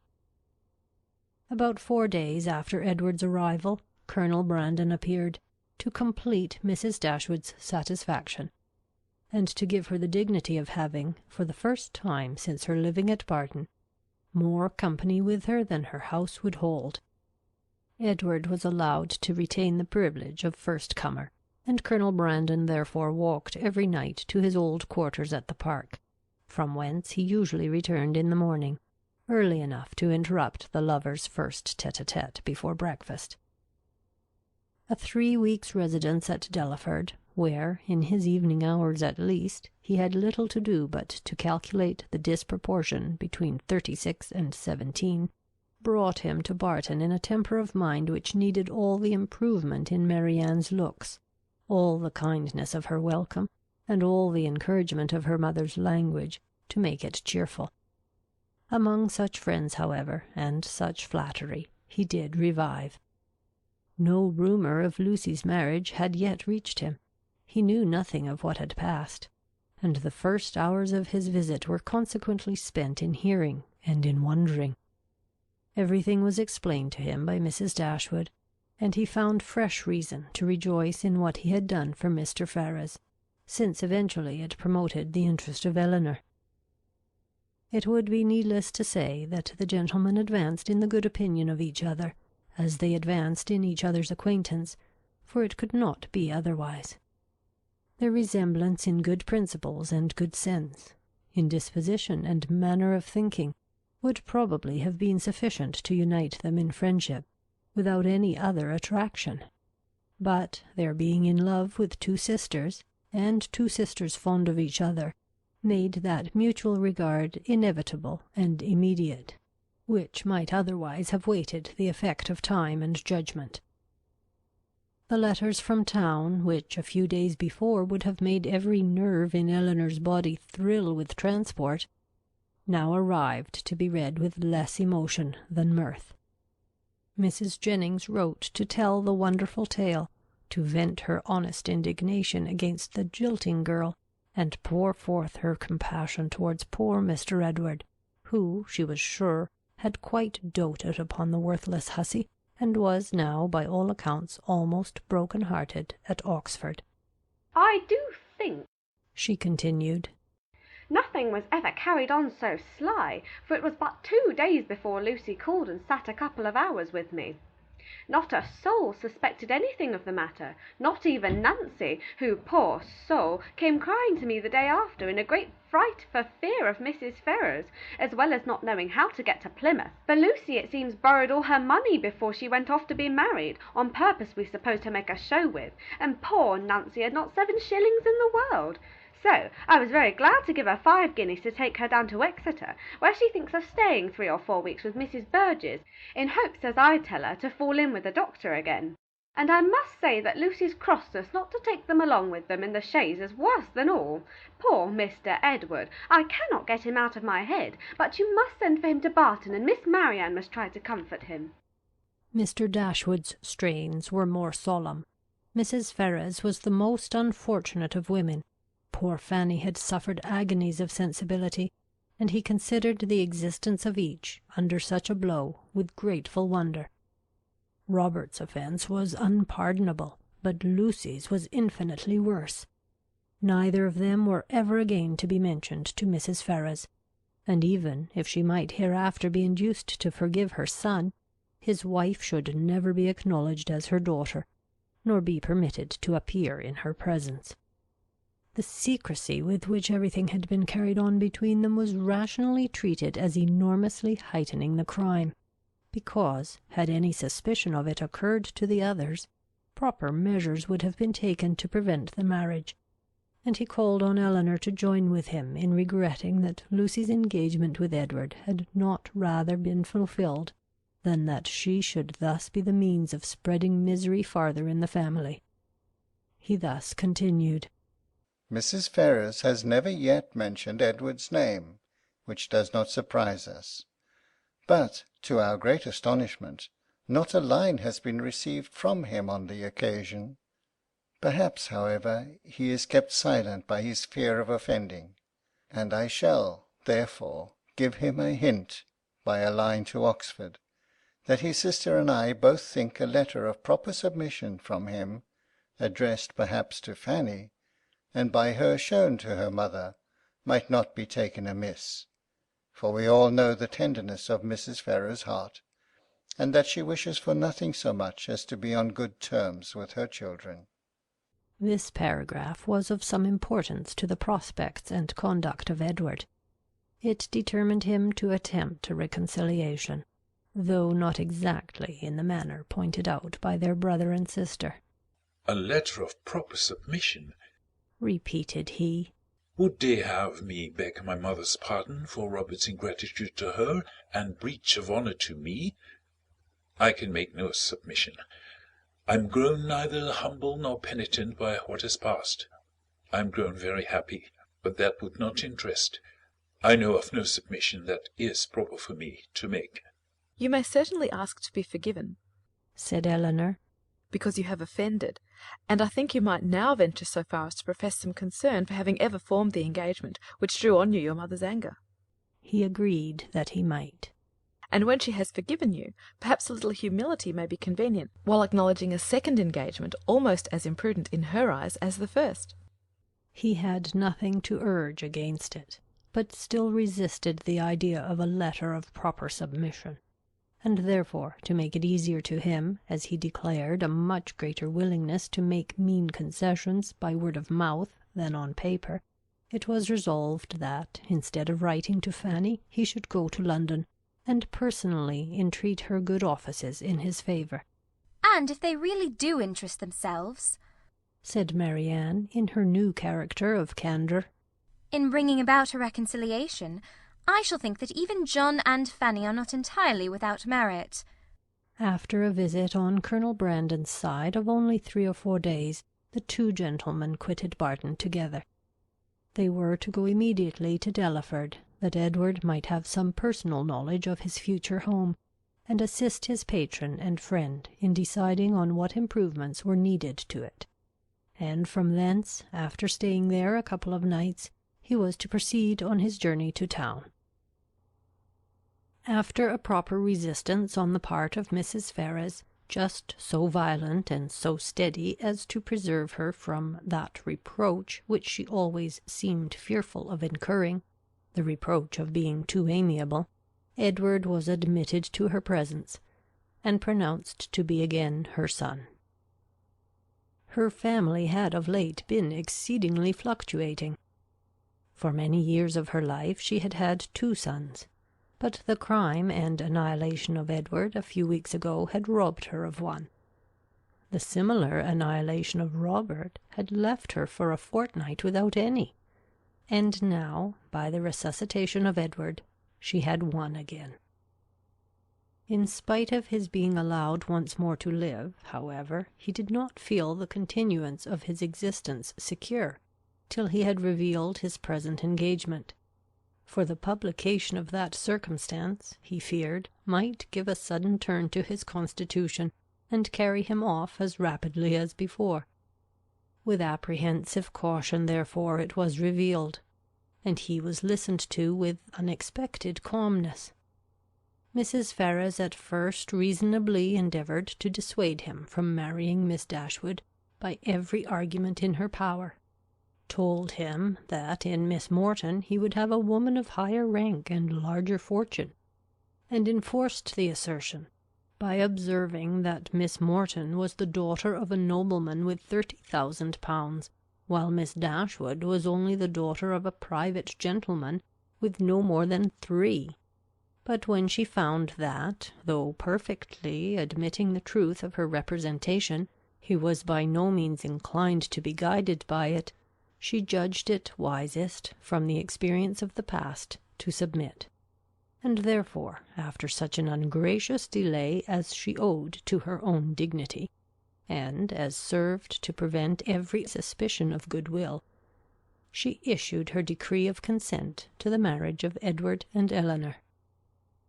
What she would engage to do towards augmenting their income was next to be considered, and here it plainly appeared that, though Edward was now her only son, he was by no means her eldest.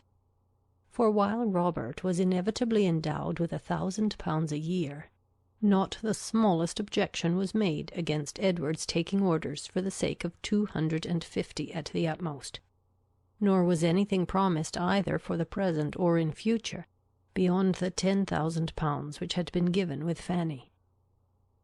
It was as much, however, as was desired, and more than was expected, by Edward and Elinor, and Mrs. Ferrars herself, by her shuffling excuses, seemed the only person surprised at her not giving more. With an income quite sufficient to their wants thus secured to them, they had nothing to wait for after Edward was in possession of the living, but the readiness of the house, to which Colonel Brandon, with an eager desire for the accommodation of Elinor, was making considerable improvements. And after waiting some time for their completion, after experiencing, as usual, 1,000 disappointments and delays from the unaccountable dilatoriness of the workmen, Elinor, as usual, broke through the first positive resolution of not marrying till everything was ready, and the ceremony took place in Barton Church early in the autumn.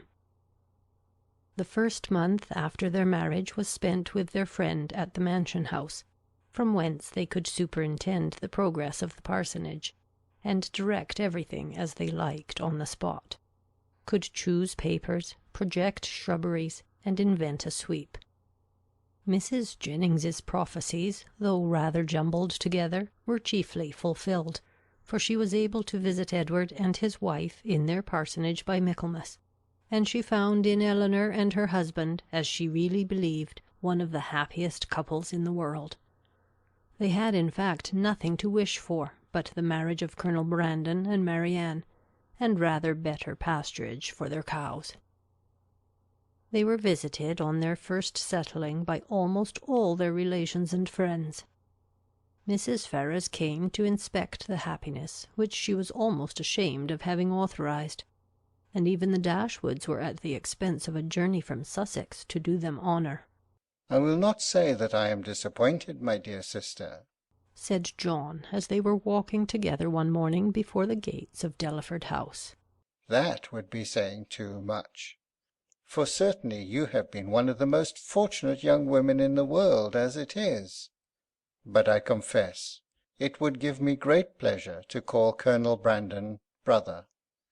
His property here, his place, his house, everything is in such respectable and excellent condition.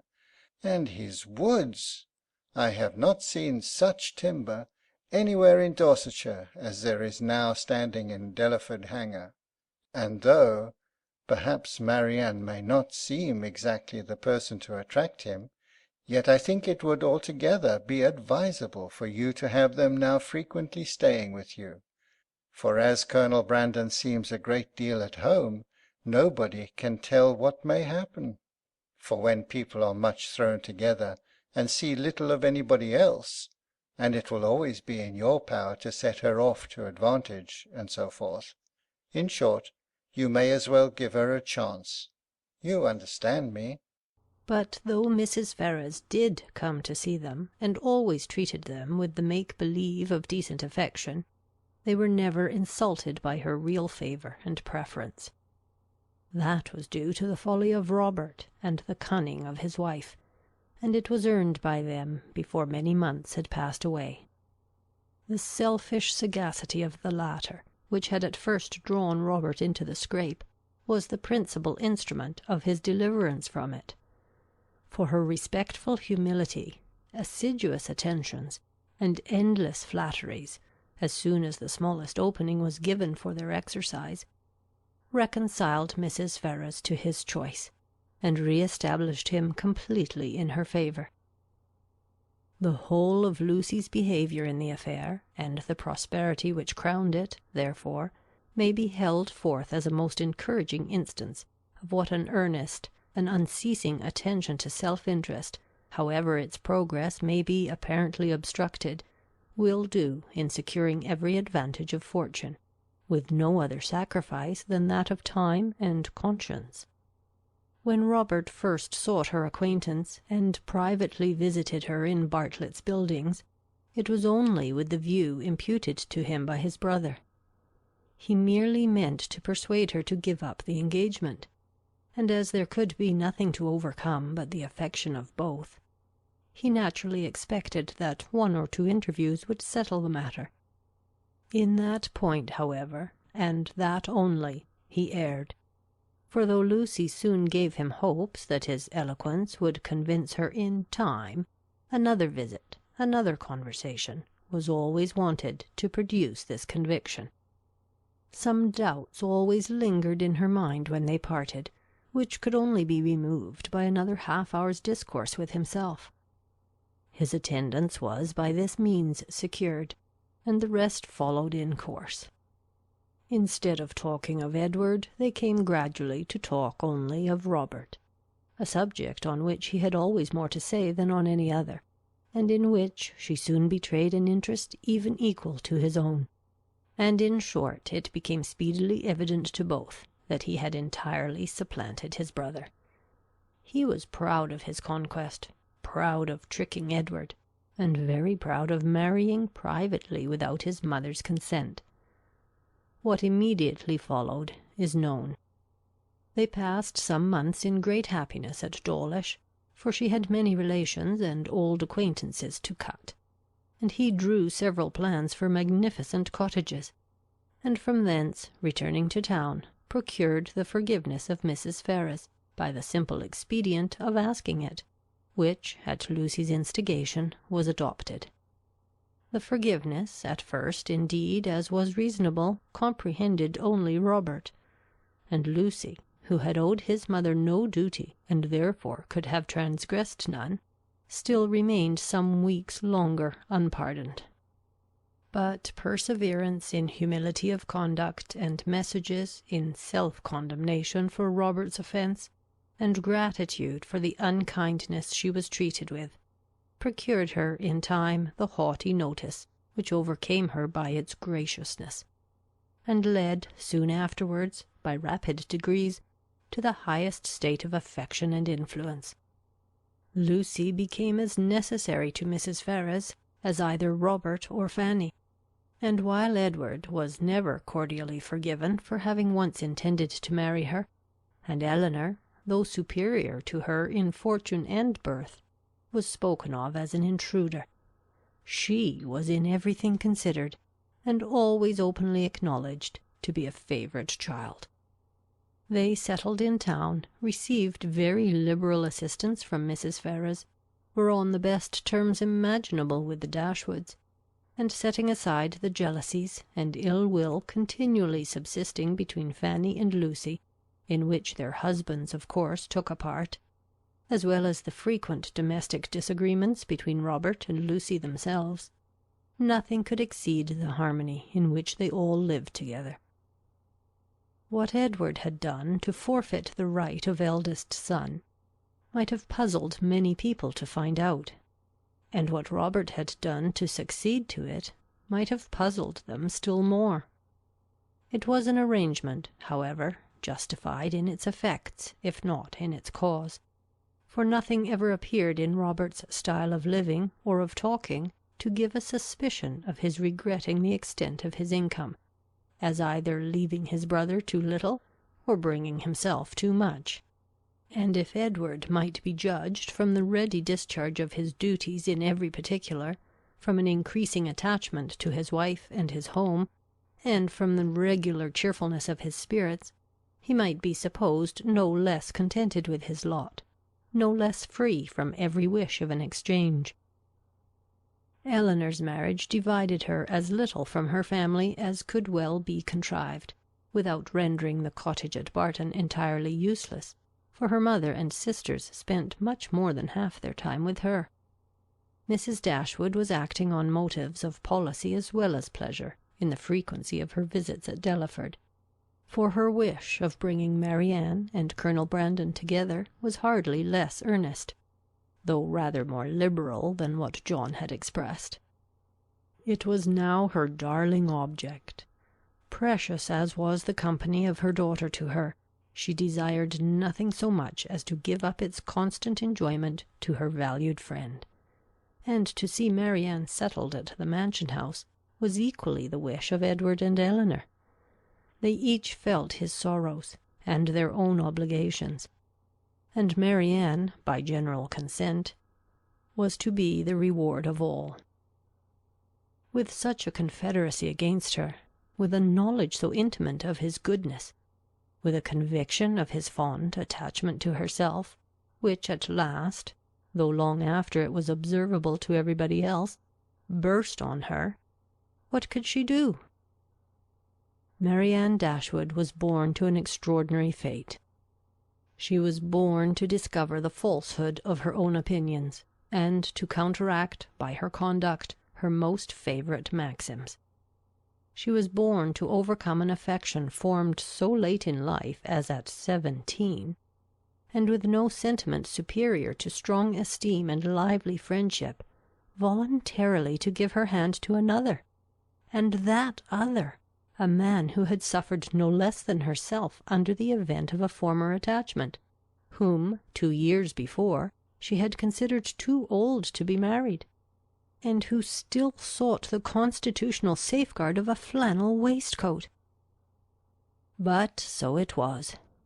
Instead of falling a sacrifice to an irresistible passion, as once she had fondly flattered herself with expecting, instead of remaining even for ever with her mother, and finding her only pleasures in retirement and study, as afterwards, in her more calm and sober judgment, she had determined on, she found herself at 19, submitting to new attachments, entering on new duties, placed in a new home, a wife, the mistress of a family, and the patroness of a village. Colonel Brandon was now as happy as all those who best loved him believed he deserved to be. In Marianne he was consoled for every past affliction. Her regard and her society restored his mind to animation, and his spirits to cheerfulness, and that Marianne found her own happiness in forming his was equally the persuasion and delight of each observing friend. Marianne could never love by halves, and her whole heart became, in time, as much devoted to her husband as it had once been to Willoughby. Willoughby could not hear of her marriage without a pang, and his punishment was soon afterwards complete in the voluntary forgiveness of Mrs. Smith, who, by stating his marriage with a woman of character as the source of her clemency, gave him reason for believing that had he behaved with honour towards Marianne, he might at once have been happy and rich. That his repentance of misconduct, which thus brought its own punishment, was sincere, need not be doubted, nor that he long thought of Colonel Brandon with envy, and of Marianne with regret. But that he was for ever inconsolable, that he fled from society, or contracted an habitual gloom of temper, or died of a broken heart, must not be depended on, for he did neither. He lived to exert, and frequently to enjoy himself. His wife was not always out of humour, nor his home always uncomfortable, and in his breed of horses and dogs, and in sporting of every kind, he found no inconsiderable degree of domestic felicity. For Marianne, however, in spite of his incivility in surviving her loss, he always retained that decided regard which interested him in everything that befell her, and made her his secret standard of perfection in woman, and many a rising beauty would be slighted by him in after days, as bearing no comparison with Mrs. Brandon. Mrs. Dashwood was prudent enough to remain at the cottage, without attempting a removal to Delaford, and fortunately for Sir John and Mrs. Jennings, when Marianne was taken from them, Margaret had reached an age highly suitable for dancing, and not very ineligible for being supposed to have a lover. Between Barton and Delaford there was that constant communication which strong family affection would naturally dictate, and among the merits and the happiness of Elinor and Marianne, let it not be ranked as the least considerable, that, though sisters, and living almost within sight of each other, they could live without disagreement between themselves, or producing coolness between their husbands. End of Sense and Sensibility by Jane Austen.